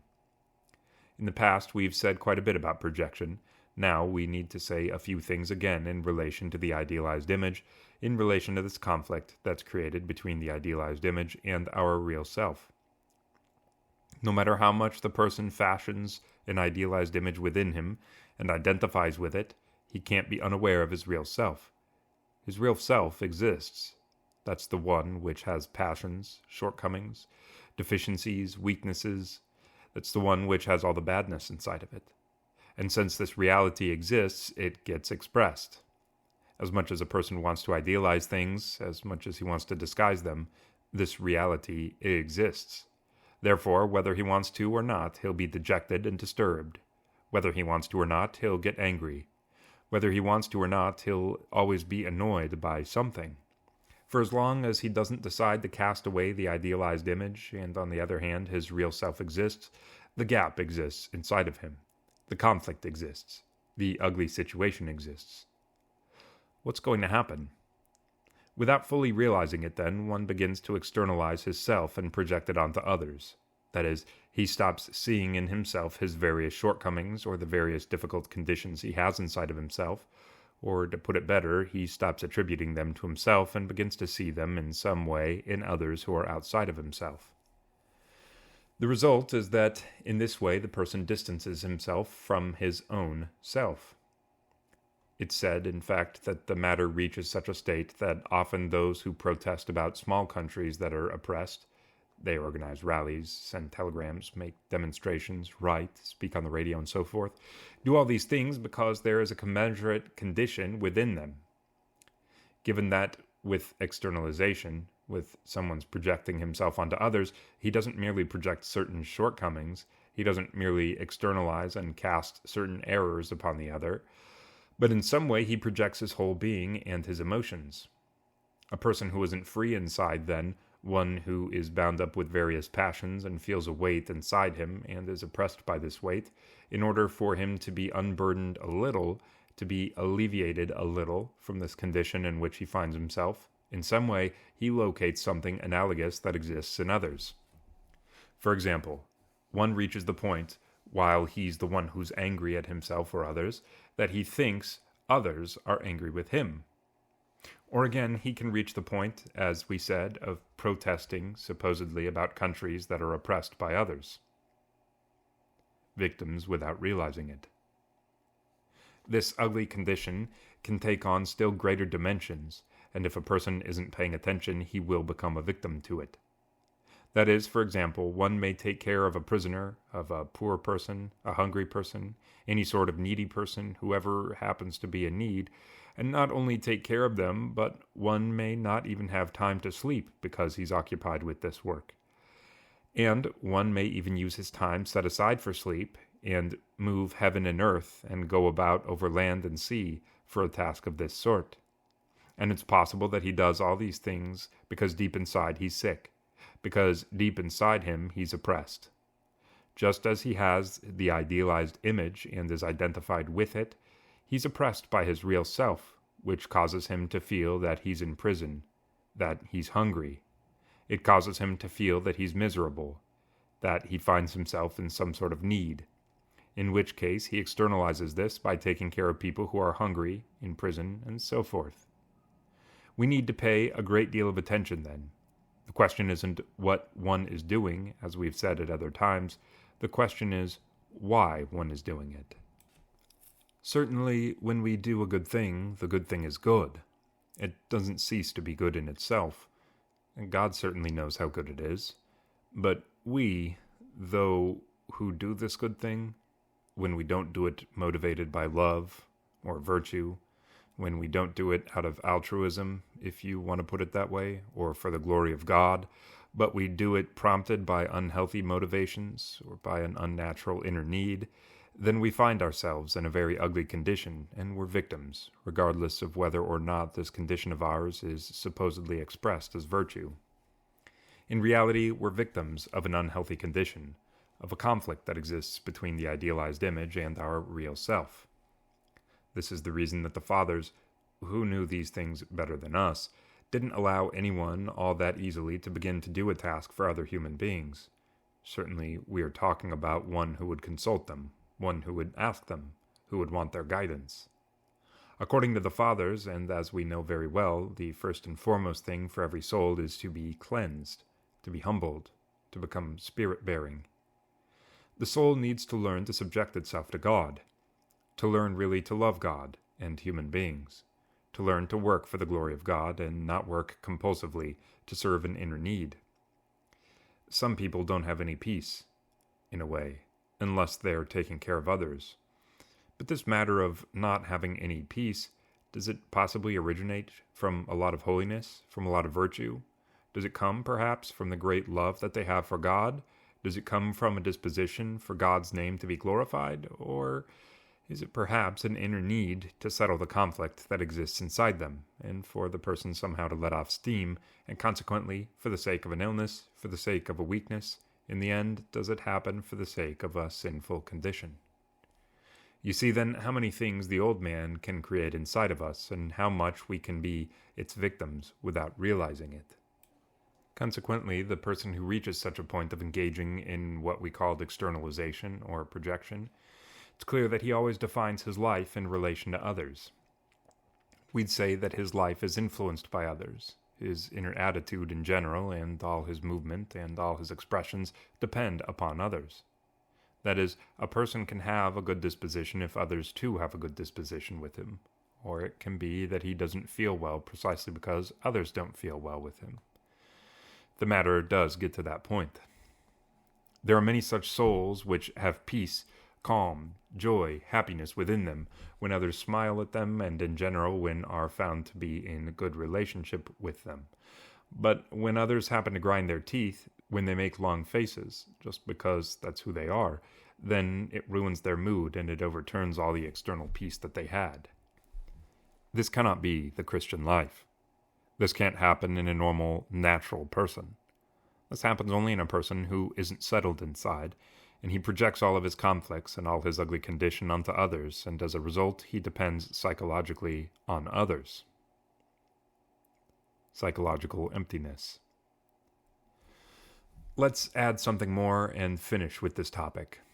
This externalization, this projection, reaches such a point that when someone takes such a stance and expresses himself in such a matter, he depends so much on others that, as a rule, an emptiness is created within him. When we talk about externalization or projection, we mean, as we have said, that the very thing which someone is inside himself, he lays on, he sets down to the account of others. He attributes it to others. He thinks that this bad thing inside him is inside of others. Externalization then reaches such a point that an emptiness is created inside the person, and this emptiness is expressed most often as a feeling of an empty stomach, and that's why one may eat more and more to fill his stomach. Don't be surprised when you discover sometimes that you, I must say, have an unjustified gluttony. One watches his weight. He weighs too much. But in spite of this, he eats a little here and there, a little of this thing, a little of another thing. It's like there's something empty inside of him, and he has to fill it up to become somewhat more normal, more natural, more relaxed and calm. The emptiness that exists inside him is much more psychological. It isn't physiological, in spite of all that one tries to fill this psychological emptiness with such things. Take a look, and you'll see that very often one eats pointlessly. Very often, one feels that something is missing, and that's why he wants to eat. The same thing happens more generally when someone always wants to hear something, wants to learn something, supposedly wants to see something. It's that emptiness, more generally, which exists inside him, which causes him to express himself in this way. Something of the sort can also happen with regard to the question of money. A great many people, we would say, have not given their soul to money, nor do they want to have a lot of money in order to spend it and have a good time. Another sort of people are the pleasure seekers, those who want to have a lot of money to spend, but the ones that we're talking about don't have the disposition of that sort. In spite of that, however, they have a tendency within them to get a little money from here and from there, to secure a little here and a little there so as to fill a psychological emptiness that exists within them, and they think they will fill it up in this way. The person who will begin to be reborn sees with another pair of eyes. So as to put this topic to rest for now, let me say this. Please, let's pay a little more attention. This idealized image is a great deal of trouble, and it creates ugly situations for us. Of course, there's no room for doubt that all these things have their start and are cultivated, nourished, exist, and remain by reason of the fact that the person doesn't humble himself, doesn't make a decision to give himself to God and trust in Him completely. And that's why he's gripped and seized by the idealized image. Someone, as we said, may fashion a more exaggerated image, and another may fashion one perhaps a little more humbly, but in any case, each one fashions something imaginary. It does not change the fact that in reality, each person is what he is deep down. We are obstinate and conceited and neurotic. We are quick-tempered and ambitious, and we're cunning. However much one refuses to see these things in himself, he does see them in some way, and then the fearsome conflict is created between the idealized image and this reality. And then what happens? Then the person himself begins to see these things that he has in others. Do you know how many of the things we see in others are in us? You must have all noticed that when we have a spiritual euphoria within us, when God's grace has visited our soul somewhat, when our existence is found in a somewhat humble condition, it's as if we're seeing with another pair of eyes. Not merely the sea, the mountains, the trees, the birds, but people themselves who, up to a short time ago, we hated and were inclined to take vengeance upon because we thought they were our enemies and that they were ready to pounce on us. Now we see them from a new condition that has been created within us, and consequently, we see them differently. This is the reason the fathers say, you're probably aware of it, that the humble person, the repentant person, the person who has been visited by God's grace, he who little by little will begin to enter God's path and begin little by little to be reborn, he sees all people as saints, because in fact he sees with another pair of eyes. This happens because this person projects, in the good sense now, his own inner world onto others.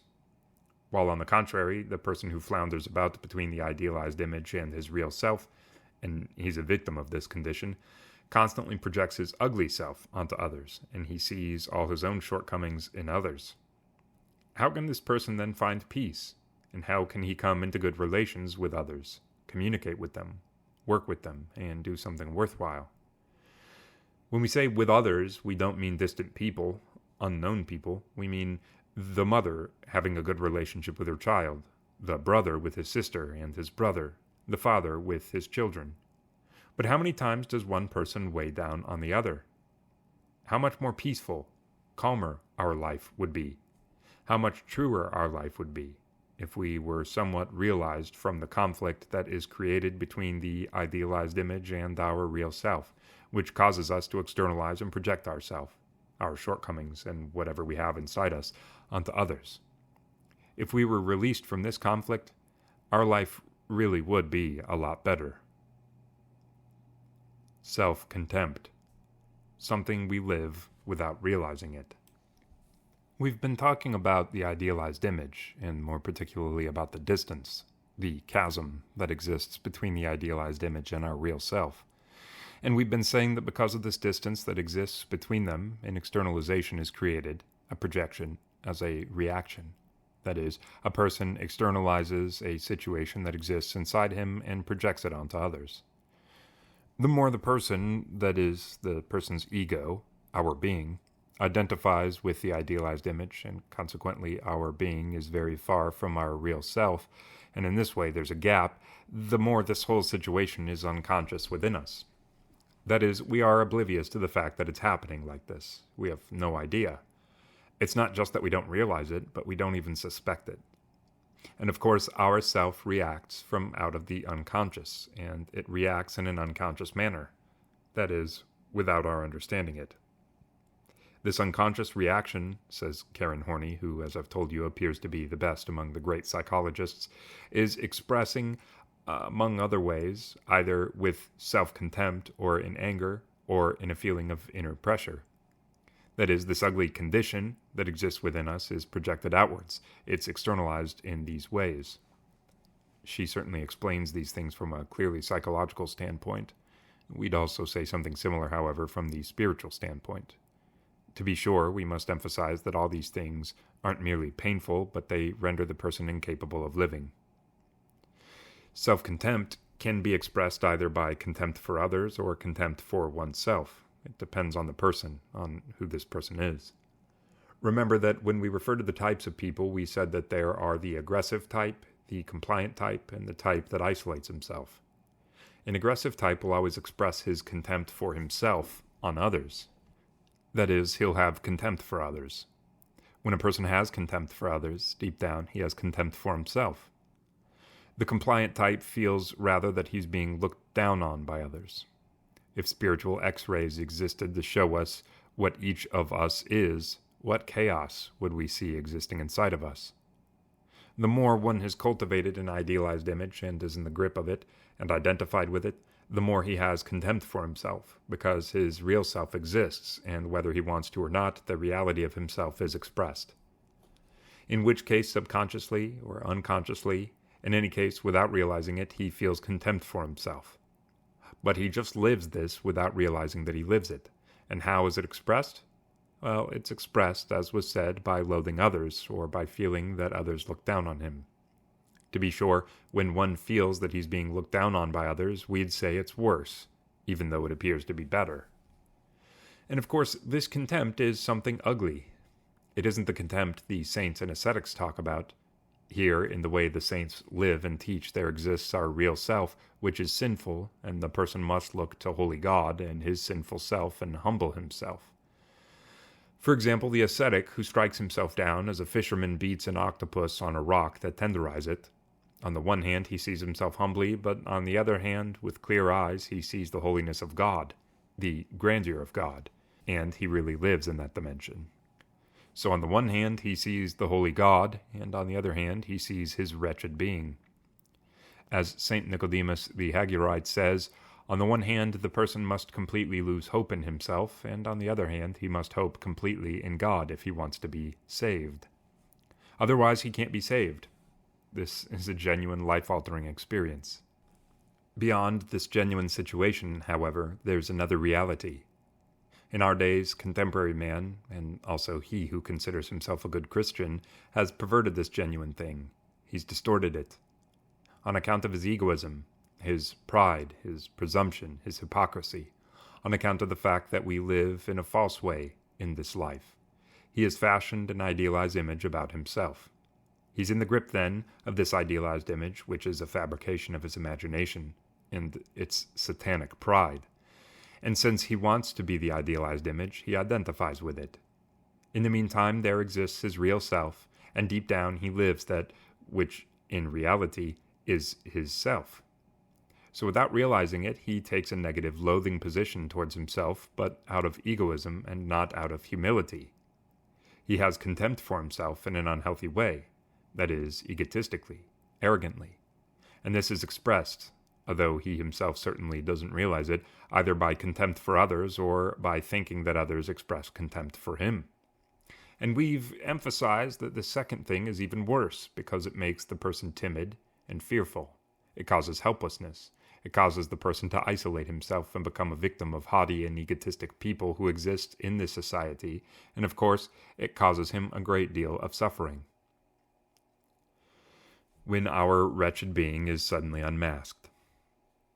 But the worst thing of all for this person, in whom this ugly inner condition is created on account of the gap between the idealized image and his real self, and is expressed as self-contempt, the ugliest thing is for his whole wretched being to suddenly be unmasked, and for him, in some way, to stop seeing his idealized image which supports him a little in life, and to see himself naked, where there is the most wretched image that exists, the other extreme in relation to the idealized image that exists inside him.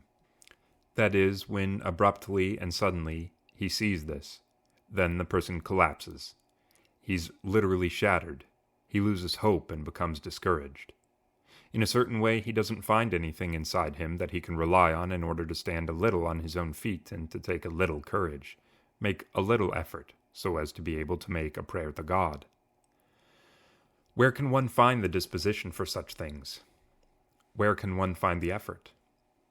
And this, is something that happens quite often today in this society where we live. Quite a few people, from a position where they live and flourish among us, from a position where they know all the tricks, from a position where they are presented as being very solid, that they know a lot and that they say a lot. Suddenly they collapse, precisely because their real self is unmasked before their eyes, and this idealized image vanishes completely. How does a multi-story building come tumbling down and nothing remains standing? That's how they collapse. In place of an epilogue. As we gain understanding from everything that has been said in this book, each of us is helped to know himself better. However, the cure of the soul from the various unhealthy conditions, not only from those discussed here, but also from others, isn't so much a matter of the science of psychology. For us Orthodox Christians, the question within the Church is crystal clear. There are two basic things each of us must have in view. One is that we need to be obedient within the Church. The second is that we need to see what's happening within us in the whole work of God's economy for our salvation. In this way, we'll become receptive to God's grace, which, in fact, heals man from both psychological and spiritual illnesses. We considered it beneficial to quote a few extracts from the book published by us, All Things Work for Good, where what we're saying above appears clearly. These extracts are only a little example of the lecturer's position on these topics, which we also discussed in the introductory note. Obedience in the Church. In our days, whoever wants to save his soul must be obedient. Although what we're saying isn't absolute, this is still the rule. I don't know if a person can be saved without obedience. If then each of us must be obedient, this holds still more for those who have unhealthy conditions. If one is obedient, truly obedient, that is, he'll escape slowly from the gears in which he's enmeshed, from the various unhealthy conditions, from the various complexes. He'll move more comfortably and will be delivered. I think I already told you at another gathering. It could be that I'm making a mistake. I could have made an error, and I take back my words from those who would not accept them. That I've noticed that those who up to now have listened to me and have trusted me were not mistaken. It has turned out very well. We have circumstances in which we've gotten to know someone and worked with him about his soul for a year, 2 years, 3 years. And as he was extremely obedient and showed tremendous trust, a great deal of good came about for his soul. If it's necessary for each person to be obedient, it's all the more important for the unhealthy type. And we have to say that people today, and especially the youth, have terrible psychological problems, even when that doesn't appear to be the case. People today are so dominated by their own selves, by the whole sinful and unhealthy condition they have inside them, since sin and sickness go hand in hand. They're so tangled up, so enslaved, that only obedience can save them. In particular, all this entanglement of the soul with sin and with the unhealthy condition is due, even if this doesn't always appear to be the case, to the fact that deep down there's an acquiescence of the soul. And this can't remain in obedience. It will go away. No matter how it goes, if one holds on to obedience, this acquiescence will go away. The question is for one to endure obedience, to make a decision to be obedient and to endure it to the end. Man is selfish. He's egocentric. We don't understand it. We have no idea, but we sink into it the way psychopaths sink into their illness. A love has been built up, an entanglement, and we don't get disentangled easily, with the worship of ourselves, with the care for ourselves, with selfishness. This is expressed sometimes as a fear that we'll suffer something, as an insecurity, an isolation, an uneasiness, that things in life won't go well, that I won't succeed, that I'll make a mistake and they'll deceive me, and what will I do? At other times it's expressed as a worry that I'll lose this or that I won't have the time for this, that I won't have the time for the other, and at other times again it's expressed as a desire to take pleasure in this thing or to enjoy the other thing, and all these things are vanity. From one point of view, all these things are created, and one lives them in this way because we embrace the wretched ego. As soon as one is set free from the ego, they disappear. I told you last time, and I'm emphasizing it again now, that this appears especially in psychopaths. But we would dare to say that from one point of view, all men are psychopaths. That is, from one point of view. And there are those circumstances that are striking and that help us see what's happening to all of us. In these circumstances, the effective thing is delivered, the coup de grace, and the road is opened, and things move forward if one is obedient. I was saying in a particular circumstance these days, my child, The way things are now, you already have some experience. You made a mess of it. Enough. You acted in this way. You acted in that way. You made this effort and that effort, and the only thing that happened was that you made more of a mess. Like a bug entangling itself when it falls into a spider's web, and the poor thing supposedly wants to get away, but the harder it tries to escape, the more it gets wrapped up in it. Since you are where you are, I told him, what harm is there in saying, I made a mess of it. I came to this Father. Coming to him shows that I have a certain trust in him, so I'll do what he tells me. For a period of time, at least. They aren't going to impose anything on you, and you have nothing to lose. But he doesn't do it. He doesn't do it, and he's tormented. Experience showed solidly, in an absolute way, that whoever wants to believe in what they tell him, certainly with the presupposition that he can have trust, and while from his own point of view he doesn't see any progress but just makes a mess, he's set free. In God's economy for our salvation, there are circumstances where someone has a bad character, if I may use that term. Someone will say immediately, why does God allow me to have such a character and to struggle?